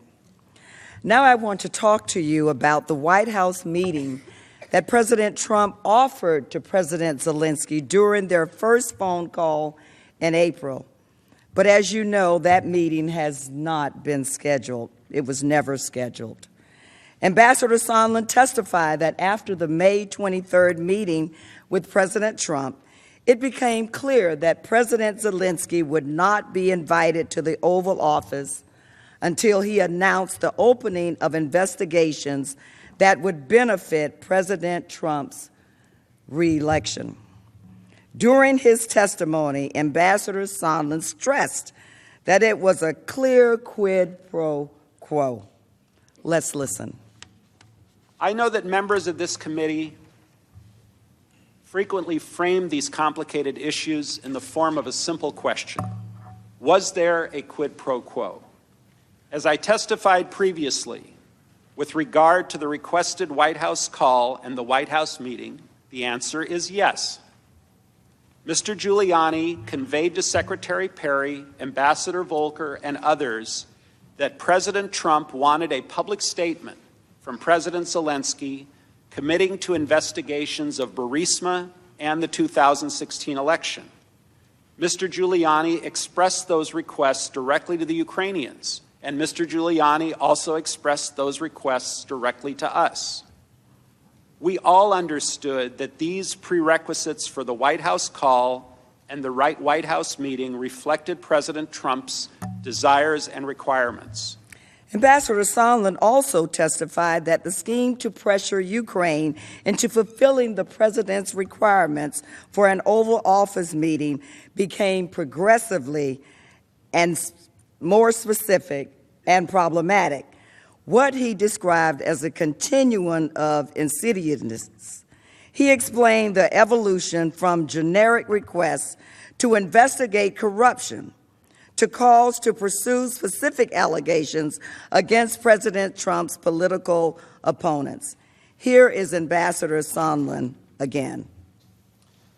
Well, Mr. Chairman, when we left the Oval Office, I believe on May 23rd, the request was very generic for an investigation of corruption in a very vanilla sense, and dealing with some of the oligarch problems in Ukraine, which were longstanding problems. And then as time went on, more specific items got added to the menu, including the Burisma and 2016 election meddling specifically, the DNC server specifically. And over this continuum, it became more and more difficult to secure the White House meeting because more conditions were being placed on the White House meeting. In short, Ambassadors Volker and Sondland understood that to get the meeting scheduled, they needed to get Mr. Giuliani's agreement first. On June 27, Ambassador Sondland explained to Ambassador Taylor that President Trump needed to hear from the Ukrainian leader before he would consent to a White House meeting. Here is how Ambassador Taylor explained it. On June 27th, Ambassador Sondland told me during a phone conversation that President Zelensky needed to make clear to President Trump that he, President Zelensky, was not standing in the way of investigations. Diplomat David Holmes testified that he understood early on the investigations to mean the Burisma Biden investigations that Mr. Giuliani and his associates had been speaking about publicly. Mr. Holmes noted that while President Trump was withholding an Oval meeting with Ukraine's newly elected leader, he agreed to meet with Ukraine's chief foe, Vladimir Putin. Mr. Holmes had this to say. Also on June 28th, while President Trump was still not moving forward on a meeting with President Zelensky, he met with Russian President Putin at the G20 summit in Osaka, Japan, sending a further signal of lack of support to Ukraine. Ambassador Volker did not dispute other witnesses' testimony that President Trump conditioned Oval Office meetings on President Zelensky's willingness to announce investigations. Indeed, Ambassador Volker helped matters along. Ambassador Volker testified that at a conference in early July, he suggested that President Zelensky speak to President Trump on the phone to discuss the investigations. During his testimony, Ambassador Volker described that encounter. And in the July 2nd or 3rd meeting in Toronto that you had with President Zelensky, you also mentioned investigations to him, Yes. right? And again, you were referring to the Burisma. I was thinking and of the 2016. Burisma in 2016. Okay. And you understood that that's what the Ukrainians interpreted references to investigations to be related to Burisma and the 2016 election. I don't know specifically at that time if we had talked that specifically Burisma 2016 with President Zelensky. That was my assumption, though, that they would have been thinking that too. Mr. Giuliani became an inescapable presence to both Ukrainian officials and American diplomats. To the Ukrainians, Rudy Giuliani was seen as both a potential channel to President Trump and an obstacle to a productive U.S.-Ukraine relationship. A top aide to President Zelensky texts to Volker that, "I feel that the key for many things is Rudy, and I'm ready to talk with him at any time." But everyone understood that Mr. Giuliani was no rogue agent. He was acting at the direction of the president. Ambassador Sondland clearly described Mr. Giuliani's role in regard to the president. Let's listen.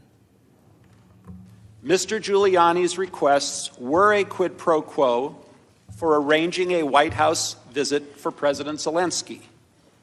Mr. Giuliani demanded that Ukraine make a public statement announcing the investigations of the 2016 election, DNC server, and Burisma. Mr. Giuliani was expressing the desires of the President of the United States, and we knew these investigations were important to the President. Concerned about Mr. Giuliani's influence began to grow. On July 10th, at a meeting between Ambassador Taylor and two Ukrainian officials in Kyiv, Ukrainian officials said they were very concerned because Mr. Giuliani had told the corrupt Prosecutor General Lysenko that President Trump would not meet with the Ukrainian leader. Back in Washington, two important encounters at the White House further revealed the existence of a corrupt quid pro quo. Ambassador Sondland first broached the investigation in a meeting in Ambassador Bolton's office with Bolton's Ukrainian counterpart and President Zelensky's top aide. Also present were Secretary Perry, Ambassador Volker, and NSC officials Dr. Hill and Lieutenant Colonel Vindman. Toward the end of the meeting, the Ukrainians raised the topic of an Oval Office meeting between President Trump and President Zelensky. Ambassador Bolton started to respond when Ambassador Sondland interjected and raised the demands of the investigation. Here is how Lieutenant Colonel Vindman recalled the conversation. To the best of my recollection, Ambassador Sondland said that in order to get a White House meeting, the Ukrainians would have to provide a deliverable, which is investigations, specific investigations. Ambassador Volker separately confirmed this recollection during his testimony. I participated in the July 10th meeting between National Security Advisor Bolton and then Ukrainian Chairman of the National Security and Defense Council, Alex Danylyuk. As I remember, the meeting was essentially over when Ambassador Sondland made a general comment about investigations. I think all of us thought it was inappropriate. Ambassador Bolton also found Ambassador Sondland's reference to be inappropriate, and he abruptly ended the meeting. However, Ambassador Sondland was not deterred. He convened a second meeting where he discussed what needed to happen before an Oval Office meeting. Apparently, Ambassador Sondland had received his marching orders from the president, and he was determined to carry them out.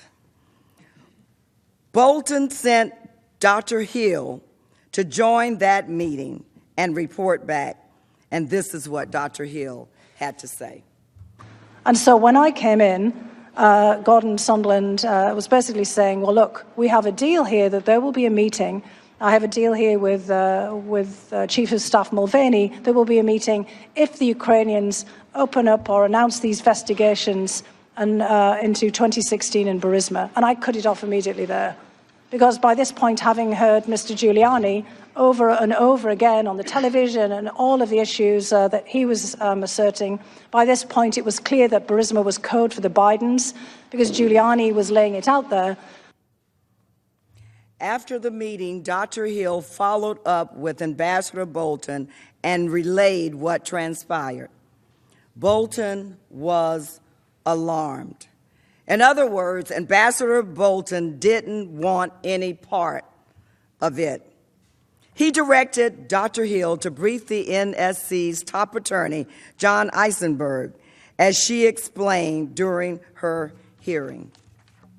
What was that specific instruction? The specific instruction was that I had to go to the lawyers, to John Eisenberg, our senior counsel for the National Security Council, to basically say, you tell Eisenberg, Ambassador Bolton told me, that I am not part of this whatever drug deal that Mulvaney and Sondland are cooking up.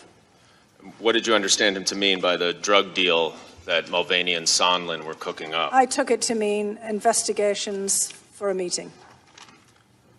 Did you go speak to the lawyers? I certainly did. Senators, as a former chief of police, I think it's quite interesting that Ambassador Bolton categorized the corrupt scheme, the pressure campaign, as a, quote, drug deal. I think that Ambassador Bolton was trying to send us a very powerful message.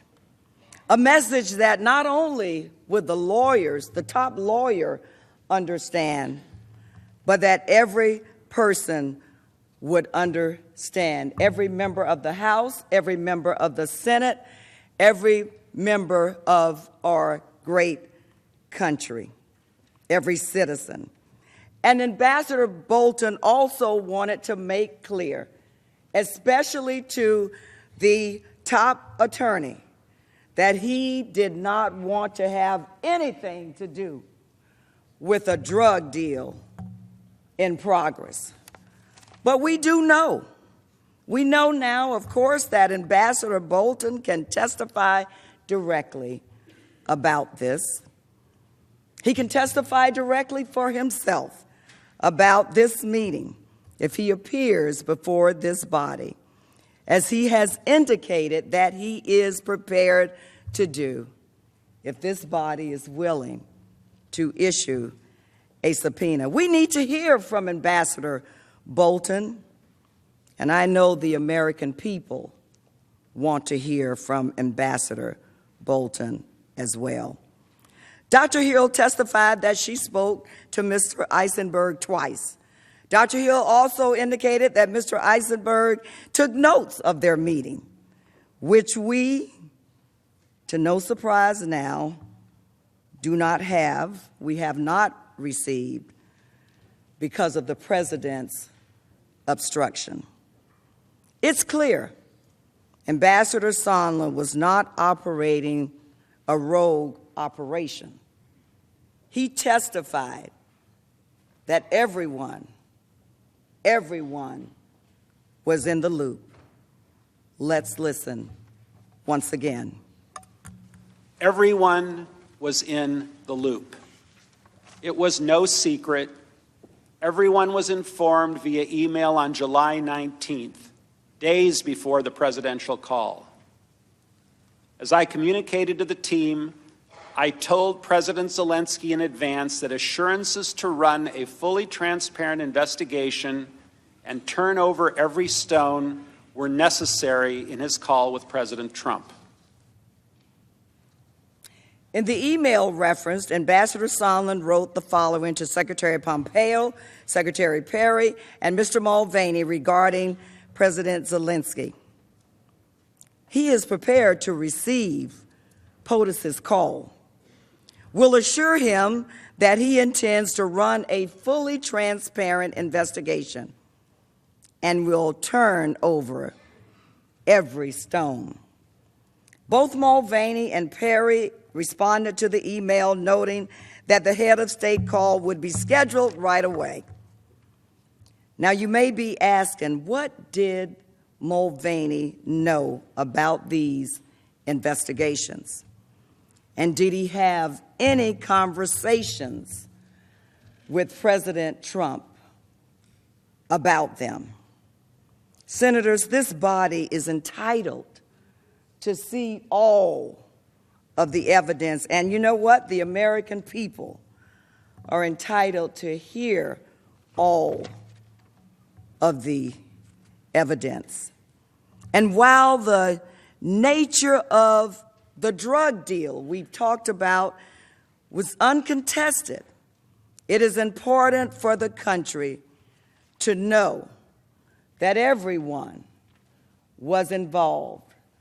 Because we've heard it, everyone was in the loop. Now, later that day, July 19th, Ambassador Sondland texted Ambassadors Volker and Taylor about the upcoming head of state telephone call. And the text said, "Looks like POTUS call tomorrow."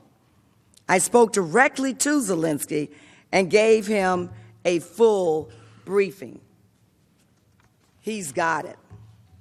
Ambassador Volker replied to Sondland's text, "Most important is for Zelensky to say that he will help investigations." The evidence shows that the Ukrainians understood what they needed to do to earn a White House meeting with the president. On July 20th, the day after Ambassador Sondland's phone call with President Zelensky, Ambassador Taylor spoke with the Ukrainian National Security Advisor. Ukraine's National Security Advisor conveyed that the Ukrainian president did not want to become an instrument in U.S. politics. Here is how Ambassador Taylor explained that concern. What did you understand it to mean when that Zelensky had concerns about being an instrument in Washington domestic re-election politics? Mr. Daniluk understood that these investigations were pursuant to Mr. Giuliani's request to develop information, to find information about Burisma and the Bidens. This was very well known in public. Mr. Giuliani had made this point clear in several instances in the beginning, in the springtime, and Mr. Daniluk was aware that that was a problem. And would you agree that because President Zelensky is worried about this, they understood at least that there was some pressure for them to pursue these investigations? Is that fair? Mr. Daniluk indicated that President Zelensky certainly understood it, that he did not want to get involved in these type of activities. The next day, Ambassador Taylor relayed the Ukrainian leader's concerns to Volker and Sondland. But Ambassador Sondland did not back down. Specifically, Ambassador Sondland texted in response to Ambassador Taylor's worry. "Absolutely, but we need to get the conversation started and the relationship built, irrespective of the pretext." Again, Ambassador Sondland had his marching orders, and he was determined to carry them out. A call between President Trump and President Zelensky was scheduled for July 25th. Before the call, President Trump spoke to Sondland and reiterated his expectation that the Ukrainian leader would commit to the investigations.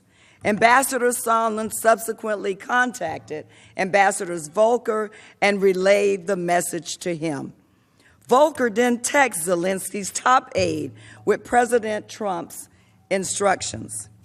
Assuming President Z convinces Trump he will investigate, get to the bottom of what happened in 2016, we will nail down the date for a visit to Washington.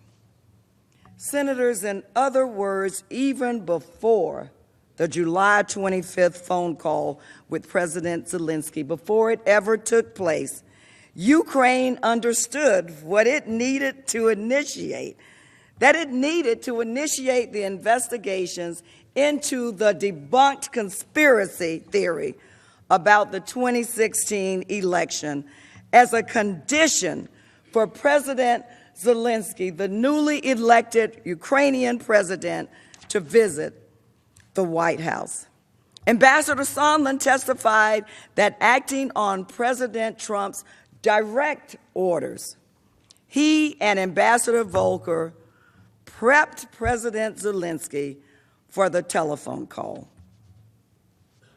And you would agree that the message in this that is expressed here is that President Zelensky needs to convince Trump that he will do the investigations in order to nail down the date for a visit to Washington, D.C. Is that correct? That's correct. By this time, nonpartisan career officials involved with Ukraine policy had become aware of this quid pro quo. Here is what three of them said during their testimony. Ambassador Taylor, the meeting President Zelensky wanted was conditioned on investigations of Burisma and alleged Ukrainian influence in the 2016 elections. Ambassador David Holmes, it was made clear that some action on a Burisma-Biden investigation was a precondition for an Oval Office visit. Dr. Hill, there seems to be an awful lot of people involved. You know, basically turning a White House meeting into some kind of asset that was dangled out to the Ukrainian government. A White House visit, a visit to the Oval Office dangled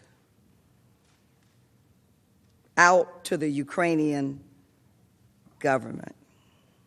Senators, I ask you to think about those words as we decide, as you decide, what action you will take. Think about those words. There was no doubt the direction came from the President of the United States. The President was the center of this scheme. Ambassador Sondland testified that Mr. Giuliani was expressing the desires of the President of the United States, and we knew these investigations were important to the President. Ambassador Sondland added that Mr. Giuliani followed the direction of the President, and we followed the President's orders. However, as Ambassador Taylor testified, Ambassador Bolton was not interested in did not want to have the call because he thought it was going to be a disaster. He thought that there could be some talk of investigations or even worse than that. He thought, what was Ambassador, I ask you today, Senators, what was Ambassador Bolton so afraid that President Trump would say to the newly elected Ukrainian president? What was the National Security Advisor so afraid that President Trump would say to President Zelensky? And this is another topic we'd like to ask Ambassador Bolton about if and when he appears before this body.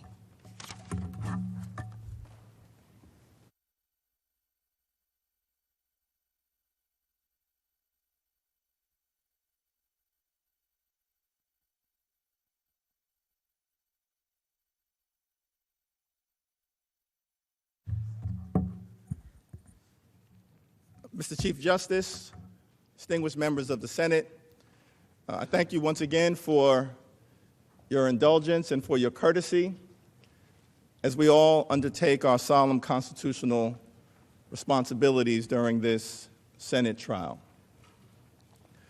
George Washington once observed in his farewell address to the nation that the Constitution is sacredly obligatory upon all. That means everyone. And in fact, that is what makes our great country so distinct from authoritarian regimes and enemies of democracy. Vladimir Putin is above the law in Russia. Erdogan is above the law in Turkey. Kim Jong-un is above the law in North Korea. But in the United States of America, no one is above the law, not even the President of the United States. That is what this moment is all about. As we all know, Congress is a separate and co-equal branch of government. We don't work for this president or any president. We, of course, work for the American people. We have a constitutional responsibility to serve as a check and balance on an out-of-control executive branch. That is not the Democratic Party playbook. That is not the Republican Party playbook. That is the playbook in a democratic republic. James Madison once observed in Federalist 51 that the Congress should serve as a rival to the executive branch. In my humble opinion, why would Madison use the word rival? It's because the framers of the Constitution, I think, did not want a king. They did not want a dictator. They did not want a monarch. They wanted a democracy.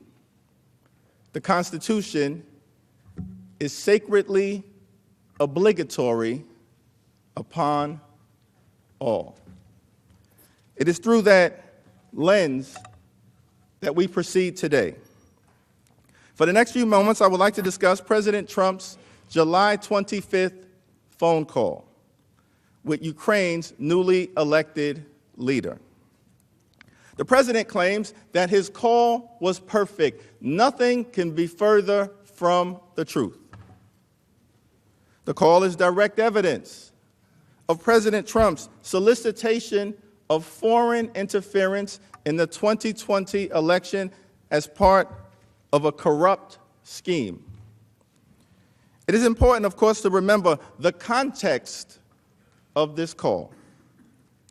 The new Ukrainian president, Vladimir Zelensky, was in a vulnerable position and viewed American and diplomatic military support as critical to his standing and to Ukraine's fragile future as a democracy. Equally significant, as outlined by my colleagues, America has a strong national security interest in supporting Ukraine against Russia's continued aggression. William Taylor, West Point graduate, Vietnam War hero, ambassador to Ukraine, appointed by Donald Trump, testified, Ukraine is a strategic partner of the United States, important for the security of our country as well as Europe. Lieutenant Colonel Alexander Vindman, National Security Council officer, Trump appointee, Purple Heart recipient, Iraq War veteran, testified a strong and independent Ukraine is critical to our national security interests. Ukraine remains under attack by Russian-backed separatists in Crimea. It is an ongoing hot war. Ukraine is a friend, Russia is a foe. Ukraine is a democracy. Russia is a dictatorship. The United States may very well be one of the only things standing between Russia and Ukraine being completely overrun as part of Vladimir Putin's continued aggression against the free world. That is why this Congress allocated $391 million in military and security aid to a vulnerable Ukraine on a bipartisan basis, because it is in America's national security interests. On the July 25th call, Mr. Trump could have endeavored to strengthen the relationship with this new Ukrainian leader. Instead, President Trump focused on securing a personal favor. He wanted Ukraine to conduct phony investigations designed to enhance his political standing and solicit foreign interference in the 2020 election. On a July 25th call, President Trump maligned a highly respected American ambassador known as an anti-corruption crusader. At the same time, he praised a corrupt former Ukrainian prosecutor.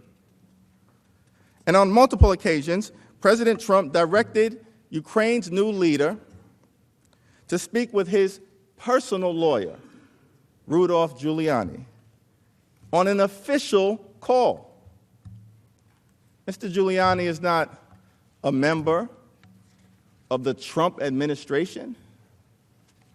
For these and other reasons, the July 25th call warrants our close scrutiny. It presents significant and shocking evidence of President Trump's corrupt intent. The call lays bare the president's willingness to do whatever it takes to get what he wants, even if his behavior undermines the national security interests of the United States of America. At the beginning of the call, President Zelensky mentioned U.S. military aid, and he states, "I would also like to thank you for your great support in the area of defense." The great support in the area of defense includes the security assistance passed by this Congress on a bipartisan basis that Donald Trump held up in violation of the law. Immediately after President Zelensky raised the issue of defense support, President Trump responded, "I would like you to do us a favor, though." These words will live in infamy. First, President Trump said to President Zelensky, as part of the two demands that he requested, "I would like you to find out what happened with this whole situation in Ukraine. They say CrowdStrike. I guess you have one of your wealthy people, the server, they say, Ukraine has it." President Trump continued, "I would like to have the Attorney General call you or your people, and I would like you to get to the bottom of it. As you saw yesterday, that whole nonsense ended with a very poor performance by a man named Robert Mueller, a Vietnam War hero, by the way. A very poor performance by a man named Robert Mueller, an incompetent performance. But they say a lot of it started with Ukraine. Whatever you can do, it's very important that you do it if that's possible." Who is the they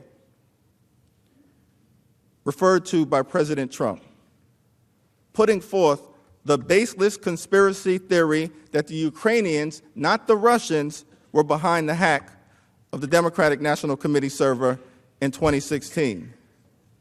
They means Russia. They means Putin.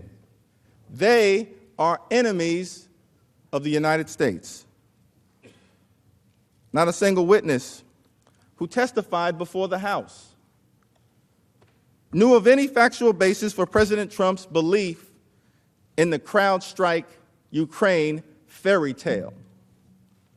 To the contrary, the U.S. intelligence community and this Senate Intelligence Committee assessed that Russia interfered in the 2016 election.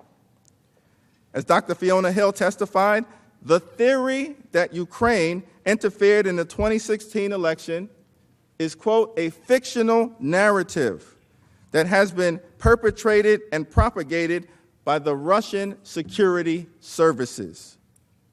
The conspiracy theory that President Trump advanced on the July 25th phone call is stone-cold Russian propaganda.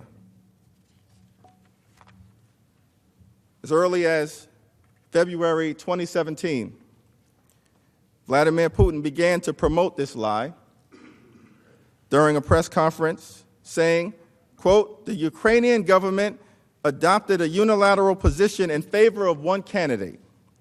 More than that, certain oligarchs, certainly with the approval of the political leadership, funded this candidate, or female candidate, to be precise. Those are the words of Vladimir Putin, a script apparently adopted by President Donald John Trump. If there was any doubt about who benefits from this unfounded, Russian-inspired conspiracy theory advanced by Donald Trump, Vladimir Putin made it clear when he said in November of 2019, thank God no one is accusing us anymore of interfering in U.S. elections. Now they're accusing Ukrainians. Unfortunately, this is not the first time President Trump tried to capitalize on Russian propaganda and misinformation for his own political benefit. On July 24th, just one day before this call, Special Counsel Robert Mueller testified before Congress that the Russian government interfered in the 2016 election in sweeping and systematic fashion in order to support the Trump campaign and divide America. Mr. Mueller also found that the Trump campaign welcomed Russian interference in the 2016 election and utilized it as part of its campaign messaging. Despite the clear and overwhelming conclusion of U.S. intelligence agencies, as well as the distinguished Senate Intelligence Committee, that Russia, not Ukraine, interfered in the 2016 election, President Trump continued to press the new Ukrainian leader to announce an investigation into the CrowdStrike Ukraine conspiracy theory. Why? President Trump sought a political favor. That's why. As part of a scheme to solicit foreign interference in the 2020 election. The second demand made by President Trump on the July 25th call related to the campaign of Vice President Joe Biden, who announced his intention to run for the office of the presidency last April. Throughout the spring and early summer of last year, public polling consistently showed that Biden would decisively defeat President Trump. In fact, on June 16th of last year, June 16th, a Fox News poll showed that President Trump would lose to Joe Biden by 10 points. The concern with Joe Biden's candidacy provides motive for President Trump's demand that the Ukrainian government investigate the former vice president and his son, Hunter. Here is what President Trump said on that call. The other thing, there's a lot of talk about Biden's son, that Biden stopped the prosecution. And a lot of people want to find out about that. So whatever you can do with the Attorney General would be great. Biden went around bragging that he stopped the prosecution. So if you can look into it, it sounds horrible to me. Now, the Trump administration officials who participated in the impeachment inquiry unanimously testified that there was no factual support for the allegation that Vice President Biden did anything wrong or misused his authority when he pressed for the removal of Ukraine's corrupt former prosecutor general.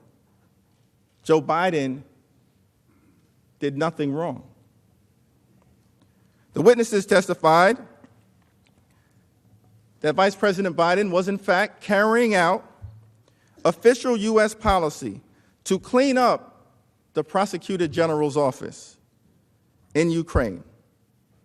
This policy, of course, aligned with the perspective of many in this very distinguished body, as well as our European allies throughout the world, as well as the International Monetary Fund.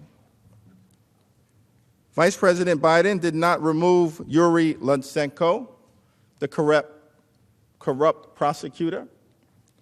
The Ukrainian government did, with the support of the free world. Nonetheless, on October 3rd, 2019, when a reporter asked President Trump, "What exactly did you hope Zelensky would do about the Bidens after your phone call?" President Trump responded as follows. Mr. President, what exactly did you hope Zelensky would do about the Bidens after your phone call? Exactly. Well, I would think that if they were honest about it, they'd start a major investigation into the Bidens. It's a very simple answer. Start a major investigation into the Bidens. The evidence of wrongdoing by President Trump is hiding in plain sight. During the July 25th call, President Trump also repeatedly pressed the Ukrainian president to coordinate with his personal attorney, Rudolph Giuliani. Why was Rudolph Giuliani's name mentioned multiple times during the July 25th phone call? Giuliani is not the Secretary of State. He's not an ambassador. He's not a member of the diplomatic corps. Rudolph Giuliani is a cold-blooded political operative for President Trump's re-election campaign. That is why he was referenced multiple times on that July 25th phone call. And it is evidence of corrupt intent by President Trump. By the time the call took place, President Zelensky understood Giuliani's connection to the shakedown scheme. He recognized Giuliani's role as the president's political operative as matters related to Ukraine. Zelensky informed President Trump that one of his aides spoke with Mr. Giuliani just recently, and we are hoping very much that Mr. Giuliani will be able to travel to Ukraine and we will meet once he comes. The Ukrainian leader knew Giuliani represented President Trump's political interest in his country and could help unlock the long sought after Oval Office meeting that President Zelensky desired. The phony investigations sought by President Trump on the July 25th call were not designed to bolster the national security interests of the United States of America. Quite the contrary, President Trump sought to benefit himself and his own reelection prospects. On the July 25th call, President Trump also suggested that President Zelensky speak with the Attorney General, William Barr, about the two fake investigations that the president sought. This is important to keep in mind. At no time during this entire sordid scheme was there an ongoing American law enforcement investigation into the phony slander related to Joe Biden or the conspiracy theory related to Ukrainian interference in the 2016 election. At no time was there an ongoing American law enforcement investigation. America is the leader of the free world. We do not urge other sovereign countries to target American citizens, absent any legitimate basis whatsoever, absent any scintilla of evidence. Apparently, President Trump does not play by those rules.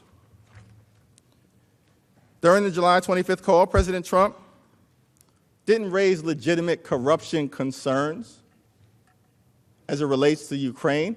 President Trump did not mention the word corruption once. The president did, however, viciously malign former U.S. Ambassador to Ukraine, Marie Yovanovitch, a distinguished anti-corruption advocate whom he abruptly removed because she was seen as an obstacle to his geopolitical shakedown. Ambassador Yovanovitch joined the diplomatic corps under President Ronald Reagan and subsequently served 3 other Republican presidents. She is a highly respected diplomat and foreign service professional.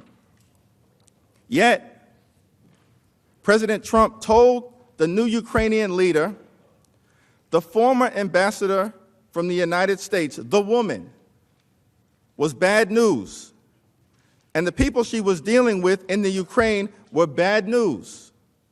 So I just want to let you know that. He didn't stop there. Later in the call, President Trump ominously added, well, she's going to go through some things. These are the words of the President of the United States of America. Ambassador Yovanovitch did not know of President Trump's disparaging remarks at the time. She didn't learn of them until the call record became public in September. Asked whether she felt threatened by President Trump's statement that she was going to go through some things, Ambassador Yovanovitch answered that she did. Here is what she said. The next excerpt, when the president references you, was a short one, but he said, well, she's going to go through some things. What did you think when President Trump told President Zelensky, and you read, that you were going to go through some things?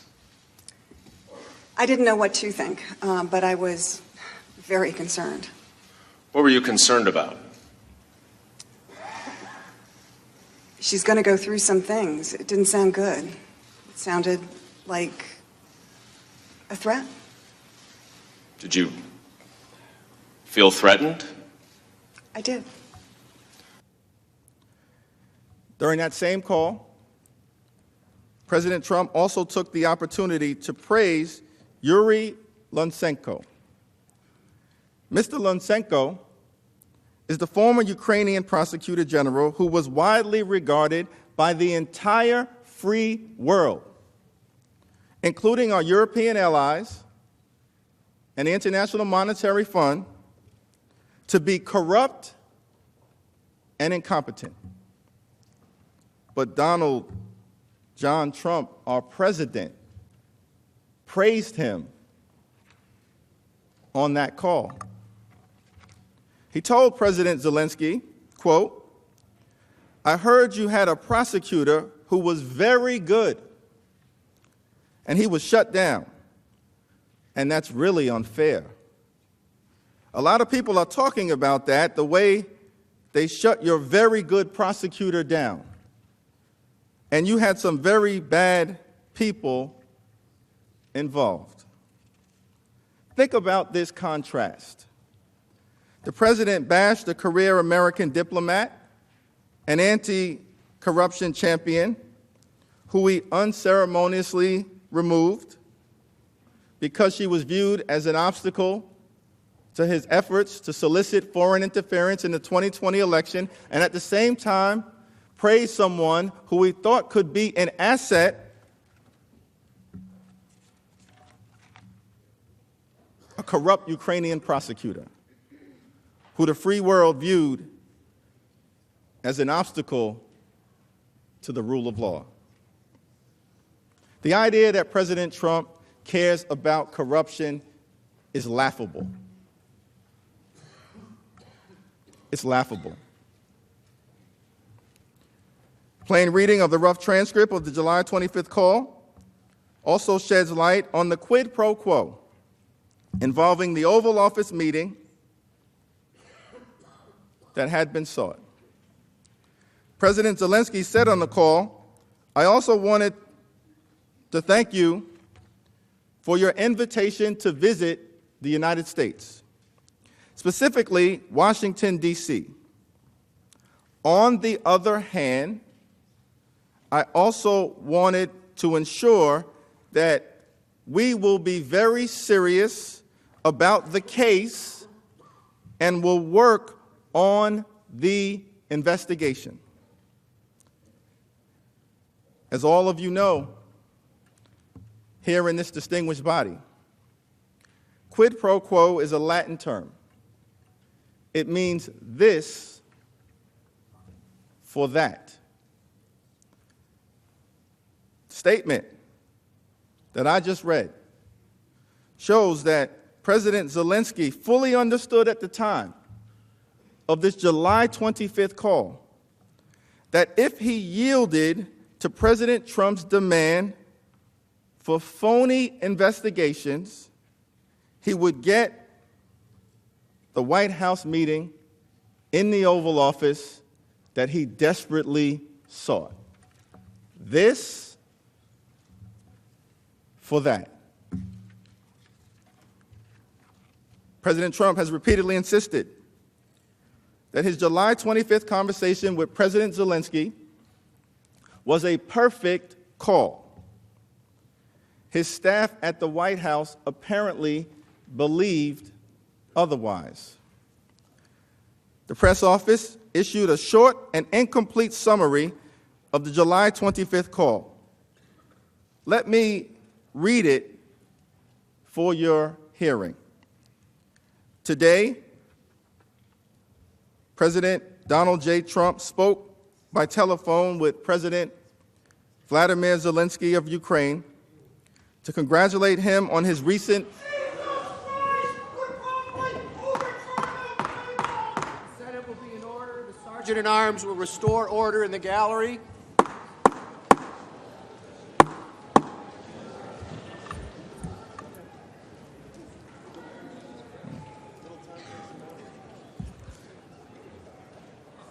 And the scripture says, "For the Lord loves justice and will not abandon his faithful ones."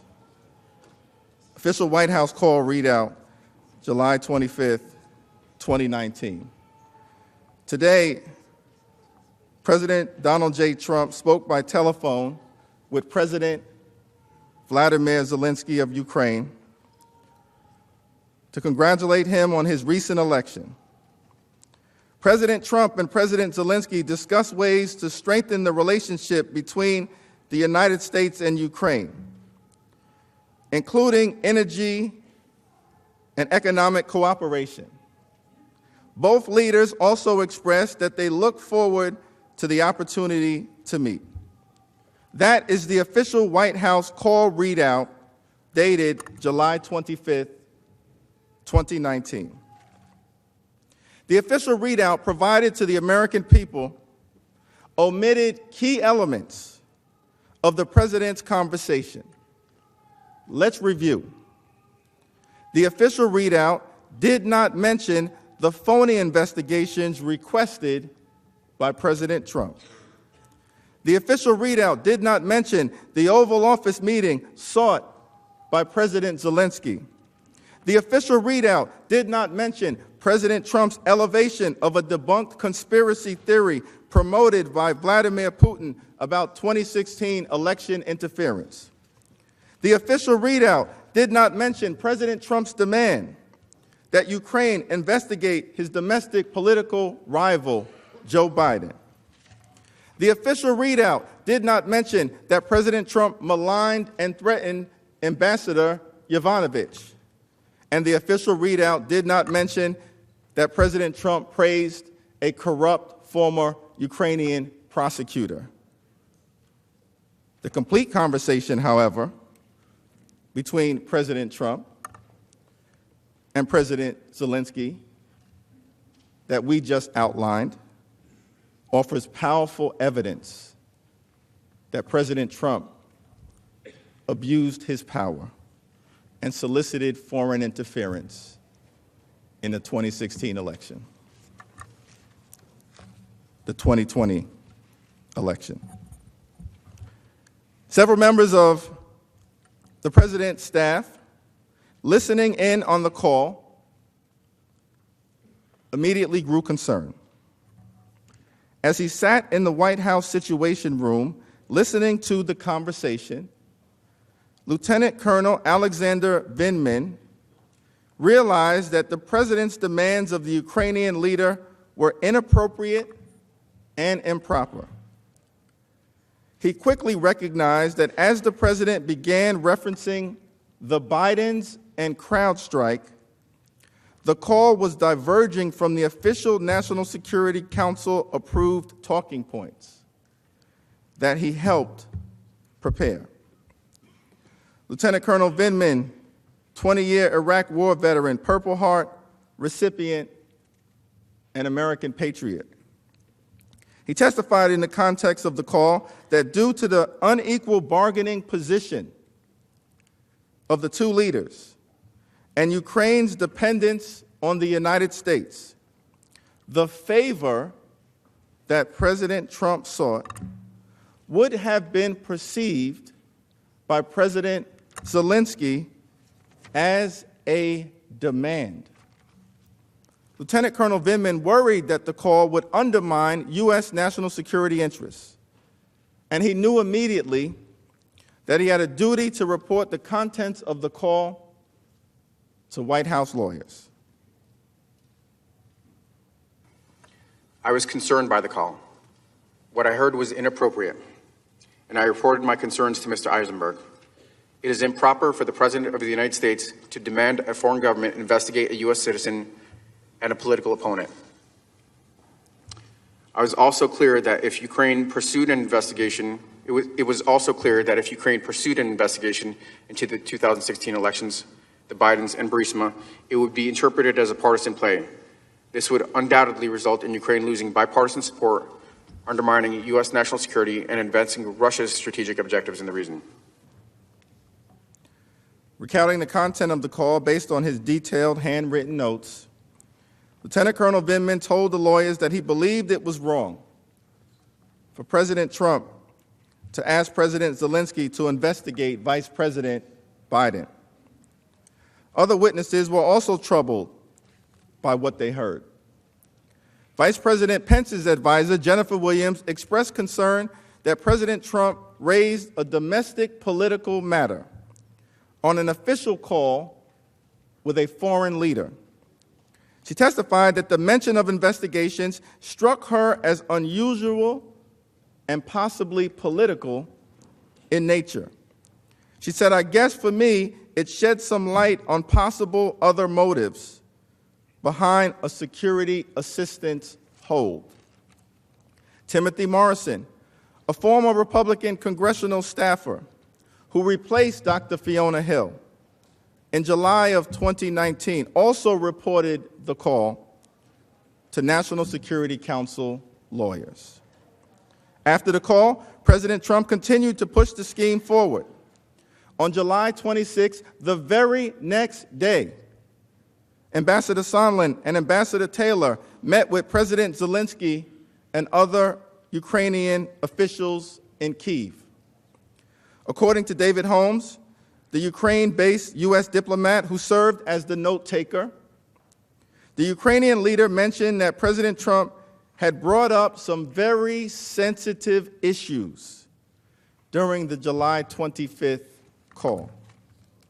Very sensitive issues. Ambassador Sondland then had a private meeting with Andrei Yermak, President Zelensky's top aide. The two men insisted that the meeting be one-on-one with no note-taker, perhaps due to the sensitive issues that might come up. Ambassador Sondland testified that he and President Zelensky's aide probably discussed the issue of investigations.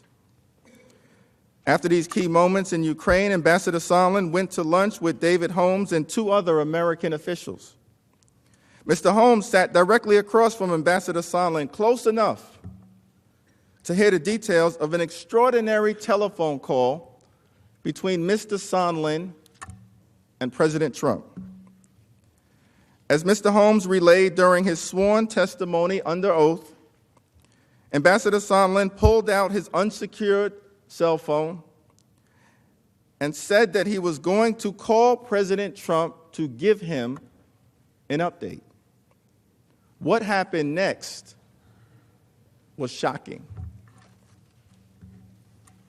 While Ambassador Sondland's phone was not on speakerphone, I could hear the president's voice through the earpiece of the phone. The president's voice was loud and recognizable, and Ambassador Sondland held the phone away from his ear for a period of time, presumably because of the loud volume. I heard Ambassador Sondland greet the president and explain he was calling from Kyiv. I heard President Trump then clarify that Ambassador Sondland was in Ukraine. Ambassador Sondland replied, yes, he was in Ukraine, and went on to state that President Zelensky, quote, loves her ass. I then heard President Trump ask, so he's going to do the investigation. Ambassador Sondland replied that he's going to do it, adding that President Zelensky will do anything you ask him to do. He's going to do it. He will do anything you ask him to do. Immediately after this call with President Trump, Mr. Holmes followed up with Ambassador Sondland. After the call ended, Ambassador Sondland remarked that the president was in a bad mood. As Ambassador Sondland stated, it was often the case early in the morning. I then took the opportunity to ask Ambassador Sondland for his candid impression of the president's views on Ukraine. In particular, I asked Ambassador Sondland if it was true that the president did not give an expletive about Ukraine. Ambassador Sondland agreed that the president did not give an expletive about Ukraine. I asked why not. And Ambassador Sondland stated that the president only cares about big stuff. I noted there was big stuff going on in Ukraine, like a war with Russia. And Ambassador Sondland replied that he meant big stuff that benefits the president, like the Biden investigation that Mr. Giuliani was pushing. The conversation then moved on to other topics. During the July 25th call, President Trump asked for the favor of these two phony political investigations immediately after the Ukrainian president brought up defense assistance for Ukraine. And the following day, Ambassador Sondland confirmed to President Trump that Ukraine would indeed initiate the investigations discussed on the call, which was the only thing President cared about with respect to Ukraine. He didn't care that Russia was forcefully occupying eastern Ukraine. President Trump didn't care that thousands of Ukrainians apparently have died fighting for their democracy. He didn't seem to care that supporting Ukraine bolsters America's national security. But he cared about himself as it relates to the prospects of his reelection in 2020. In November, President Trump denied that he spoke to Ambassador Sondland on July 26, telling reporters, "I know nothing about that." But in his public testimony, Ambassador Sondland contradicted that assertion with official records he obtained from the White House. Ambassador Sondland further explained that Holmes's testimony refreshed his reelection about the July 26 call, which Ambassador Sondland had not originally described when he first appeared at a deposition before the House. Also, on July 26, shortly after our Kiev meetings, I spoke by phone with President Trump. The White House, which has finally shared certain call dates and times with my attorneys, confirms this. The call lasted 5 minutes. I remember I was at a restaurant in Kiev, and I have no reason to doubt that this conversation included the subject of investigations. Again, given Mr. Giuliani's demand that President Zelensky make a public statement about investigations, I knew that investigations were important to President Trump. President Trump said that his July 25th conversation was a perfect call. It was far from perfect. In a perfect call, the president would not demand a political favor from a vulnerable Ukraine under attack by a Russian foe. In a perfect call, the president would not demand that a foreign leader investigate a Russian-inspired conspiracy about the 2016 election. In a perfect call, the president would not pressure a foreign government to target an American citizen for political personal gain. In a perfect call, the president would not solicit foreign interference in the 2020 election. In a perfect call, the president would not threaten the well-being of a highly respected American ambassador and say that she was going to go through some things. In a perfect call, the president would not praise a disgraced former prosecutor who the free world viewed as corrupt and incompetent. And in a perfect call, the president would not have directed a foreign leader to follow up with Rudolph Giuliani, a human hand grenade. This was not a perfect call. It is direct evidence that President Donald John Trump corruptly abused his power and solicited foreign interference in the 2020 election. The majority leader is recognized. Mr. Chief Justice, colleagues, we'll now take a 30-minute break for dinner and reconvene at 5 minutes after 7. So I ask consent the Senate stand in recess until that time. Without objection, so ordered.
Mr. Schiff.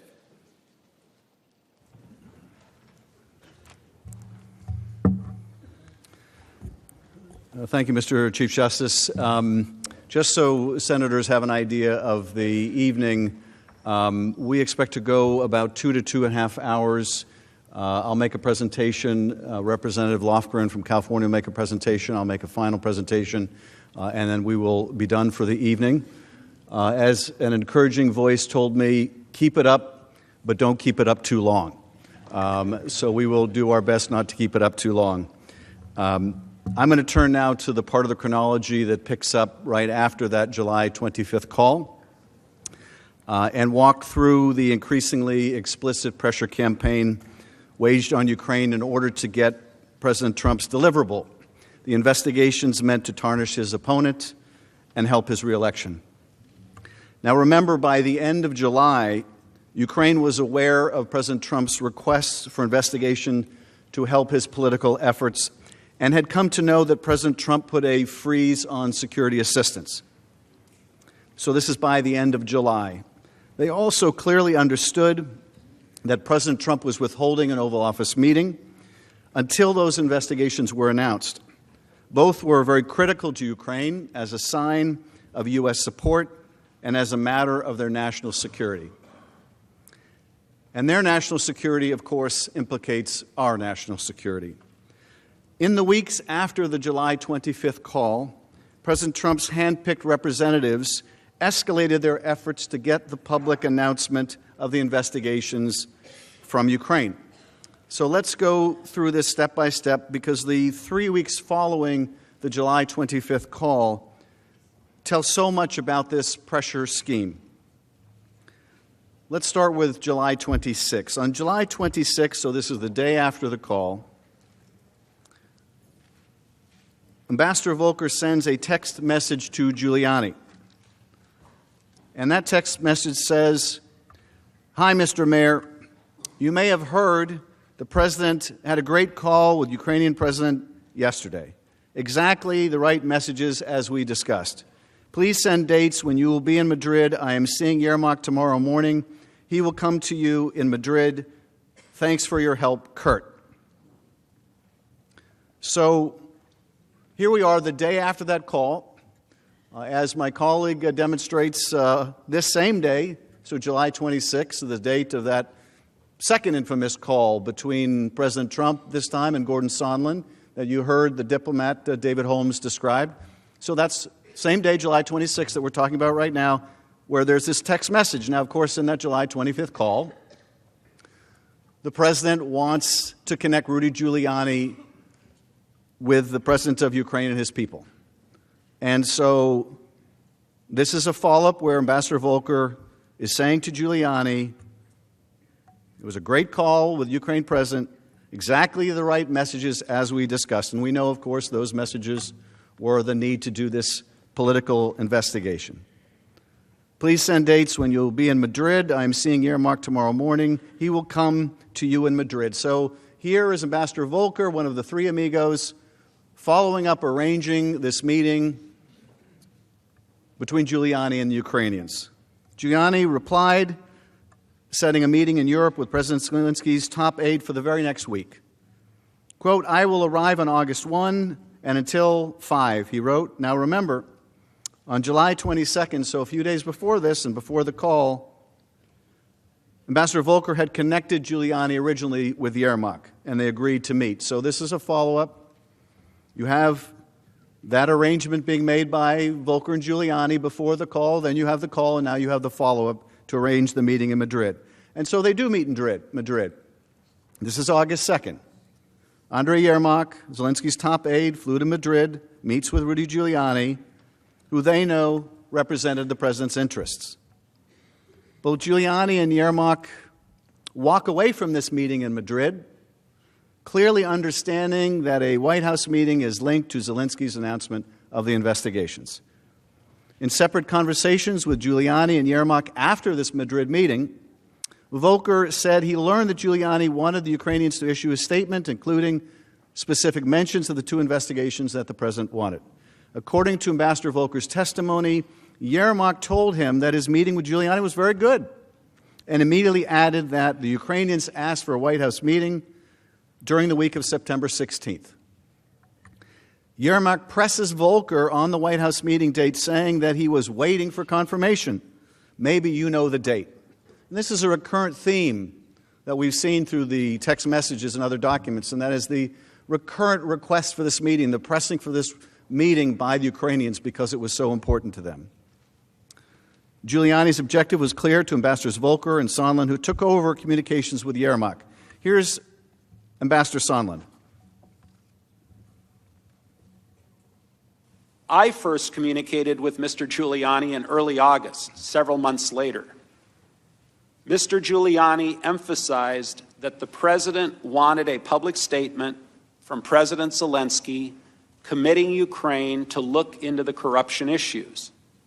Mr. Giuliani specifically mentioned the 2016 election, including the DNC server, and Burisma as two topics of importance to the President.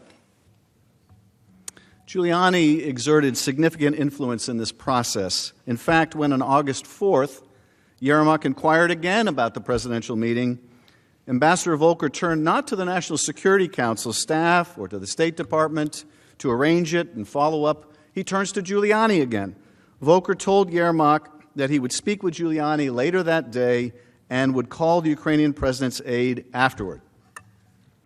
Volker then texts Giuliani to ask about the Madrid meeting and to set up the call that he had mentioned to Yermak.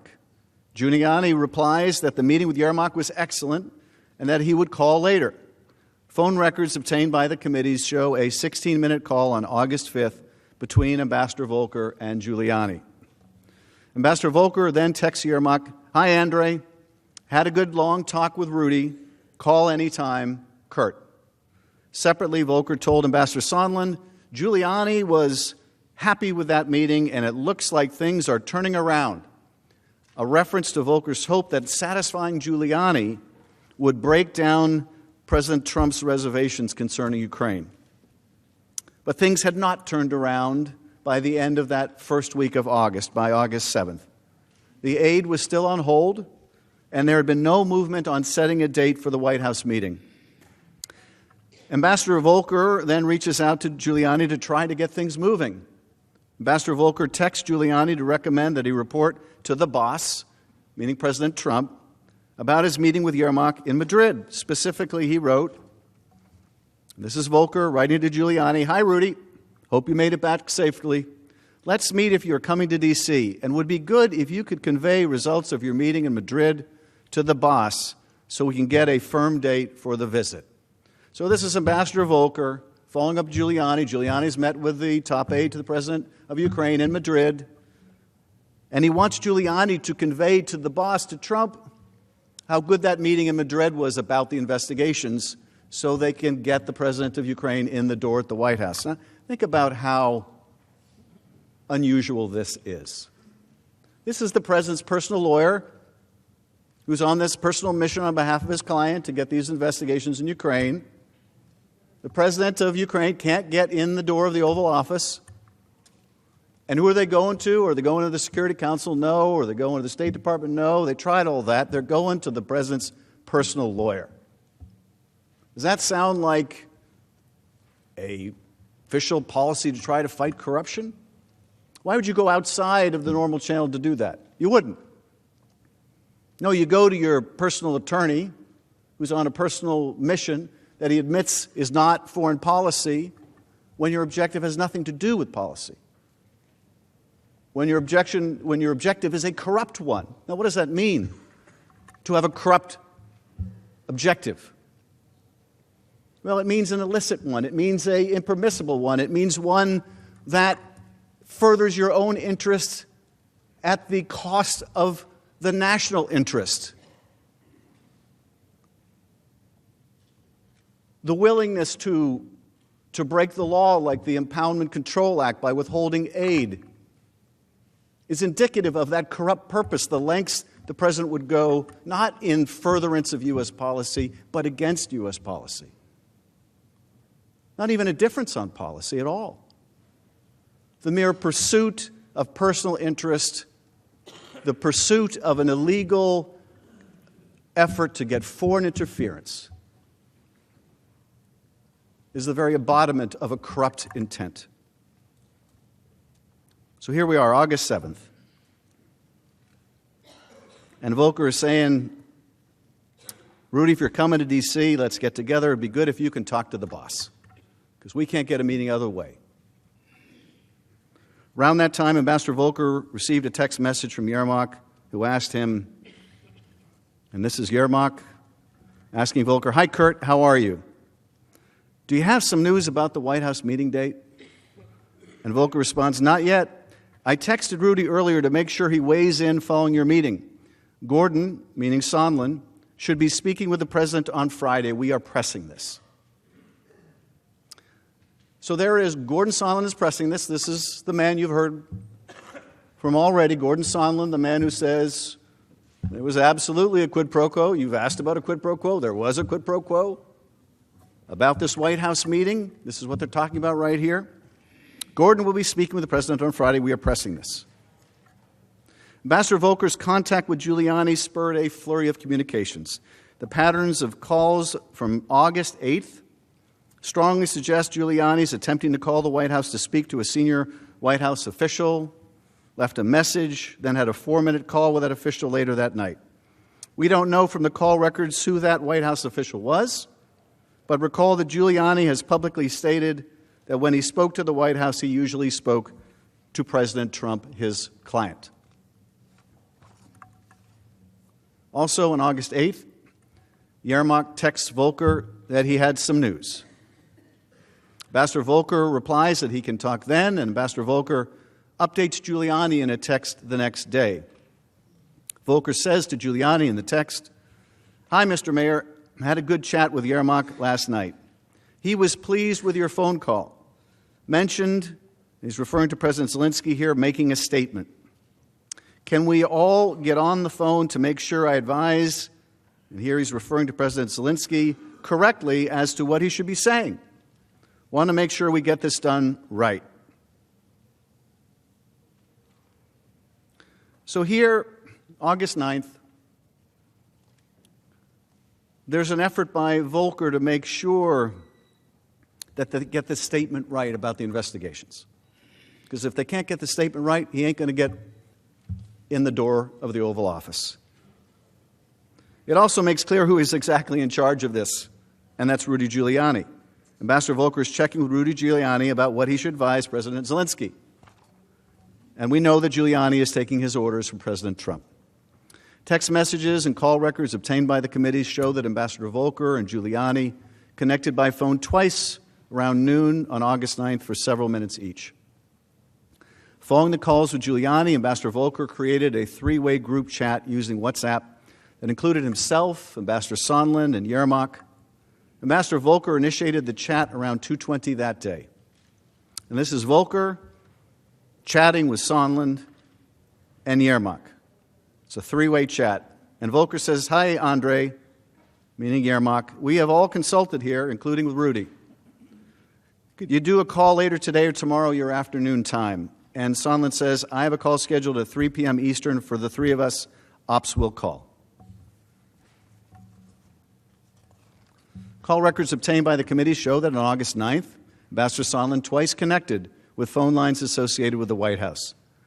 Once in the early afternoon for about 18 minutes and once in the late afternoon for about 2 minutes. We know that Ambassador Sondland had direct access to President Trump. After all this activity, Ambassador Sondland and Volker thought they had a breakthrough. Finally, a breakthrough. Minutes after this call, which was likely with Tim Morrison about a possible date for the White House meeting, Ambassador Volker and Sondland discussed the agreement they believed they had reached. And it starts with Sondland in this text message. "Morrison ready to get dates as soon as Yermak confirms." Volker says, "Excellent. How did you sway him?" "Not sure I did," says Sondland. "I think POTUS really wants the deliverable." Well, we know what that deliverable is. It's the political investigations. Volker says, "But does he know that?" And Sondland says, "Yep. Clearly lots of convos, meaning conversations, going on." And Volker says, "Okay, then that's good. It's coming from 2 separate sources."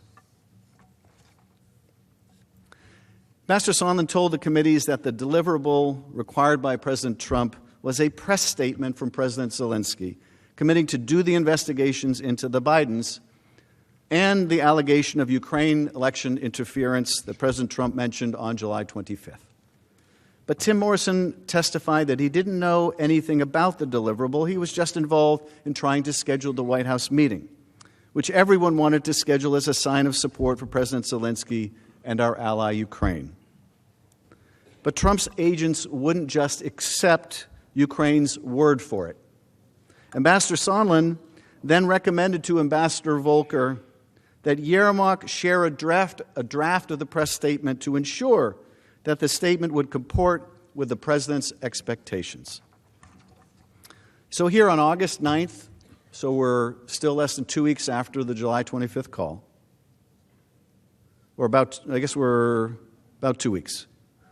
Sondland says in this message, to avoid misunderstandings, might be helpful to ask Andre for a draft statement, parentheses embargoed, so that we can see exactly what they propose to cover. Even though Z, referring to Zelensky, does a live presser, they can still summarize in a brief statement. Thoughts? And Volker says, agree. At his deposition, Ambassador Sondland said that he suggested reviewing a written summary of the statement because he was concerned that President Zelensky would say whatever he would say on live television and it still wouldn't be good enough for Rudy / the president, unquote. Yermak, in turn, was concerned that the announcement would still not result in the coveted White House meeting. On August 10th, Yermak texted Volker attempting to schedule a White House meeting before the Ukrainian president made a public statement in support of the investigations into Burisma and the 2016 election. So you can see what's going on here. The president and his agent, Giuliani, they want this public statement of the investigations before they'll give a date. And the Ukrainians want a date before they have to commit to making public they're going to do the investigations. And so you've had this standoff where each is trying to get the deliverable first. But there's no debate about what the deliverable is on either side. There's no debate about the quid pro quo here. You give me this, I'll give you that. You give me the White House meeting, I'll give you the public announcement of the investigation into your political rival. No. You give me the announcement of the investigation into my rival, and then I'll give you the meeting. The only debate here is about which comes first. So August 10th, Yermak texts Volker, I think it's possible to make this declaration and mention all these things which we discussed yesterday, but it will be logic to do after we receive a confirmation of date. We inform about date of visit, about our expectations and our guarantees for future visit. Let's discuss it.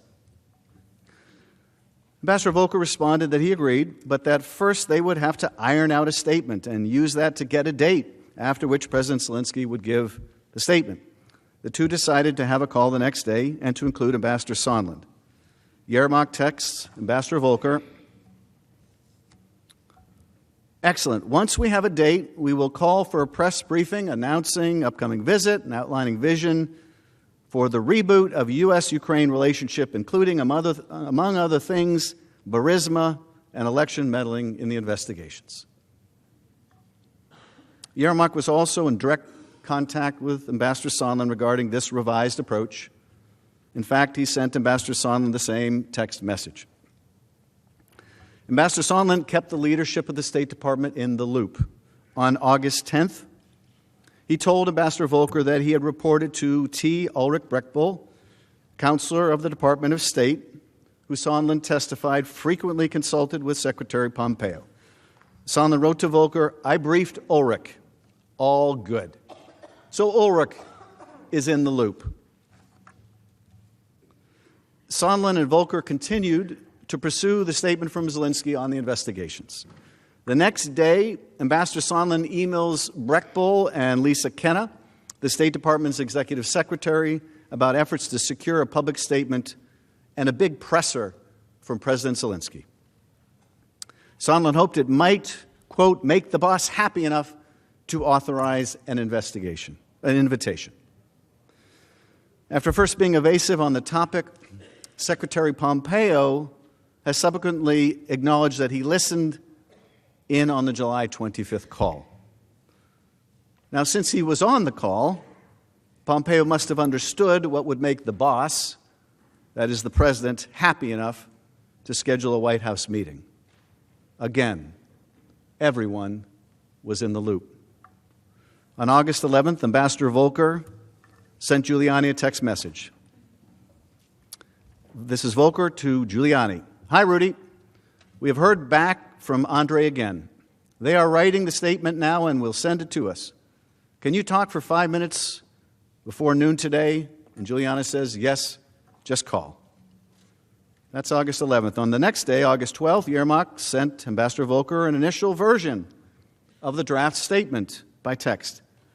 Notably, as we saw earlier, this statement from the Ukrainians doesn't explicitly mention Burisma, Biden, or 2016. Election investigations that the president has been seeking. So you can see what's going on here now. There was this game of chicken. You go first. No, we'll go first. You give us the date, we'll give you the statement. No, you give us the statement, we'll give you the date. And now, realizing, okay, they've got to give the statement first, Ukraine tries to give them a generic statement that doesn't really go into specifics about these investigations. And why? You can imagine why. Ukrainians don't want to have to go out in public and say they're going to do these investigations.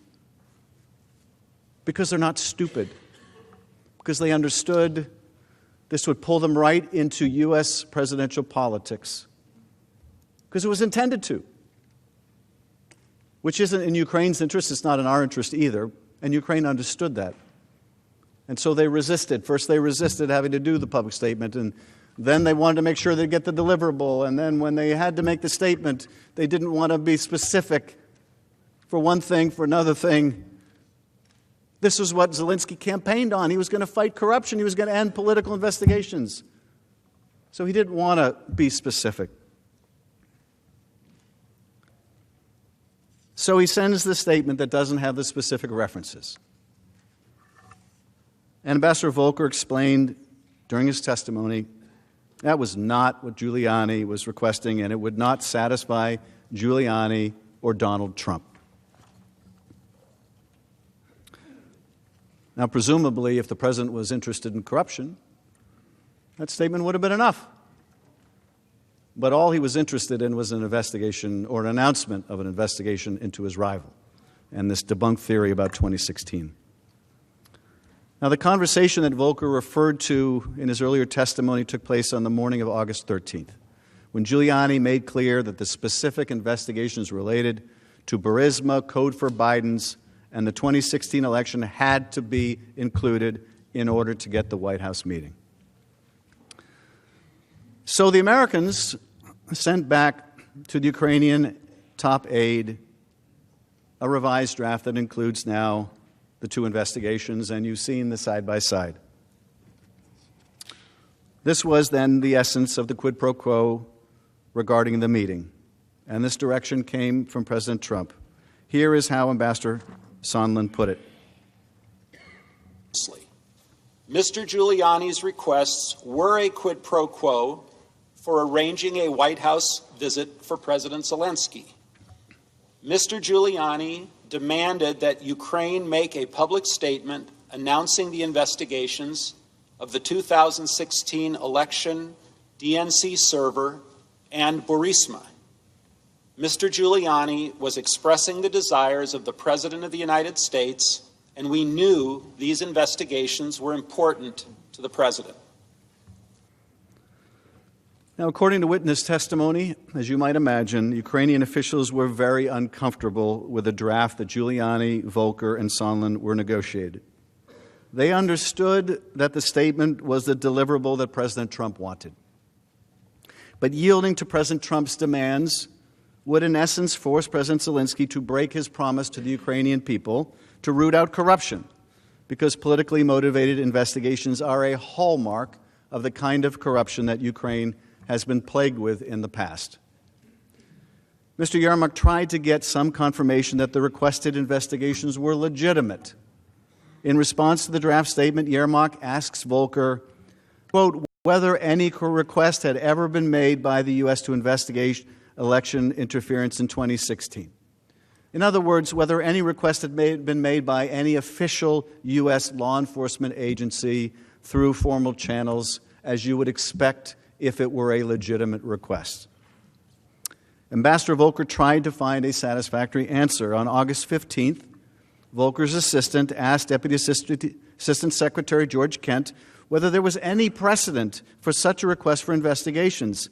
At his deposition, Kent testified that, if you're asking me, have we ever gone to the Ukrainians and asked them to investigate or prosecute individuals for political reasons? The answer is, I hope we haven't, and we shouldn't, because that goes against everything that we are trying to promote in the post-Soviet states for the last 28 years, which is the promotion of the rule of law. The next day, we're now on August 16th. In a conversation with Ambassador Bill Taylor, the U.S. ambassador in Kyiv, and Ambassador Taylor stepped in when Ambassador Yovanovitch was pushed out, Taylor, quote, amplified the same theme and told Kent that, quote, Yermak was very uncomfortable with the idea of investigations and suggested it should be done officially and put in writing. As a result, it became clear to Kent in mid-August that Ukraine was being pressured to conduct politically motivated investigations. Kent told Ambassador Taylor, that's wrong, and we shouldn't be doing it as a matter of U.S. policy.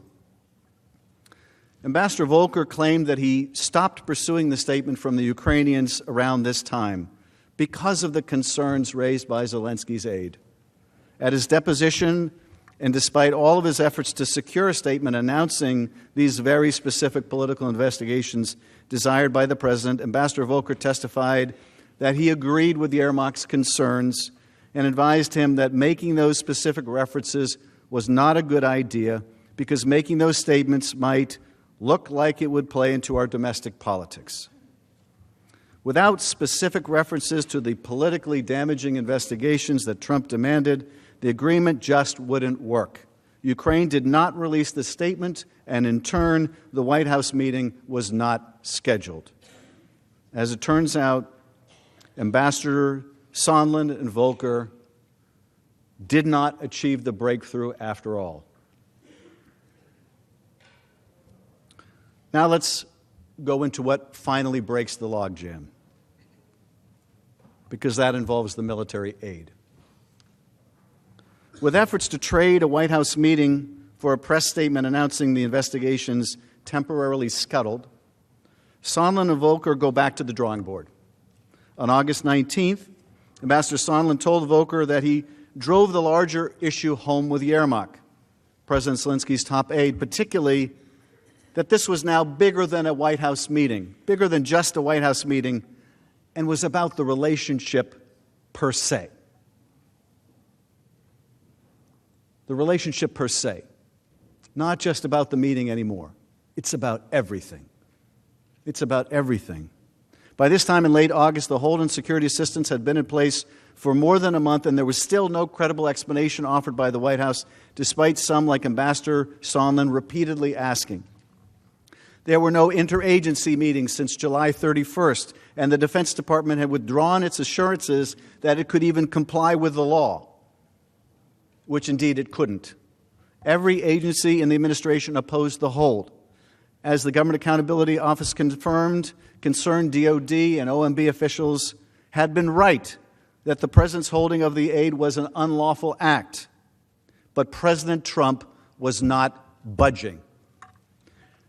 At the same time, despite the persistent efforts of numerous people, President Trump refused to schedule the coveted White House visit for President Zelensky until the investigations were announced that would benefit his campaign. Here is what Ambassador Sondland said about the hold on funds and its link to the politically motivated investigations in Ukraine. In the absence of any credible explanation for the suspension of aid, I later came to believe that the resumption of security aid would not occur until there was a public statement from Ukraine committing to the investigations of the 2016 elections and Burisma as Mr. Giuliani had demanded. From the embassy in Kyiv, David Holmes reached the same conclusion, a conclusion as simple as 2 + 2 = 4. Mr. Holmes, you have testified that by late August you had a clear impression that the security assistance hold was somehow connected to the investigations that President Trump wanted. How did you conclude that? How did you reach that clear conclusion? Sir, we've been hearing about the investigation since March, months before, and we've been. President Zelensky had received a congratulatory letter from the president saying he'd be pleased to meet him following his inauguration in May. And we hadn't been able to get that meeting, and then the security hold came up with no explanation. And I'd be surprised if any of the Ukrainians, you said earlier, we discussed earlier, sophisticated people, when they received no explanation for why that hold was in place, they wouldn't have drawn that conclusion. Because the investigations were still being pursued? Correct. And the hold was still remaining without explanation? Correct. So this, to you, was the only logical conclusion that you could reach? Correct. Sort of like 2 + 2 = 4? Exactly. Sondland explained the predicament he believed he faced with a hold on aid to Ukraine. As my other State Department colleagues have testified, this security aid was critical to Ukraine's defense and should not have been delayed. I expressed this view to many during this period, but my goal at the time was to do what was necessary to get the aid released, to break the logjam. I believed that the public statement we had been discussing for weeks was essential to advancing that goal. I really regret that the Ukrainians were placed in that predicament, but I do not regret doing what I could to try to break the logjam and to solve the problem. On August 22nd, Ambassador Sondland tried to break that logjam, as he put it, regarding both the security assistance hold and the White House meeting. Ambassador Sondland described those efforts in his public testimony. Let's listen to him again. In preparation for the September 1 Warsaw meeting, I asked Secretary Pompeo whether a face-to-face conversation between Trump and Zelensky would help to break the logjam. And this was when President Trump was still intending to travel to Warsaw. Specifically, on August 22nd, I emailed Secretary Pompeo directly, copying Secretary Kenna. I wrote, and this is my email to Secretary Pompeo, should we block time in Warsaw for a short pull-aside for POTUS to meet Zelensky? I would ask Zelensky to look him in the eye and tell him that once Ukraine's new justice folks are in place in mid-September, that Zelensky should be able to move forward publicly and with confidence on those issues of importance to POTUS in the U.S. Hopefully that will help break the logjam. The Secretary replied, yes. Sondland also explained that both he and Secretary Pompeo understood that issues of importance to the president were the 2 Sham investigations the president wanted to help his re-election efforts, and that reference to the logjam meant both the security assistance and the White House meeting. At the end of August, National Security Advisor John Bolton arrived in Ukraine for an official visit. David Holmes took notes in Ambassador Bolton's meetings and testified about Ambassador Bolton's message to the Ukrainians. Shortly thereafter, on August 27th, Ambassador Bolton visited Ukraine and brought welcome news that President Trump had agreed to meet President Zelensky on September 1st in Warsaw. Ambassador Bolton further indicated that the hold on security assistance would not be lifted prior to the Warsaw meeting, where it would hang on whether President Zelensky was able to, quote, favorably impress President Trump. Let's think about that for a minute. I took Unless you have something further to say. Let's think about that for a minute. Bolton further indicated that the hold on security assistance would not be lifted prior to the Warsaw meeting, where it would hang on whether President Zelensky was able to favorably impress President Trump. Well, what do you think would favorably impress President Trump? What were the only two things that President Trump asked of President Zelensky? What were the two things that Rudy Giuliani was asking of President Zelensky and his top aides? What would favorably impress Donald Trump? Would Donald Trump be favorably impressed if President Zelensky were to tell him about this new corruption court or new legislation in the Rada, or how negotiations with the Russians were going, or how they're bringing about defense reform? Had any of those things ever come up in any of these text messages, any of these emails, any of these phone calls, any of these conversations? Of course not. Of course not. There was only one thing that was going to favorably impress President Trump in Warsaw, and that is if Zelensky told him to his face, I'm going to do these political investigations. I don't want to do them. You know I don't want to do them. I've resisted doing them, but I'm at war with Russia, and I can't wait anymore. I can't wait anymore. I'm sure that would have impressed Donald Trump. But the meeting between the two presidents never happened in Warsaw. President Trump canceled the trip at the last moment. Before Bolton left Kyiv, Ambassador Taylor asked for a private meeting. Ambassador Taylor explained that he was extremely concerned about the hold on security assistance. He described the meeting to us during his testimony. Near the end of Ambassador Bolton's visit, I asked to meet him privately, during which I expressed to him my serious concern about the withholding of military assistance to Ukraine while the Ukrainians were defending their country from Russian aggression.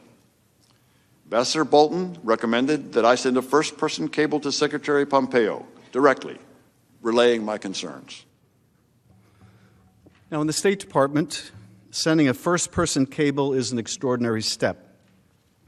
State Department cables are ordinarily written in the third person. As Ambassador Taylor testified at his deposition, sending a first-person cable gets attention because there are not many first-person cables that come in. In fact, in his decades of service in the diplomatic corps, he had never written a single one until now. Taylor sent that cable on August 29th. Would you like me to read that to you right now? I would like to read it to you right now, except I don't have it, because the State Department wouldn't provide it. But if you'd like me to read it to you, we can do something about that. We can insist on getting that from the State Department. If you'd like to know what John Bolton had in mind when he thought that Zelensky could favorably impress the president in Warsaw, we can find that out too, just for the asking, and a document called a subpoena. So Taylor sends that cable August 29th. The State Department did not provide that cable to us in response to the subpoena. But witnesses who reviewed it described it as a powerful message that described the folly of withholding military aid from Ukraine at a time when it was facing incursion from Russian forces in eastern Ukraine. That cable also sought to explain that U.S. assistance to Ukraine was vital to U.S. national security as well. Now, why don't they want us to see that cable? Why don't they want us to see that cable? Maybe they don't want you to see that cable because that cable from a Vietnam veteran describes just how essential that military assistance was, not to Ukraine. Maybe they don't want you to see that cable because it describes just how important that military assistance is to us. To us. President's Counsel would love you to believe this is just about Ukraine. You don't need to care about Ukraine. Who cares about Ukraine? How many people can find Ukraine on a map? Why should we care about Ukraine? Well, we should care about Ukraine. They're an ally of ours. If it matters to us We should care about the fact that in 1994, when we asked them to give up their nuclear weapons that they had inherited from the Soviet Union, and they didn't want to give them up, and we were worried about proliferation, we said, hey, if you give them up, which you don't want to do because you're worried the Russians might invade, if you give them up, we will help assure your territorial integrity. We made that commitment. I hope we care about that. I hope we care about that because they did give them up. And you know what? Just what they feared took place. The Russians moved across their border, and they remain occupying part of Ukraine. That's the word of America we gave. And we're breaking that word. Why? For help with a political campaign? Ambassador Taylor was exactly right. That's crazy. It's worse than crazy. It's repulsive. It's repugnant. It breaks our word. And to do it in the name of these corrupt investigations is also contrary to everything we espouse around the world. I used to be part of a commission in the House on democracy assistance, where we would meet with parliamentarians, and I know my Senate colleagues do much the same thing. And we would urge our colleagues to observe the rule of law, not to engage in political investigations and prosecutions. I don't know how we make that argument now. I don't know how we look our allies or these burgeoning democracies in the face, our fellow parliamentarians, and make that argument now. How do we make that argument now?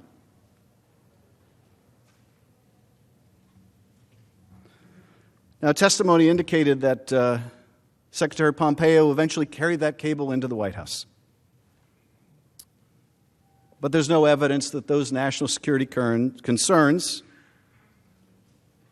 that they don't want you to see were able to outweigh the president's personal interest in his getting foreign help in his reelection campaign. There's no evidence at all. Now we get to August 28th.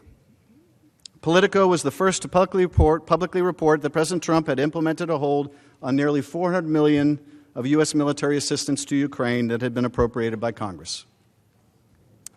Now that the worst-kept secret was public, Ukrainian officials immediately expressed their alarm and concern to their American counterparts. As witnesses explained, the Ukrainians had two serious concerns. One, of course, was the aid itself, which was vital to their ability to fight off Russia. But in addition, they were worried about the symbolism of the hold, that it signaled to Russia and Vladimir Putin that the United States was wavering in its support for Ukraine. Witnesses testified that this was a division that Russia could and would exploit to drive further wedge between the United States and Ukraine to its advantage. This second concern was likely why Ukrainian officials had wanted the hold to remain a secret in the first place, because it would add to the negative impact to Ukraine if the hold itself became public. It was bad enough that the President of the United States put a hold on their aid. It was going to be far worse if it became public, as indeed it did. Andrei Yermak, the same Zelensky aide, sent Ambassador Volker a link to the Politico story, and then texted, "Need to talk with you." Other Ukrainian officials also expressed concerns to Ambassador Volker that the Ukrainian government was being singled out and penalized for some reason. Well, what do we think that reason was? Why were they being singled out? Why was that country being singled out? That was the one country that this president could lever for help against an opponent he feared. That's why Ukraine was being singled out. On August 29th, Yermak also contacted Ambassador Taylor. Yermak said the Ukrainians were very concerned about the hold on military assistance. He said that he and other Ukrainian officials would be willing to travel to Washington to explain to U.S. officials the importance of this assistance. Ambassador Taylor, who was on the ground in Ukraine, explained the Ukrainian viewpoint and, frankly, their desperation. In September, the Minister of Defense, for example, came to me, I would use the word desperate, to figure out why the assistance was being held. He thought that perhaps if he went to Washington to talk to you, to talk to the Secretary of Defense, to talk to the President, he would be able to find out and reassure, provide whatever answer was necessary to have that assistance released. Without any official explanation for the hold, American officials could provide little reassurance to their Ukrainian counterparts.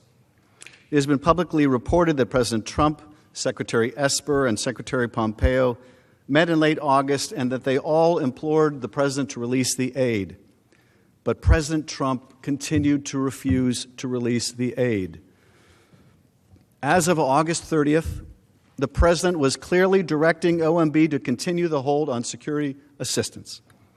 In documents reviewed by Just Security but withheld from the Congress by OMB on the President's instructions, OMB official Michael Duffy emailed DOD Controller Elaine McCusker that there is, quote, clear direction from POTUS to continue the hold.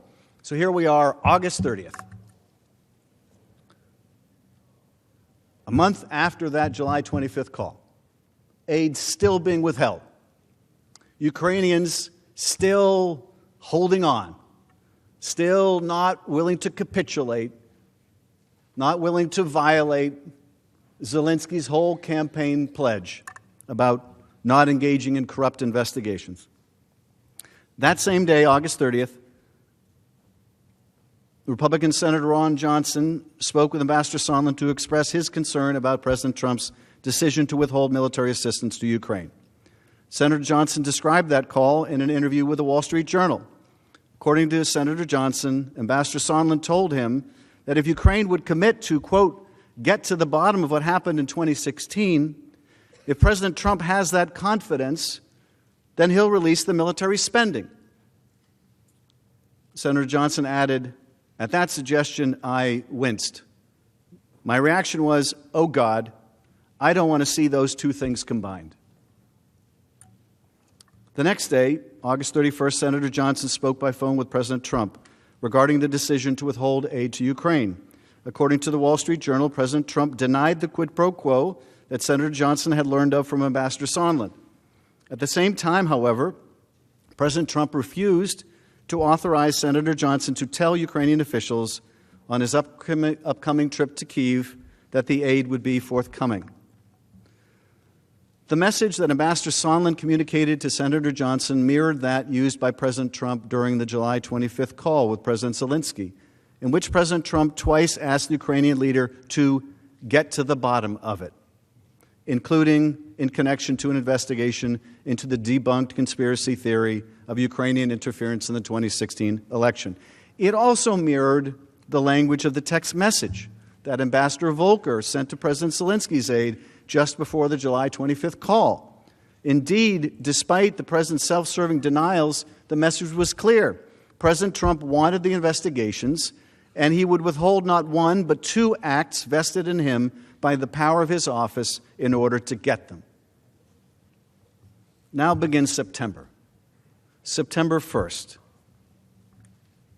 The President was supposed to go to Warsaw, as we know, but he doesn't go to Warsaw. Mike Pence goes to Warsaw. Jennifer Williams, special advisor to the Vice President for Europe and Russia, learned of the change in the President's travel plans on August 29th. The Vice President's National Security Advisor asked, at the request of Vice President Pence, for an update on the status of the security assistance that had just been publicly revealed in Politico and would be a critical issue during the bilateral meeting between the Vice President and President Zelensky in Warsaw. The delegation arrives in Warsaw and gathers in a hotel room to brief Vice President Pence before he met with the Ukrainian President. National Security Advisor Bolton led the meeting. As Williams described it, advisors in the room, quote, agreed on the need to get a final decision on security assistance as soon as possible so that it could be implemented before the end of the year. But Vice President Pence did not have authority from the President to release the aid. Ambassador Sondland also attended that briefing. At the end of it, he expressed concern directly to Vice President Pence about the security assistance being held until the Ukrainians announced the very same politically motivated investigations at the heart of this scheme. Now, you mentioned that you also had a conversation with Vice President Pence before his meeting with President Zelensky in Warsaw, and that you raised the concern you had as well that the security assistance was being withheld because of the president's desire to get a commitment from Zelensky to pursue these political investigations. What did you say to the Vice President? I was in a briefing with several people, and I just spoke up and I said, it appears that everything is stalled until this statement gets made, words to that effect, and that's what I believe to be the case based on the work that the three of us had been doing, Volker, Perry, and myself. And the Vice President nodded like, he heard what I said, and that was pretty much it, as I recall. Everyone was in the loop. Ambassador Sondland testified that Vice President Pence was neither surprised nor dismayed by the description of this quid pro quo. At the beginning of the bilateral meeting between President Zelensky and Vice President Pence, as expected, the first question from President Zelensky related to the status of the security assistance. As Vice President Pence's aide, Jennifer Williams, testified, President Zelensky explained that just equally with the financial and physical value of the assistance, that it was the symbolic nature of that assistance that really was the show of U.S. support for Ukraine and for Ukraine's sovereignty and territorial integrity. Later that day, Vice President Pence spoke to the President about his meeting with President Zelensky. But the hold on security assistance remained in place well after Vice President Pence returned from Warsaw. And after the Warsaw meeting with Vice President Pence, Ambassador Sondland quickly pulled aside Andrei Yermak, Zelensky's top aide, and informed him that the aid would not be forthcoming until Ukraine publicly announced the two investigations that President Trump wanted. So here we are. After the meeting, right after the meeting, they're still in Warsaw, and Zelensky pulls aside his Ukrainian counterpart, Yermak, and explains the aid is not coming until the investigations are announced. Based on my previous communication with Secretary Pompeo, I felt comfortable sharing my concerns with Mr. Yermak. It was a very, very brief pull-aside conversation that happened within a few seconds. I told Mr. Yermak that I believed that the resumption of U.S. aid would likely not occur until Ukraine took some kind of action on the public statement that we had been discussing for many weeks. Let's let that sink in for a minute, too.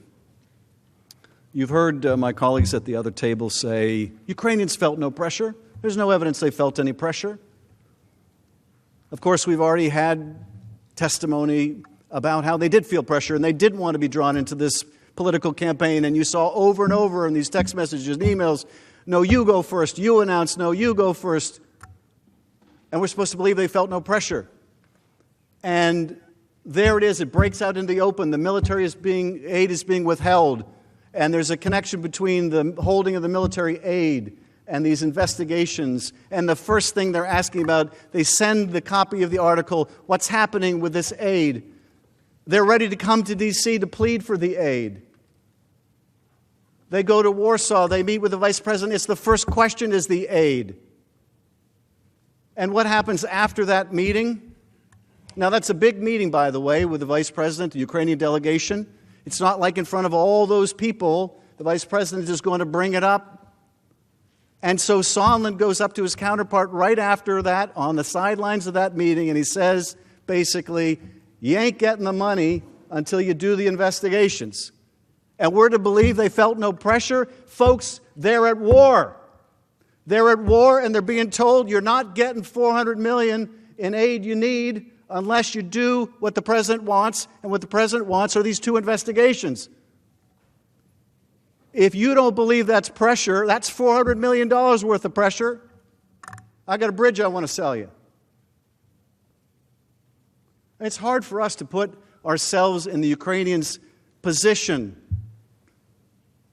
I mean, imagine the eastern third of our country were occupied by an enemy force. And we're beholden to another country for military aid. And they're saying you're not going to get it until you do what we want. Do you think we'd feel pressured? I think we'd feel pressured. And that's exactly the situation the Ukrainians were in now. You've heard the other counsel say before, well, but they say they don't feel pressure.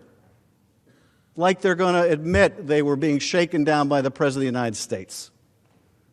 You think they feel pressure now? You should see what kind of pressure they feel if they admitted that.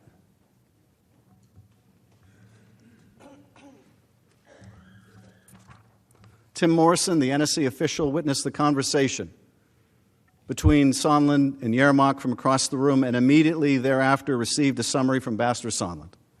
He reported the substance of that conversation to his boss, Ambassador Bolton, who told Morrison to consult with the lawyers. Go talk to the lawyers. You know, if you keep getting told you got to go talk to the lawyers, there's a problem. If things are perfect, you don't get told, go talk to the lawyers time and time again. Morrison confirmed that he did talk to the lawyers, in part to ensure there was a record of what Ambassador Sondland was doing. That record exists within the White House. Would you like me to read you that record? I'd be happy to read you that record. It's there for your asking. Of course, the President has refused to provide that record. Precisely why did Ambassador Bolton direct Morrison to tell the lawyers, to talk to the lawyers? Would you like Ambassador Bolton to tell you why he said that? He'd be happy to tell you why he said that. He's there for your asking. What did Bolton know about the freeze and aid prior to this meeting in Warsaw? What did he mean that if he can press Zelensky, it's going to depend on whether he can press Zelensky? Would you like to know what that meant? I'd like to know what he meant by that. I think we know what he meant by that. Tim Morrison also conveyed the substance of the Sondland-Yermak pull-aside to his colleague, Ambassador Taylor. So this is now Tim Morrison, told by Bolton, go talk to the lawyers, and he talks to also Ambassador Taylor, our ambassador in Ukraine. On the evening of September 1st, I received a readout of the Pence-Zelensky meeting over the phone from Mr. Morrison, during which he told me that President Zelensky had opened the meeting by immediately asking Vice President about the security cooperation.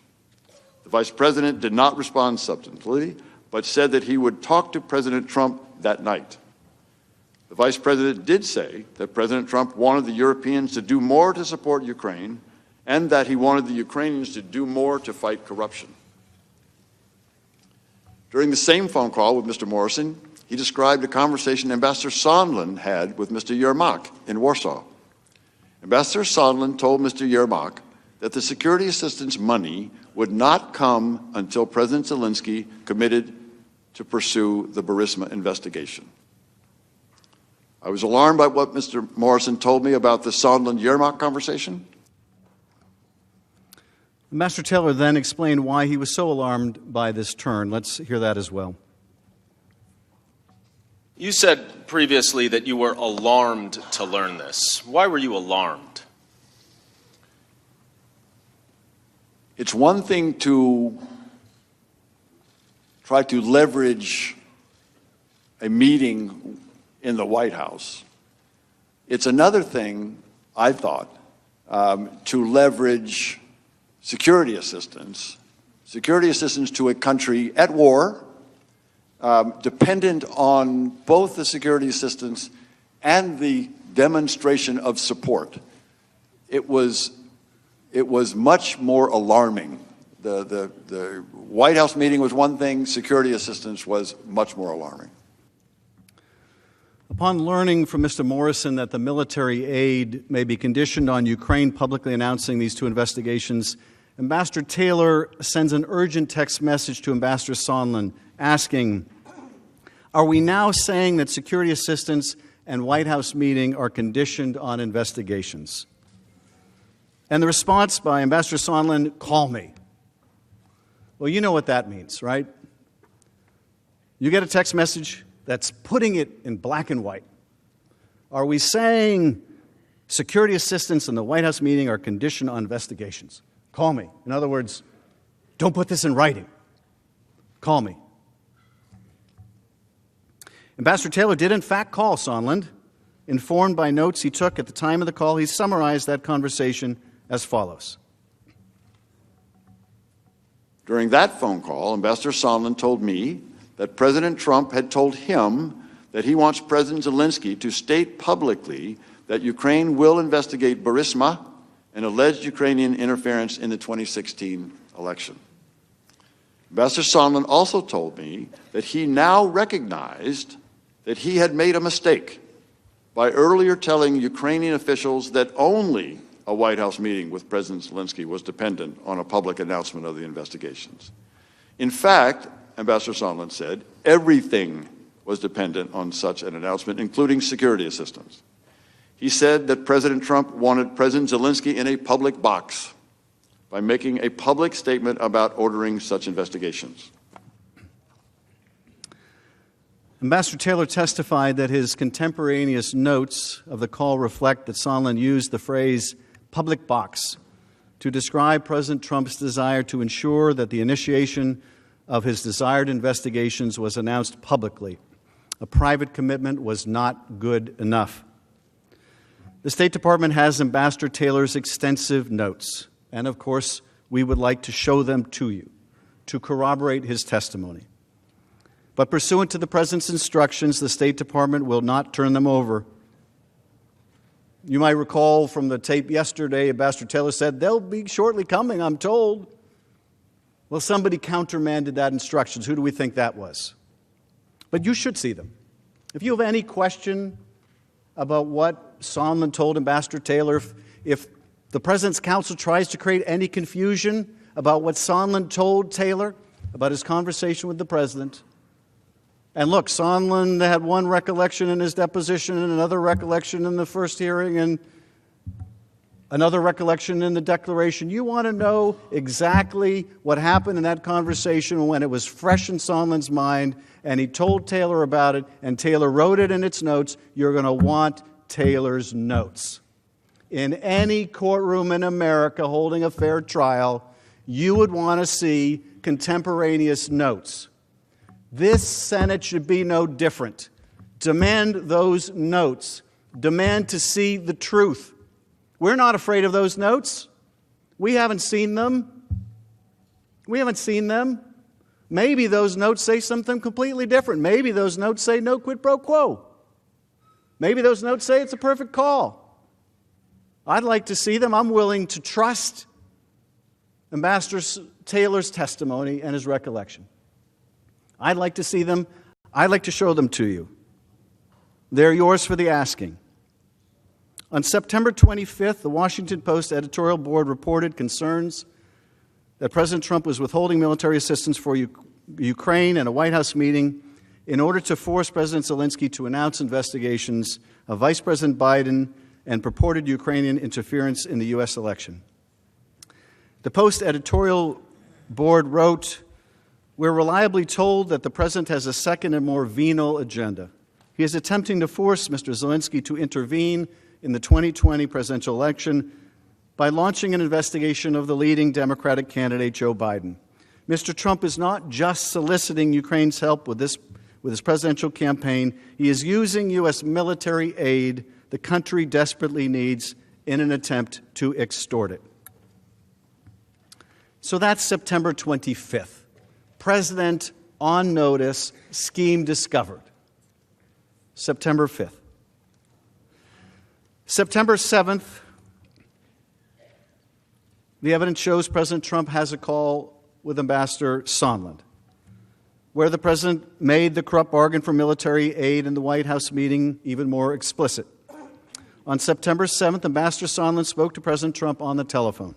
After that conversation, Ambassador Sondland called Tim Morrison to update him on that conversation. Unlike Sondland, who testified that he never took notes, Morrison took notes of the conversation and recalled it during his public testimony. Let's listen. Now, a few days later, on September 7th, you spoke again to Ambassador Sondland, who told you that he had just gotten off the phone with President Trump. Isn't that right? That sounds correct, yes. What did Ambassador Sondland tell you that President Trump said to him? If I recall this conversation correctly, this was where Ambassador Sondland related that there was no quid pro quo, but President Zelensky had to make the statement and that he had to want to do it. And by that point, did you understand that the statement related to the Biden and 2016 investigations? I think I did, yes. And that was essentially a condition for the security assistance to be released? I understood that that's what Ambassador Sondland believed. After speaking with President Trump? That's what he represented. Now, you should bear in mind when Mr. Morrison says that's what he represented, that we asked Mr. Morrison about the president's calls with Ambassador Sondland, and he testified that every time he checked to see did Ambassador Sondland in fact talk with the president, when he said that he did, that yes, in fact, he talked with the president. Every time he checked, he was able to confirm it. Now, let's let this sink in for a minute. According to Mr. Morrison's testimony, former Republican staffer on the Armed Services Committee, he speaks with Sondland on September 7th, and Sondland says he's just gotten off the phone with Trump. Okay, so this is contemporaneous. Just got off the phone. Call is fresh in everybody's mind.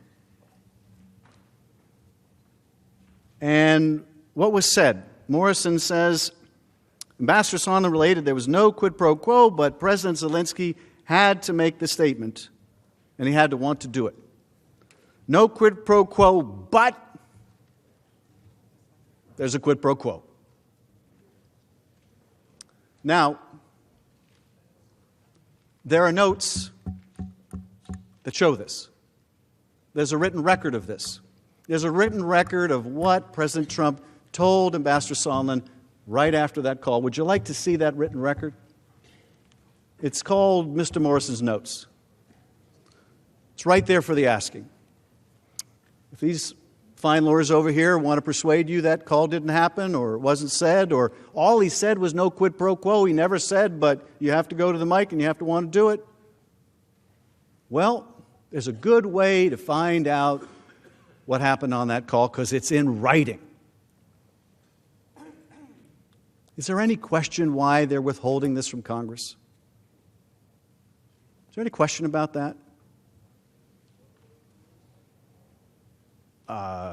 They didn't claim, well, Mr. Morrison didn't claim absolute immunity, and Mr. Sondland didn't claim absolute immunity.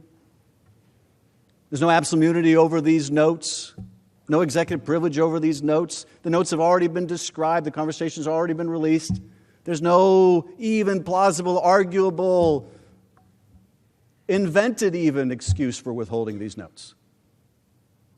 Would you like to see them?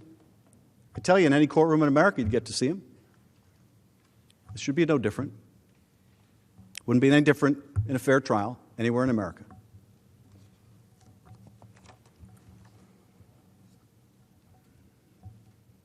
Morrison again informed Ambassador Bolton of this September 7th conversation, and guess what Ambassador Bolton said? I think you could probably figure this out by now.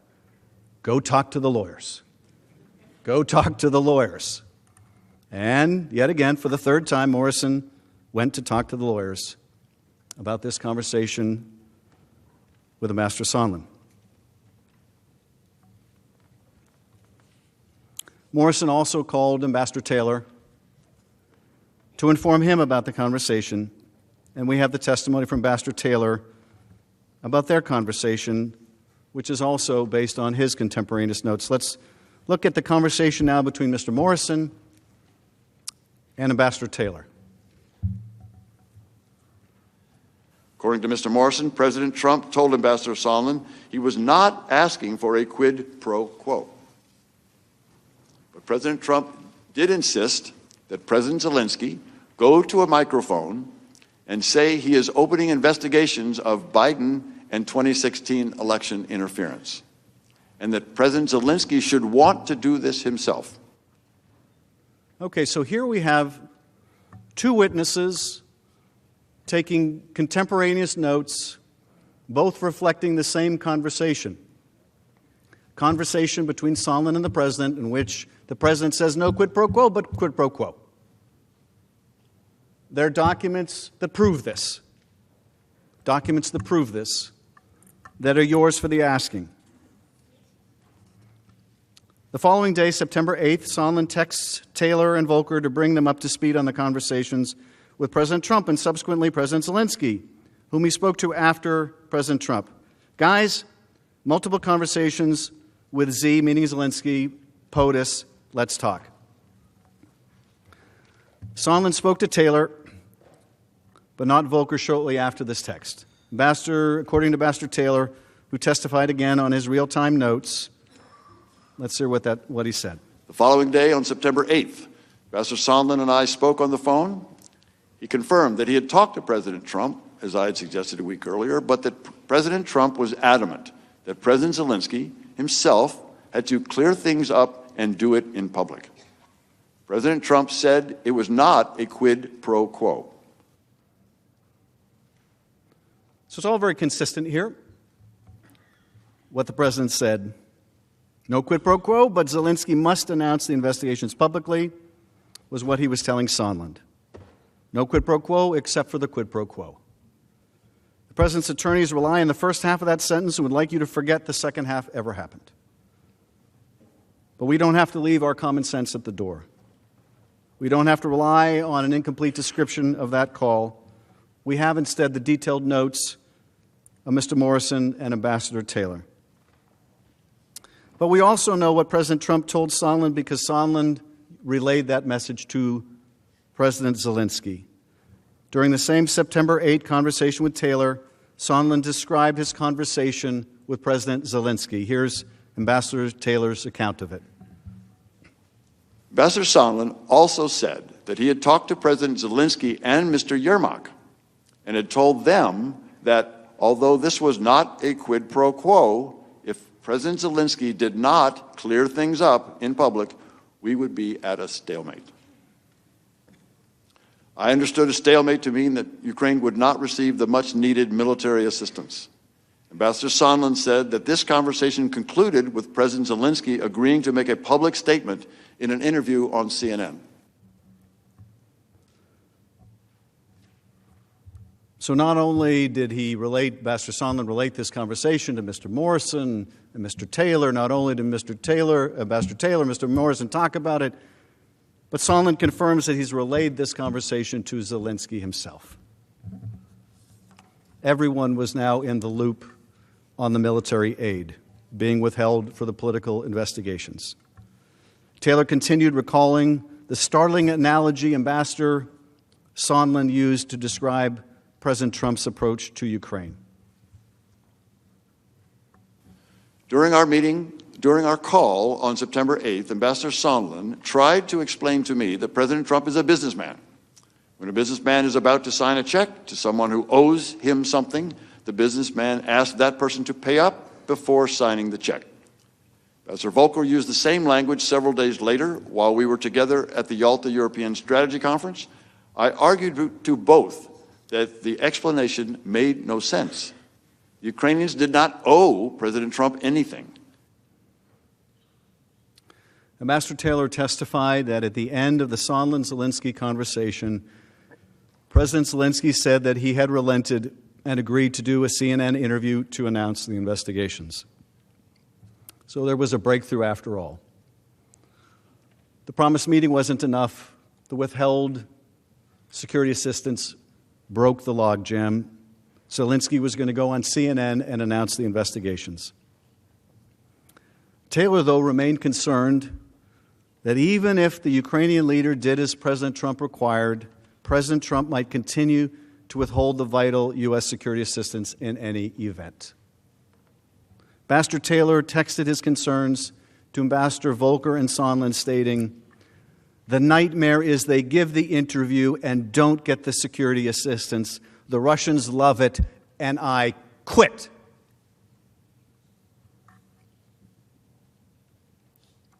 I mean, that's quite telling, too.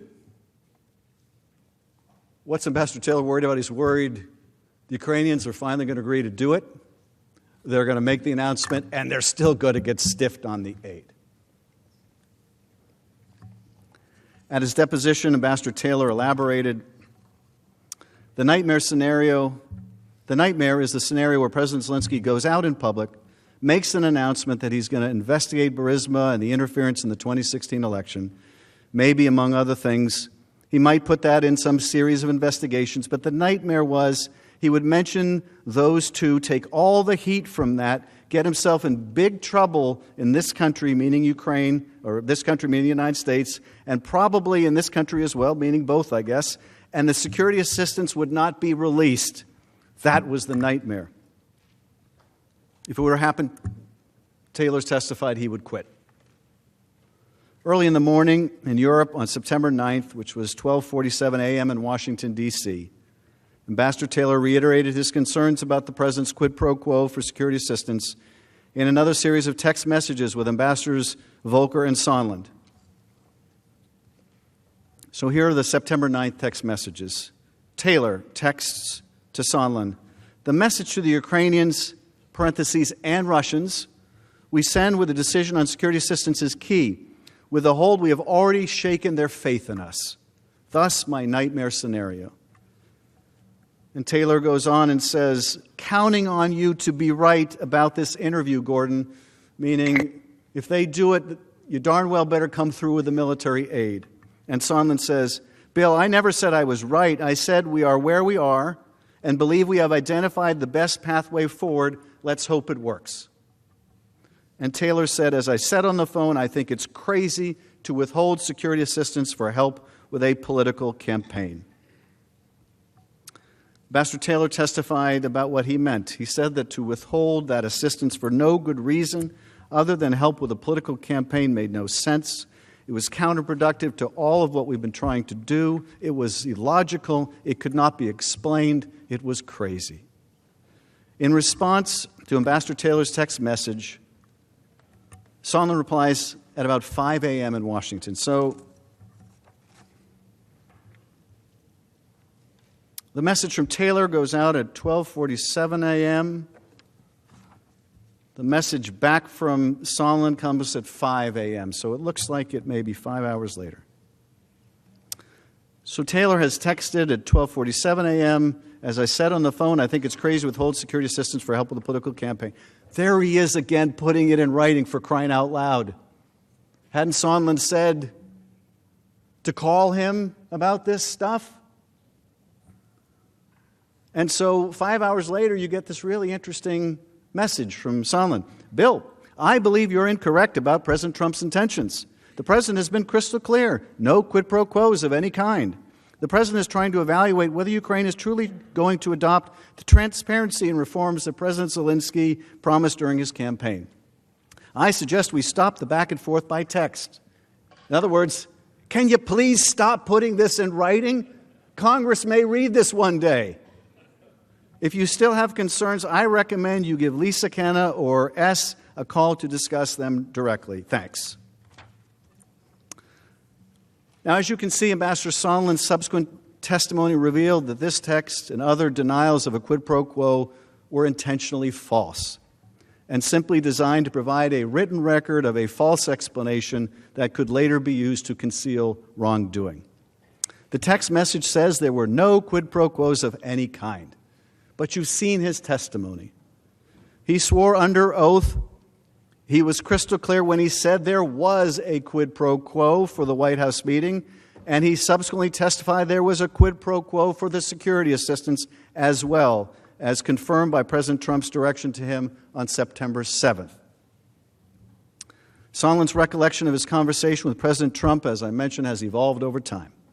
Initially, in his deposition, he testified that the conversation with the president occurred between Taylor's text of September 9th at 12:47 Washington time and his response at 5 a.m.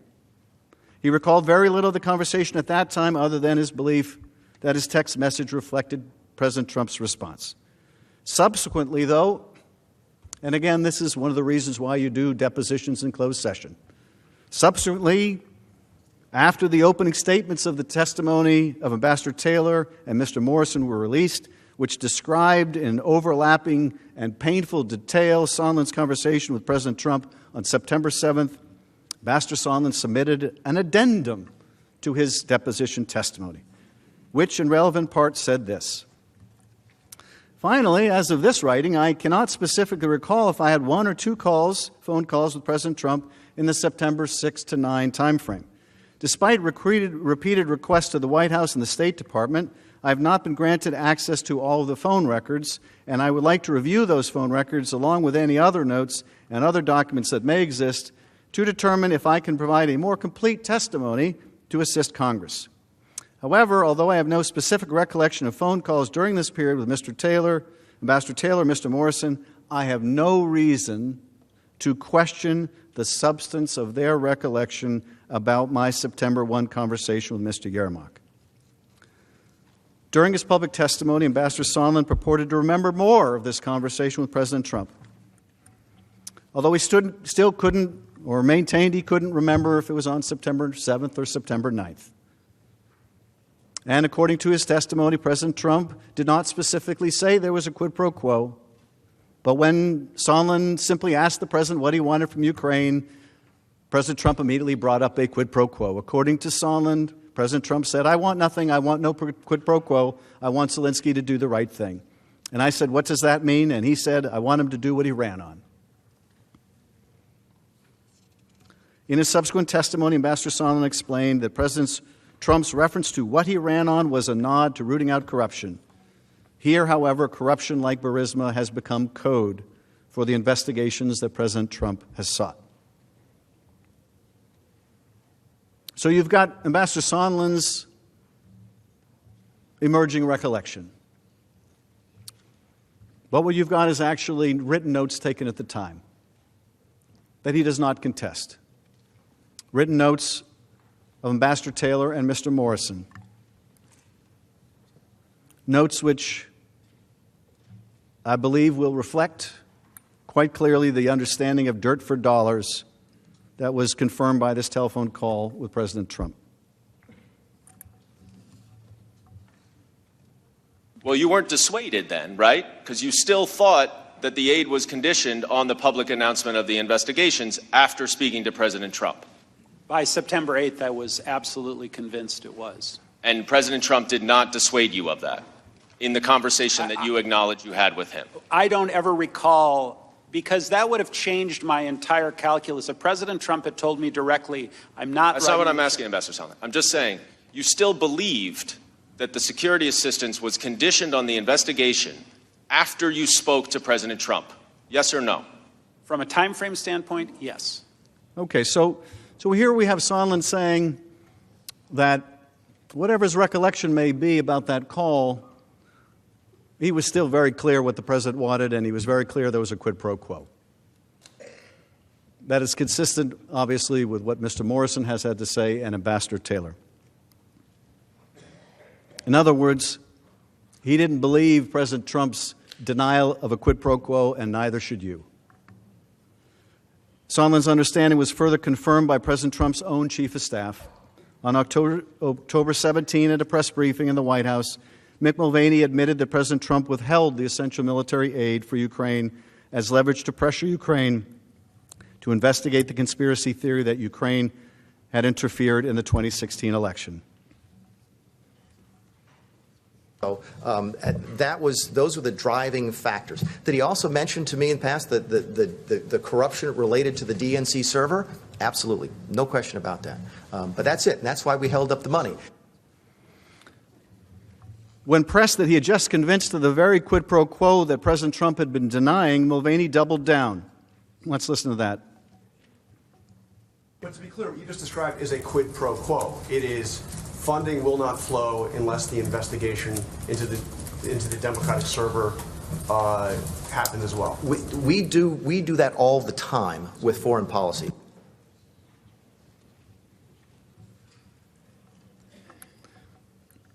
This evidence demonstrates that President Trump withheld the security assistance and the White House meeting with President Zelensky until Ukraine made a public statement announcing the two investigations, targeted to help his political re-election efforts. But as you will learn next, he got caught, and the cover-up ensued.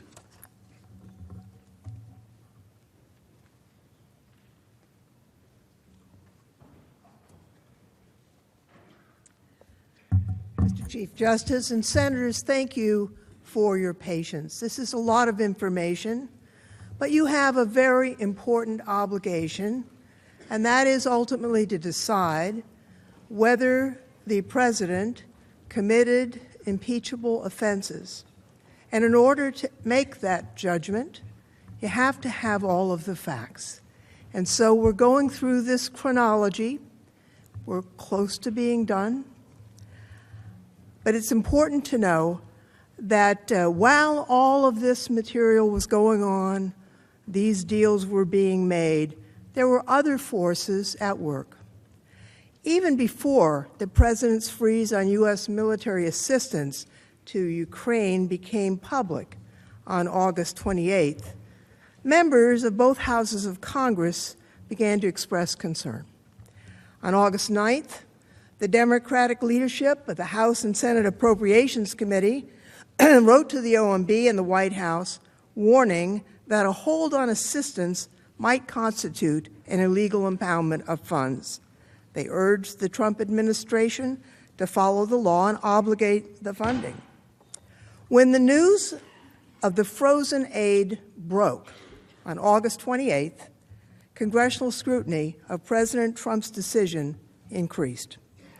On September 3rd, a group of senators, both Republicans and Democrats, including Senator Jeanne Shaheen, Senator Rob Portman, Senator Dick Durbin, Senator Ron Johnson, Senator Richard Blumenthal, sent a letter to acting White House Chief of Staff Mick Mulvaney expressing, and I quote, deep concerns that the administration is considering not obligating the Ukraine Security Initiative funds for 2019.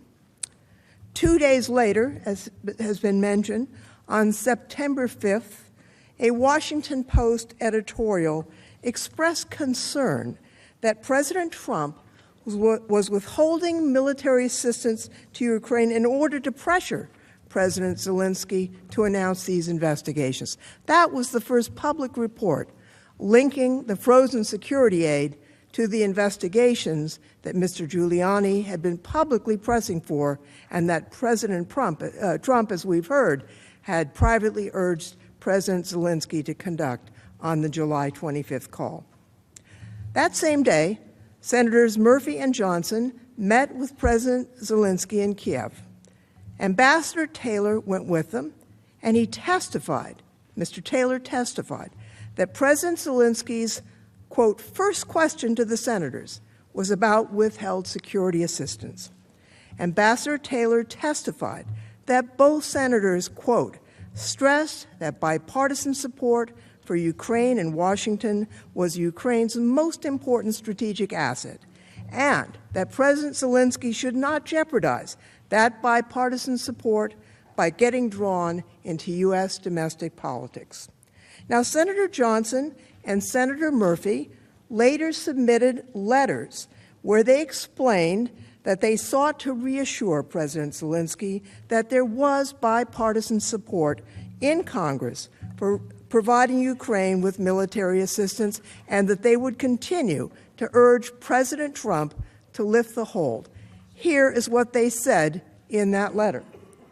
Senator Murphy said, Senator Johnson and I assured Zelensky that Congress wanted to continue this funding and would press Trump to release it immediately. And Senator Johnson in the letter said, I explained that I'd tried to persuade the president to authorize me to announce the hold was released, but that I was unsuccessful. Now, as news of the president's hold on military assistance to Ukraine became public at the end of August, Congress, the press, the public started to pay more attention to President Trump's activities with Ukraine. This risked exposing the scheme that you've heard so much about today.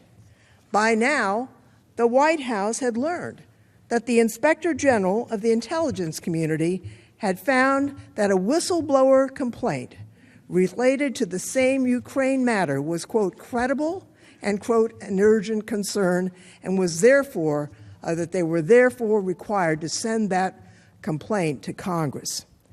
On September 9th, 3 House investigating committees sent a letter to White House counsel Pat Cipollone stating that President Trump and Giuliani, quote, appear to have acted outside legitimate law enforcement and diplomatic channels to coerce the Ukrainian government into pursuing 2 politically motivated investigations under the guise of anti-corruption activity. The letter also said this: if the president is trying to pressure Ukraine into choosing between defending itself from a Russian aggression without U.S. assistance or leveraging its judicial system to serve the ends of the Trump campaign, this would represent a staggering abuse of power, a boon to Moscow, and a betrayal of the public trust. The chairs requested that the White House preserve all relevant records and produce them by September 16th. This included the transcript, or actually the call record, of the July 25th call between President Trump and President Zelensky. Now, based on witness testimony, it looks like the White House counsel's office circulated the committee's document request around the White House. Tim Morrison, a senior director at the National Security Council, remembered seeing a copy of this letter. He also recalled that the 3 committees' Ukraine investigation was discussed at a meeting of senior-level NSC staff soon after it was publicly announced. Lieutenant Colonel Vindman recalled discussions among the NSC staff members that the investigation, and here's a quote, might have the effect of releasing the hold on Ukraine military assistance because it would be, quote, potentially politically challenging for the administration to justify that hold to Congress. Later that same day, on September 9th, the Inspector General informed the House and Senate Intelligence Committees he'd determined that the whistleblower complaint that had been submitted on August 12th appeared to be credible, met the definition of urgent concern under the statute, and yet, he reported, that for the first time ever, the acting director of national intelligence was withholding this whistleblower complaint from Congress. That violated the law, which required him to send it in 7 days. The acting director later testified that his office initially withheld the complaint based on the advice from the White House and an unprecedented intervention by the Department of Justice. Now, according to public reporting and testimony from the acting DNI at a hearing before the House Intelligence Committee on September 26th, the White House had been aware of the whistleblower complaint for weeks prior to the IG's September 9th letter to the intelligence committees. Acting DNI McGuire testified that when he received the whistleblower complaint from the Inspector General, his office contacted the White House counsel's office for guidance. Consistent with acting DNI McGuire's testimony, the New York Times has reported that in late August, the president's current defense counsel, Mr. Cipollone, and NSC lawyer John Eisenberg personally briefed President Trump about the complaint's existence and told the president they believed the complaint could be withheld from Congress on executive privilege grounds. Now, on September 10th, the next day, Ambassador Bolton resigned from his position as National Security Advisor. On that same day, September 10th, Chairman Schiff of the House Intelligence Committee wrote a letter to the acting director demanding that he provide the complaint as the law required. The next day, on September 11th, President Trump lifted the hold on the security assistance to Ukraine. Now, numerous witnesses have testified that they weren't aware of any reason why the hold was lifted, just as there was no explanation for the hold being implemented. There was no additional review, no additional European contribution, nothing to justify the president's change in position except he got caught. Just as there was no official explanation for why the hold on Ukrainian assistance was implemented, numerous witnesses testified that they were not provided with any reason for why the hold was lifted on September 11th. For example, Jennifer Williams, who was the special advisor to Vice President Pence, testified that she was never given a reason for that decision. Neither was Lieutenant Colonel Vindman. Here's what he told us during the hearing. Are you also aware, however, that the security assistance hold was not lifted for another 10 days after this meeting? That's correct. And am I correct that you didn't learn the reason why the hold was lifted? That's correct. Colonel Vindman, you didn't learn a reason why the hold was lifted either, is that right? Correct. Colonel Vindman, are you aware that the committees launched an investigation into Ukraine matters on September 9th, 2 days before the hold was lifted? I am aware, and I was aware. Ambassador Taylor, the person in charge at the U.S. Embassy in Kiev, who communicated the decision to the Ukrainians, also never got an explanation. Here's what he said. Are you also aware, however, that the security assistance hold was not lifted for another 10 days after this? 9th. Finally, on September 11th, I learned that the hold had been lifted and security assistance would be provided. I was not told the reason why the hold had been lifted. Mark Sandy, a career officer at OMB, testified he only learned of a possible rationale for the hold in early September after the acting DNI had informed the White House about the whistleblower complaint. Now, Sandy testified that sometime in early September, he received an email from his boss, Michael Duffy. Approximately 2 months after the hold had been placed, the email, quote, attributed the hold to the president's concern about other countries not contributing more to Ukraine and requested, quote, information about what additional countries were contributing to Ukraine. This was a different explanation than OMB had provided at the July 26th interagency meeting. That referenced concerns about corruption. Lieutenant Colonel testified that none of the facts on the ground about Ukrainian efforts to combat corruption or other countries' contribution to Ukraine had changed before President Trump lifted the hold. According to a press report, after Congress began investigating President Trump's scheme, the White House counsel's office opened an internal investigation relating to the July 25th call. The following slides provide excerpts from a report in the Washington Post. As part of that internal investigation, White House lawyers reportedly gathered and reviewed hundreds of documents that reveal extensive efforts to generate an after-the-fact justification for the hold on military assistance for Ukraine that had been ordered by the president. These documents reportedly include, quote, early August email exchanges between Acting Chief of Staff Mick Mulvaney and White House budget officials seeking to provide an explanation for withholding the funds after the president had already ordered a hold in mid-July on the nearly $400 million in security assistance.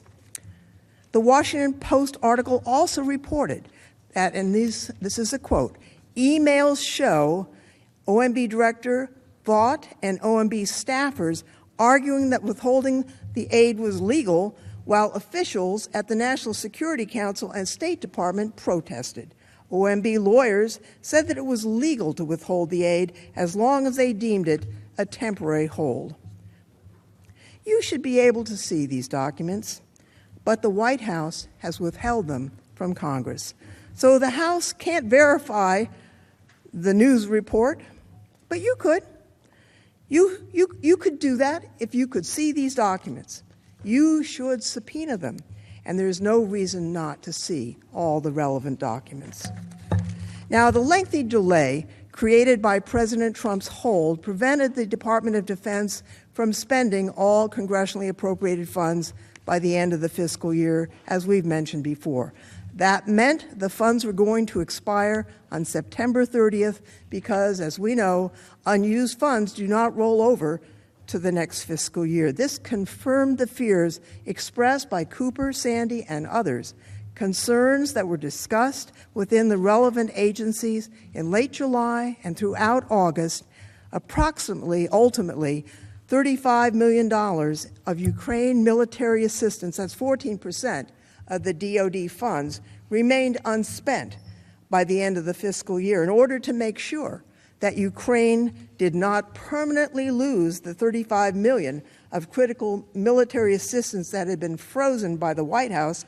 Congress had to pass a provision on September 27th, 3 days before the funds were to expire, to ensure that the remaining $35 million could be sent to Ukraine. Now, George Kent is an anti-corruption and rule of law expert.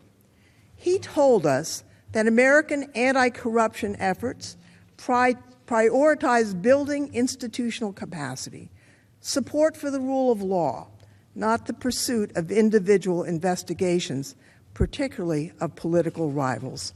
Here's how he explained their approach.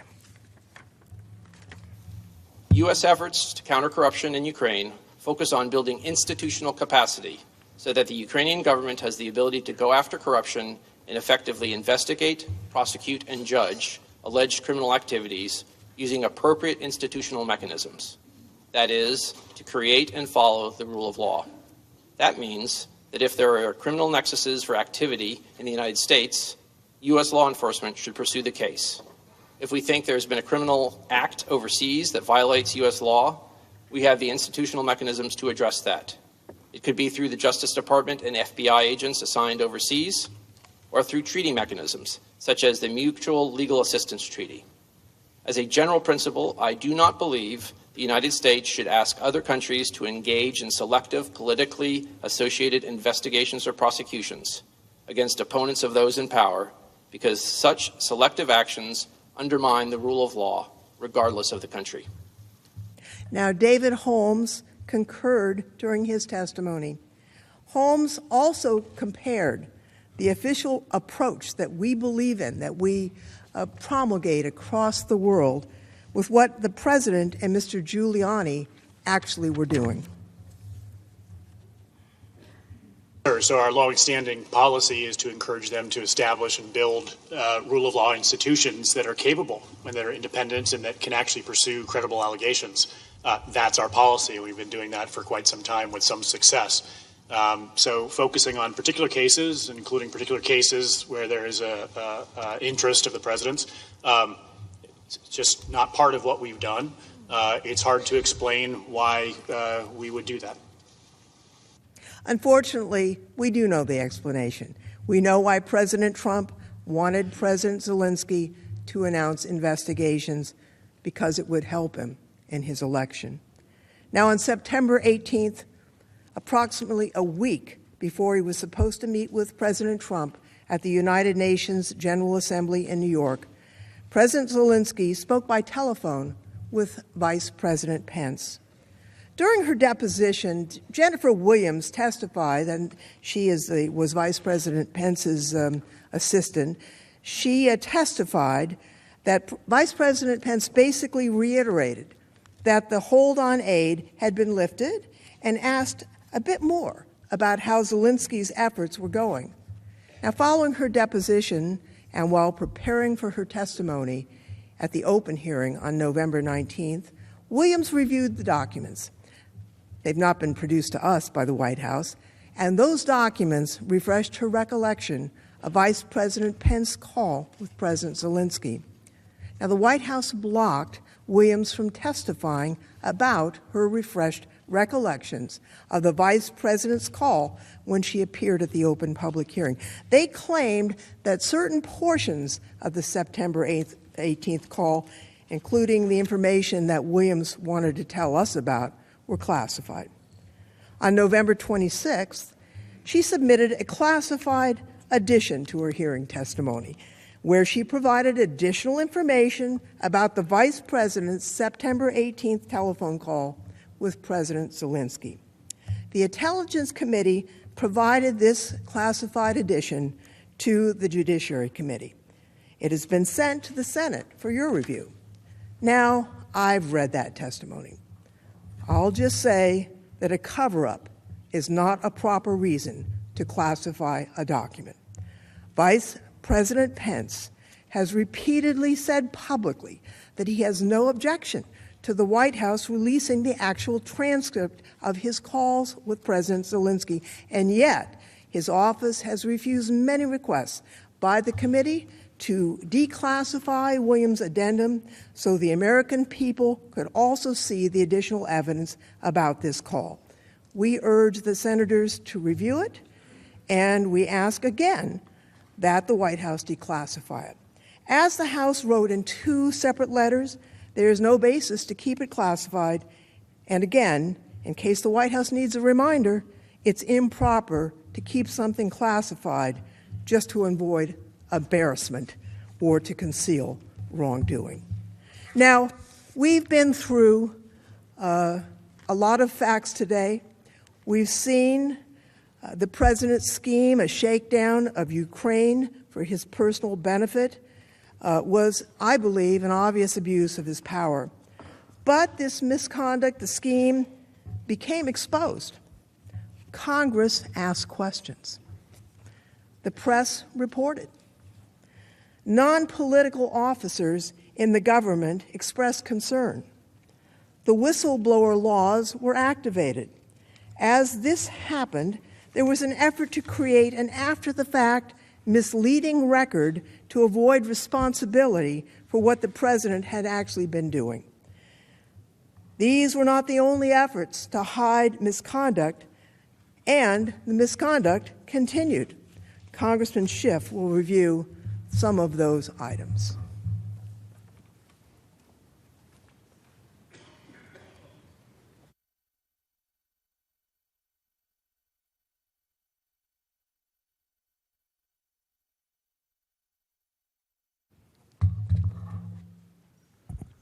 So we have about 20 minutes left in the presentation tonight. I'd like to now go through with you the President's efforts to hide this corrupt scheme, even as it continued well into the fall of last year. On August 12th, a whistleblower in the intelligence community submitted a complaint addressed to the Congressional Intelligence Committees. This explosive document stated that President Trump had solicited foreign interference from Ukraine to assist in his 2020 re-election bid. The complaint alleged a scheme by President Trump to, quote, use the power of his office to solicit interference from a foreign country in the 2020 U.S. election. The complaint stated that the president had applied pressure on Ukraine to investigate one of the president's main domestic political rivals and detailed the involvement of the president's personal lawyer, Rudy Giuliani. The complaint also stated that the whistleblower believed that the president's activities, quote, pose risk to U.S. national security and undermine the U.S. government's efforts to deter and counter foreign interference in U.S. elections. Under the law, the whistleblower was required to file the complaint with the Inspector General of the intelligence community, which was then required to vet and assess the complaint and determine if it warranted reporting to the intelligence committees.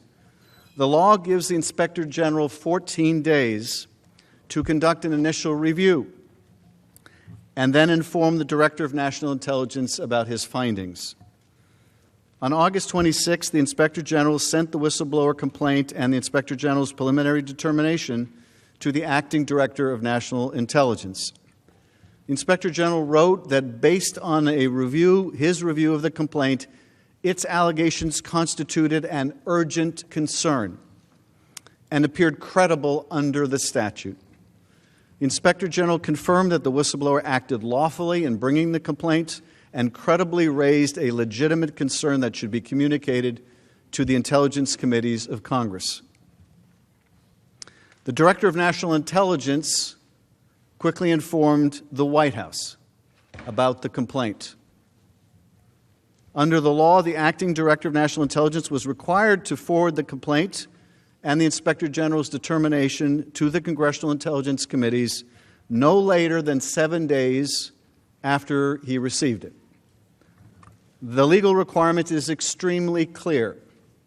Upon receipt of the transmittal from the ICIG, that is the Inspector General of the Intelligence Community, the director shall, within 7 calendar days of such receipt, forward such transmittal to the Congressional Intelligence Committees together with any comments the director considers appropriate.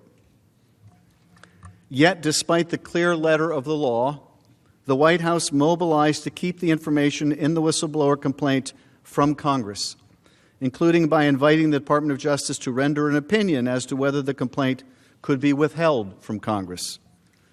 The statutory deadline of September 2nd, when the Director of National Intelligence was required to turn it over to Congress, came and went, and the complaint remained hidden from Congress. Finally, on September 9th, a full week after the complaint was required to be sent to Congress, and once again, an urgent concern, the Inspector General, 1 week after it was required to be sent to Congress, the Inspector General wrote to the leaders of the intelligence committees to inform them that the Director of National Intelligence was withholding a whistleblower complaint in direct contravention of past practice and the law. On September 24th, Speaker of the House Nancy Pelosi announced that the House of Representatives is moving forward with an official impeachment inquiry. The next day, the House of Representatives passed a resolution calling on the Trump administration to provide the whistleblower's complaint immediately to the Congressional Intelligence Committees. Later that day, the White House publicly released the summary of the July 25th call between President Trump and President Zelensky and permitted the acting Director of National Intelligence to provide the whistleblower's complaint and related documents to the Congressional Intelligence Committees. The President himself was happy to discuss the motivations for the scheme in public. That day, in a joint press availability with President Zelensky at the United Nations General Assembly, President Trump reiterated that he wanted Ukraine to investigate the Bidens. To do more on Joe Biden and investigation? No, I want him to do whatever he can. This was not his fault. He wasn't there. He's just been here recently. But whatever he can do in terms of corruption, because the corruption's massive. Now, when Biden's son walks away with millions of dollars from Ukraine and he knows nothing, and they're paying him millions of dollars, that's corruption.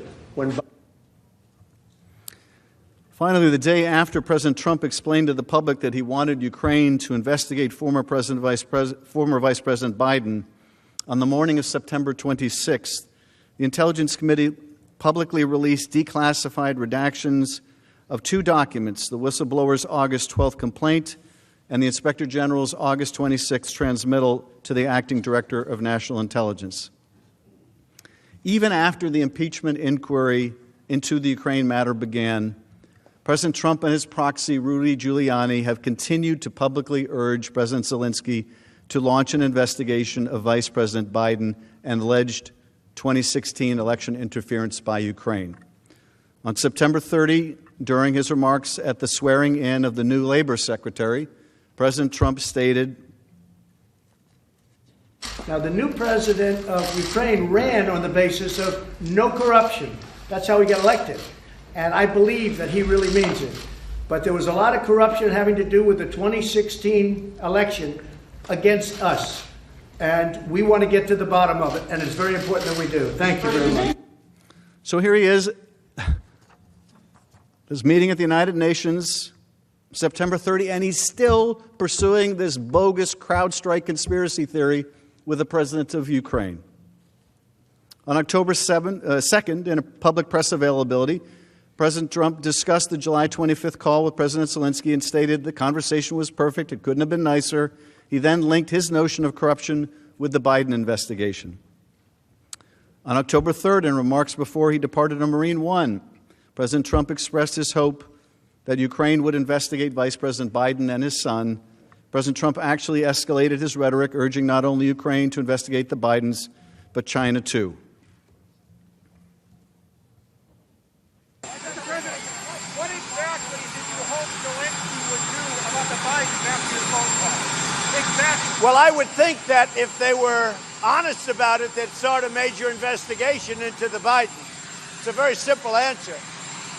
They should investigate the Bidens, because how does a company that's newly formed, and all these companies, if you look at, and by the way, likewise, China should start an investigation into the Bidens, because what happened in China is just about as bad as what happened with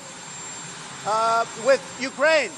So I would say that President Zelensky, if it were me, I would recommend that they start an investigation into the Bidens. The same day, President Trump tweeted that he has an absolute right to investigate corruption. What that really means is he feels he has an absolute right to investigate or get foreign countries to investigate his political opponents. The president sent a similar tweet the next day, once again linking corruption with the Biden investigation. As president, I have an obligation to end corruption, even if that means requesting the help of a foreign country or countries. It is done all the time. This has nothing to do with politics or a political campaign against the Bidens. This does have to do with corruption. Give him credit for being so obvious. This has nothing to do with politics or a political campaign against the Bidens, but you got to investigate the Bidens. I guess that's just a coincidence. President Trump continued to demonstrate his eagerness to solicit foreign assistance related to his personal interest. Here's what's okay. He said, if we feel there's corruption, like I feel there was in the 2016 campaign, there was tremendous corruption against me. If we feel there's corruption, we have a right to go to a foreign country. President Trump added that asking President Xi of China to investigate the Bidens is certainly something we can start thinking about. Even last month, the president and Giuliani's scheme continued. During the first week of December, Giuliani traveled to Budapest, Kyiv, and Vienna to meet with the former Ukrainian government officials as part of a continuing effort to dig up political dirt on Vice President Biden and advance the theory that Ukraine interfered in the 2016 election. Asked about his interviews of foreign Ukrainian prosecutors, Giuliani told the New York Times that he was acting on behalf of his client, President Trump. Quote, like a good lawyer, I am gathering evidence to defend my client against the false charges being leveled against him. Indeed, evidence obtained by the House from Giuliani's associate confirms that he had been representing himself in as early as May 2019 as President Trump's personal lawyer, doing Donald J. Trump's personal bidding in his dealings with Ukraine. This letter, May 10th, 2019, from Giuliani to Zelensky, says, among other things, however, I have a more specific request. In my capacity as personal counsel to President Trump and with his knowledge and consent, I request a meeting with you on this upcoming Monday, May 13th, or Tuesday, May 14th. I will need no more than a half an hour of your time, and I will be accompanied by my colleague, Victoria Tensing, a distinguished American attorney who is very familiar with this matter. Please have your office let me know what time or times are convenient for you, and Victoria and I will be there. So this is evidence recently obtained showing his effort to get that meeting in May with Zelensky. Giuliani told the Wall Street Journal that when he returned to New York from this most recent trip on December 7th, President Trump called him as his plane was still taxiing down the runway. What did you get? He said, President Trump asked. More than you can imagine, Giuliani replied. Giuliani claimed that he was putting his findings into a 20-page report that the president had asked him to brief the Attorney General and the Republicans in Congress. Shortly thereafter, on the same day, President Trump told reporters before departing on Marine One that he was aware of Giuliani's efforts in Ukraine and that Giuliani was going to report his purported findings to the Attorney General and Congress.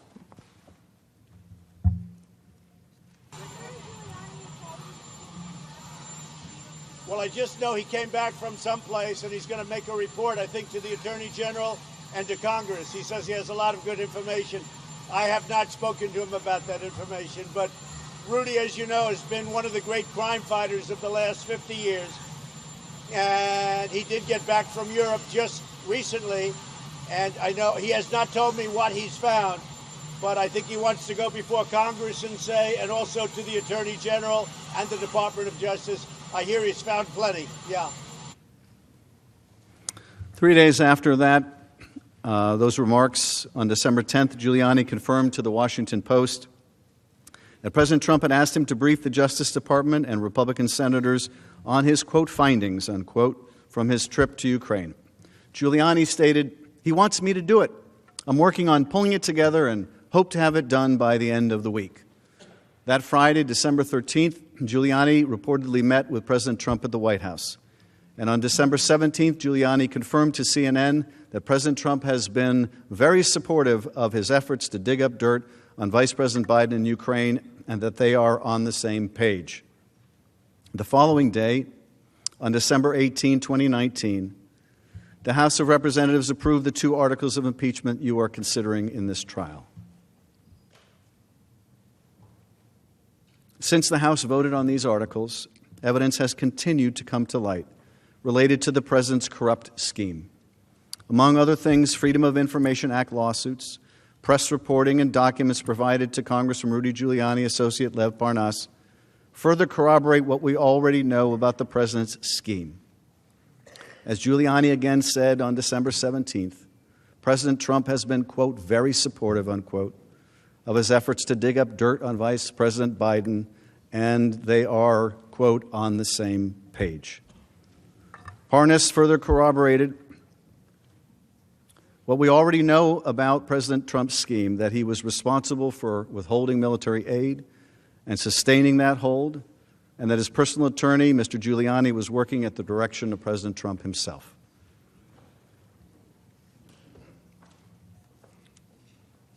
On December 20th, new emails were released showing that 91 minutes after President Trump's call with the Ukrainian President Zelensky, a top Office of Management and Budget aide asked the Department of Defense to hold off on sending military aid to Ukraine. So those were new documents that came on December 20th.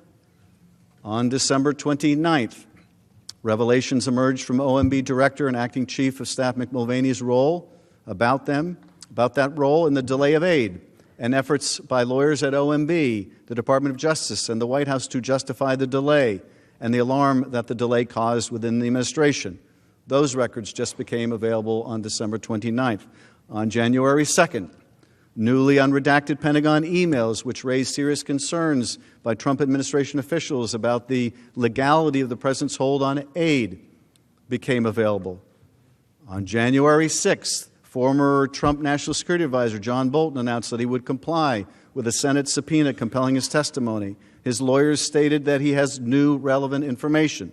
On January 13th, reports emerged that the Russian government hacked the Ukrainian gas company Burisma, almost certainly in an effort to find information about Vice President Joe Biden's son in order to weaponize that information against Mr. Biden and in favor of Mr. Trump, just as Russia did against Secretary Clinton in favor of then-candidate Trump in 2016. That brings us up to January 13th of this year.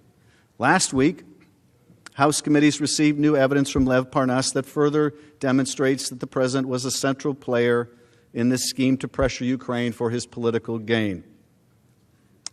And also last week, the Government Accountability Office found that President Trump violated the law when he withheld that aid. Last night, we had a further development when more redacted emails from the Office of Management and Budget were produced. I think Representative Crow showed you these. These are among the documents that were just released. I'm sure that if we could read under those redactions, it would be a very perfect email. But you have to ask, what is being redacted here?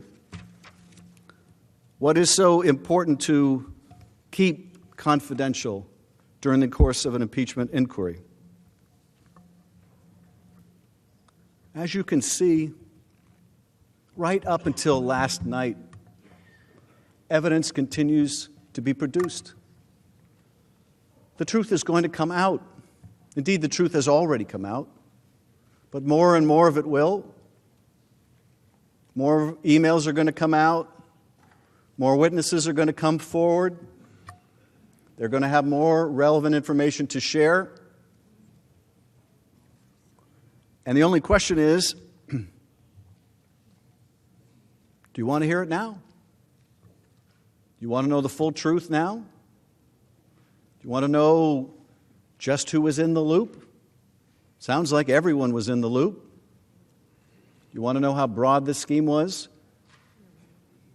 We have the evidence to prove that President Trump ordered the aid withheld. He did so to coerce Ukraine to help his re-election campaign. He withheld a White House meeting to coerce the same sham investigations. We can and will prove President Trump guilty of this conduct and of obstructing the investigation into his misconduct. But you and the American people should know who else was involved in this scheme. You should want the whole truth to come out. You should want to know about every player in this sordid business. It isn't within your power to do so. And I would urge you, even if you're prepared to vote to convict and impeach and remove this president, to find out the full truth about how far this corruption goes. Because I think the public has a right to know. Now, yesterday we made the case for why you should hear this additional evidence and testimony. This morning I introduced you to the broad sweep of the president's conduct. And then during the course of today, we walked you through a factual chronology in real time about how this plot unfolded. And during that factual chronology today, you saw that in March of this year, Giuliani began that smear campaign against Ambassador Yovanovitch in order to get her fired by President Trump, something he would later admit was necessary to get her out of the way because she was going to be in the way of these two investigations. This is the supposed anti-corruption effort by the president to get rid of a woman who has dedicated her career to representing the United States, often in dangerous parts of the world, to fighting corruption and to promoting the rule of law. This plot begins with getting her out of the way, with the president saying that she's going to go through some things. This anti-corruption reformer, this U.S. patriot, this plot begins with getting her out of the way. And tellingly, and this says so much about the administration, tellingly, it wasn't enough just to recall her or fire her. The president could have done that any time. No, they wanted to destroy her because she had the audacity to stand in their way. So we heard in March about the effort to get rid of her, and it succeeded. And guess what message that sent to the Ukrainians? About the power the president's lawyer has. The Ukrainians were watching this whole saga. They were hearing his interviews. They were seeing the smears that he was putting out. And this attorney for the president, working hand in hand with these corrupt Ukrainians, was able to get a UN ambassador yanked out of her job. Proof positive. You want a window to this president, you want entree to this president, you want to make things happen with this president, you go through his lawyer. Never mind the State Department, never mind the National Security Council, never mind the Defense Department, you go through his lawyer. That's March. April, Zelensky has this huge victory in the presidential election. He gets a congratulatory call from the president. The president assigns Vice President Pence to go to the inauguration. May, Giuliani is rebuffed by Zelensky. cancels the trip to Ukraine, the one where he wanted to go, remember, meddle in the investigation. Because, Giuliani says, enemies of Trump surround Zelensky. I guess that means he didn't get the meeting and they must be enemies of the president. Of course, the Ukrainians know why he wants that meeting. May, Trump disinvites Pence to the inauguration. Pence is going, Giuliani's rebuffed, Pence ain't going. That's May. Instead, May 23rd, we have this meeting at the White House, and there's a new party in town, the Three Amigos. They're going to be handling the Ukraine portfolio. And they're told, work with Rudy. Work with Rudy. Ambassador Sondland, Ambassador Volker, Secretary Perry. Work with Rudy. And as you saw in June, Giuliani's pushing for these investigations. And they're trying to arrange these meetings and trying to make this happen.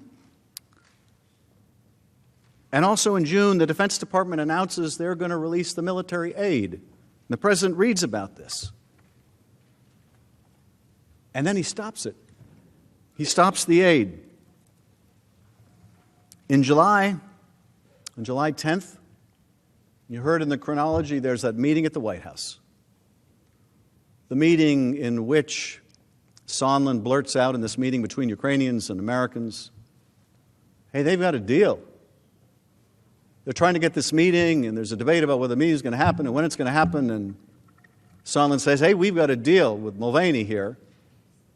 We're going to get this meeting, and you're going to do those investigations. And Bolton stiffens and abruptly ends the meeting. That was the first meeting that day, and then Sondland brings the delegation to a different part of the White House, and they have the follow-up meeting where he makes it even more explicit.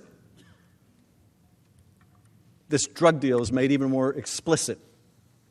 And Dr. Hill is told by Ambassador Bolton, you need to go talk to the lawyers. I don't want any part of this drug deal they're cooking up. That's July.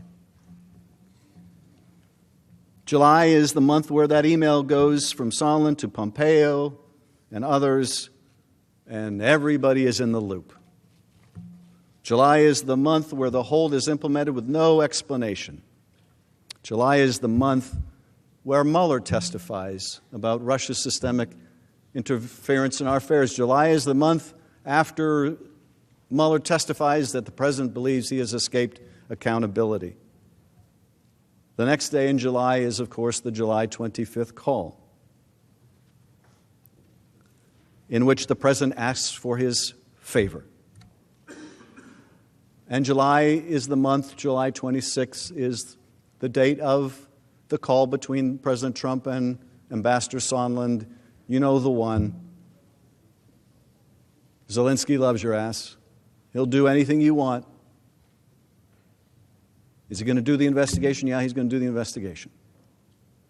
July is the month of that conversation between Sondland and David Holmes, where Holmes says, can you tell me candidly here what the president thinks of Ukraine? Does he give a blank about Ukraine? No, he doesn't give a blank about Ukraine. He only cares about the big stuff. Well, there's kind of big stuff here in Ukraine, like a war with the Russians. No. Big stuff that affects him personally, like the Biden investigation that Giuliani wants. That's the month of July. August, we have that meeting between Giuliani and Yermak in Madrid. August, we have the back and forth about the statement. No, you go first. And you commit and publicly announce the investigations, and then we'll give you a date. No, you go first. You give us the date, and then we'll announce the investigations. Well, we'll give you a statement that doesn't mention the specifics. No, you give us a statement that mentions the investigations. That's the month of August. August is also the month where it becomes clear that it's not just the meeting anymore. It's everything. Everything is conditioned on these investigations. The relationship, the money, the meeting. Sondland and Holmes testify it's as simple as 2 + 2 = 4. That's August. September, Sondland says to Yermak, everything is conditioned on public announcements. So Message delivered, no ambiguity. The Ukrainians are told quid pro quo. Taylor texts, this is crazy, to withhold aid. September's the month, September 7th in particular, Trump and Sondland talk on the phone, and the president has that conversation where he says, no quid pro quo, except here's the quid pro quo. Zelensky's got to go to the mic, and what's more, he should want to do it. September is also the month where the investigations begin in Congress. September's the month where after those investigations begin, after the president knows he's been caught, the aid is finally released. And September is the month where Pence and Zelensky are on the phone, and Jennifer Williams has classified information to share with you that I hope you will take a look at because it is relevant to these issues. That's September. October, Trump admits, yes, if it wasn't obvious enough, he wants Ukraine to investigate his political opponent. October is the month where he invites another nation, China, to investigate his opponent.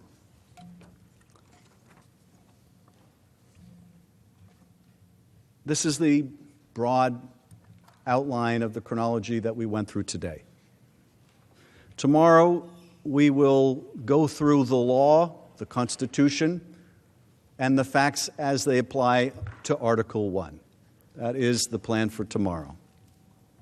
We've introduced the case, we've gone through the chronology, and tomorrow we will apply the facts to the law as it pertains to the president's abuse of power.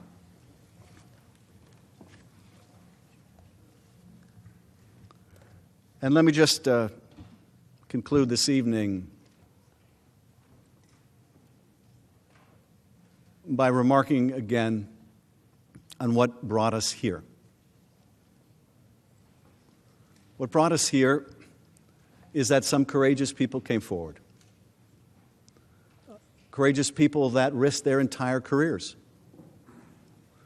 And one of the things that's been so striking to me about that as I watch these witnesses like Maria Yovanovitch and Ambassador Taylor and David Holmes and others, Dr. Hill, is how much these dedicated officials were willing to risk their career, the beginning of their career or the middle of their career or late in their career, when they had everything to lose. But people senior to them who have every advantage, who sit in positions of power, lack that same basic commitment, lack that same basic willingness to put their country first and expose wrongdoing. Why is it that Colonel Vindman, who worked for Fiona Hill, who worked for John Bolton and Dr. Kupperman, why is it that they were willing to stick their neck out and answer lawful subpoenas when their bosses wouldn't? I don't know that I can answer that question, but I just can tell you I have such admiration for the fact they did. I think, and I think this is some form of cosmic justice, that this ambassador that was so ruthlessly smeared is now a hero for her courage. There is justice in that. But what will really vindicate that leap of faith that she took is if we show the same courage. They risked everything, their careers. And yes, I know what you're asked to decide may risk yours too. But if they could show the courage, so can we. I yield back.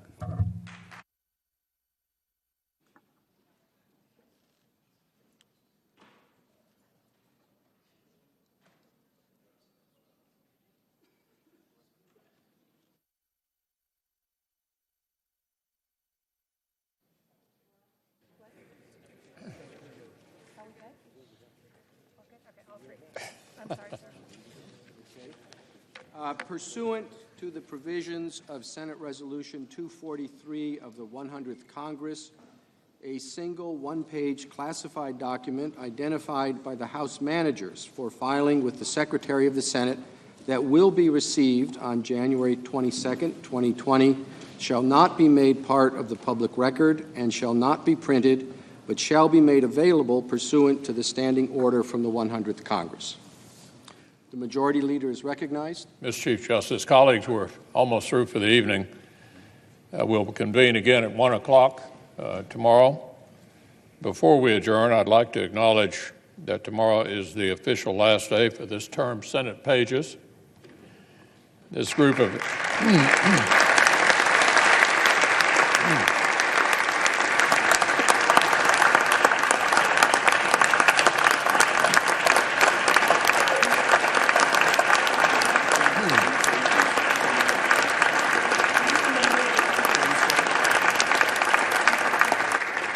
in addition to witnessing this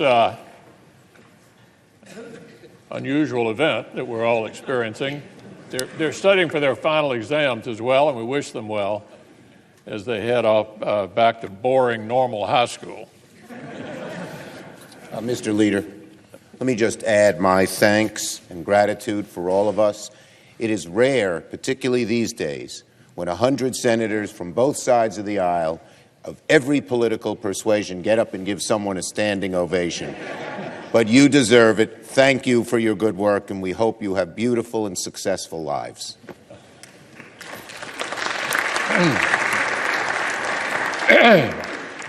So, Mr. Chief Justice, I ask unanimous consent that on Tuesday, January the 28th, from 10 a.m. to 11 a.m., while the Senate is sitting as a court of impeachment, and that notwithstanding the Senate's adjournment, the Senate can receive House messages and executive matters, committees be authorized to report legislation and executive matters, and senators be allowed to submit statements for the record, bills, resolutions, and co-sponsor requests, and where applicable, the Secretary of the Senate, on behalf of the presiding officer, be permitted to refer such matters. Without objection, so ordered. Finally, I ask unanimous consent that the trial adjourn until 1 p.m. Thursday, January 23rd, and this also constitute the adjournment of the Senate. Without objection, so ordered. Senate is adjourned.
All right.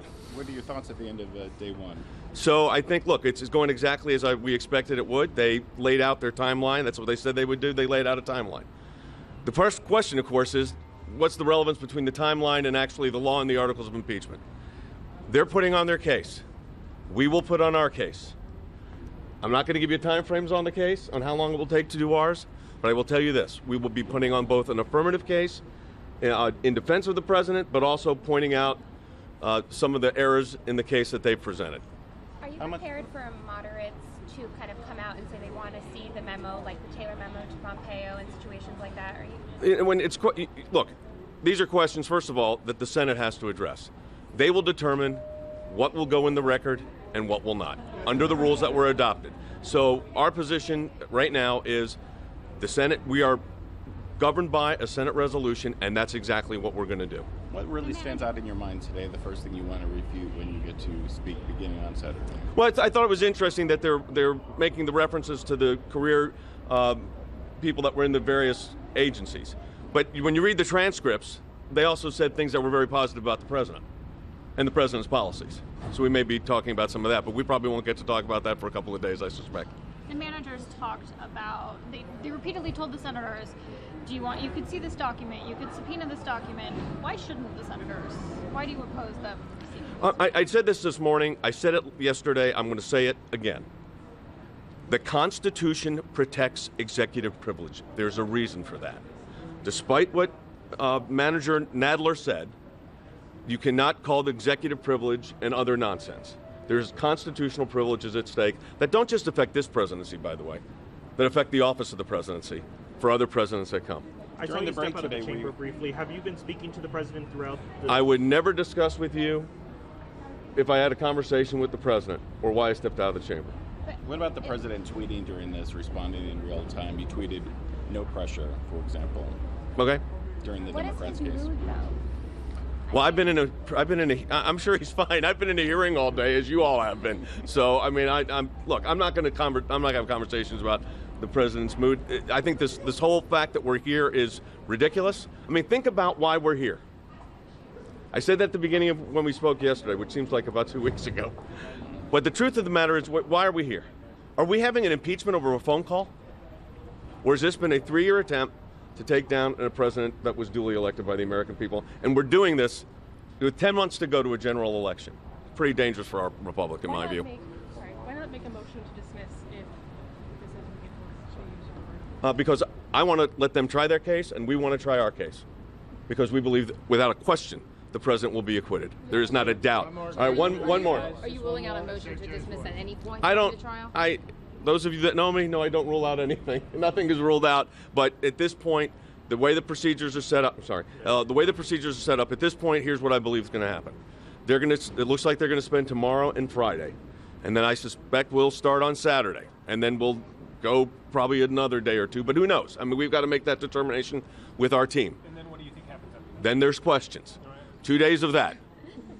Then there's probably a half-day argument on the will there be witnesses or not. So that's probably a day. What's your prediction on where? My prediction is the president of the United States will be acquitted of the. On the witnesses. Oh, you know what? I don't predict on witness. I'm prepared. All right. You don't think the president tweeting during any of this is affecting the senators when they read the tweets? I'm not concerned about that. Some Republicans have said Last that question. They found it illuminating, enlightening. They're not saying that, obviously they automatically buy the Democrats' case, but does that concern you? Illuminating, enlightening, and I'm not questioning what you're saying. They said I haven't had a chance. I mean, obviously, I've been in the proceedings. Is there anything we learned today that we have not heard for the last 3 months? Senator Kennedy said that if you took a poll, 9 out of 10 senators would have absolutely no idea, and the 10th would be lying. Are you concerned that? What do you say? He said 9 out of 10 senators would have no idea what really went on in the hearings, and the 10th one would be lying. That's his because the hearings don't make sense to people. Is that what they're saying? No, they didn't pay attention. He's saying senators have they're learning stuff. They're learning. He's learned a lot. Okay. At the end of the day, I believe without question the President of the United States will be acquitted. Thank you, everybody. See you tomorrow.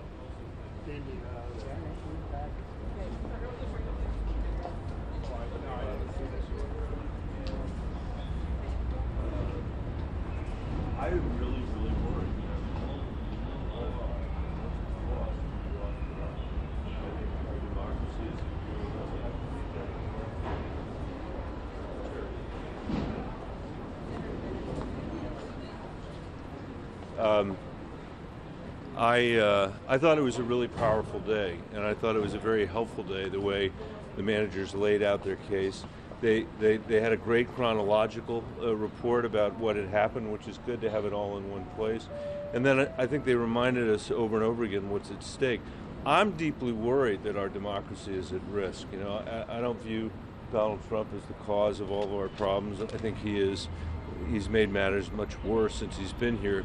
But he is a symptom in part of a democracy that's beginning to erode. Those of you that have covered this place for the last decade know what we've done to the Senate's responsibility to advise and consent with respect to judicial nominations. That has been turned from a process that was a solemn process of weighing the qualities of people and not infecting the judiciary with our hopefully temporary partisan insanity, and one that had an independent judiciary.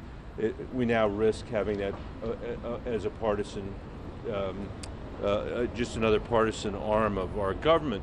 And when you look at what could happen potentially here, when you have a president who hasn't turned over a single document, not one document, and not allowed a single witness to testify, and has expressed a view of his executive privilege that looks far, far greater than any other president in our country's history, including people like Richard Nixon.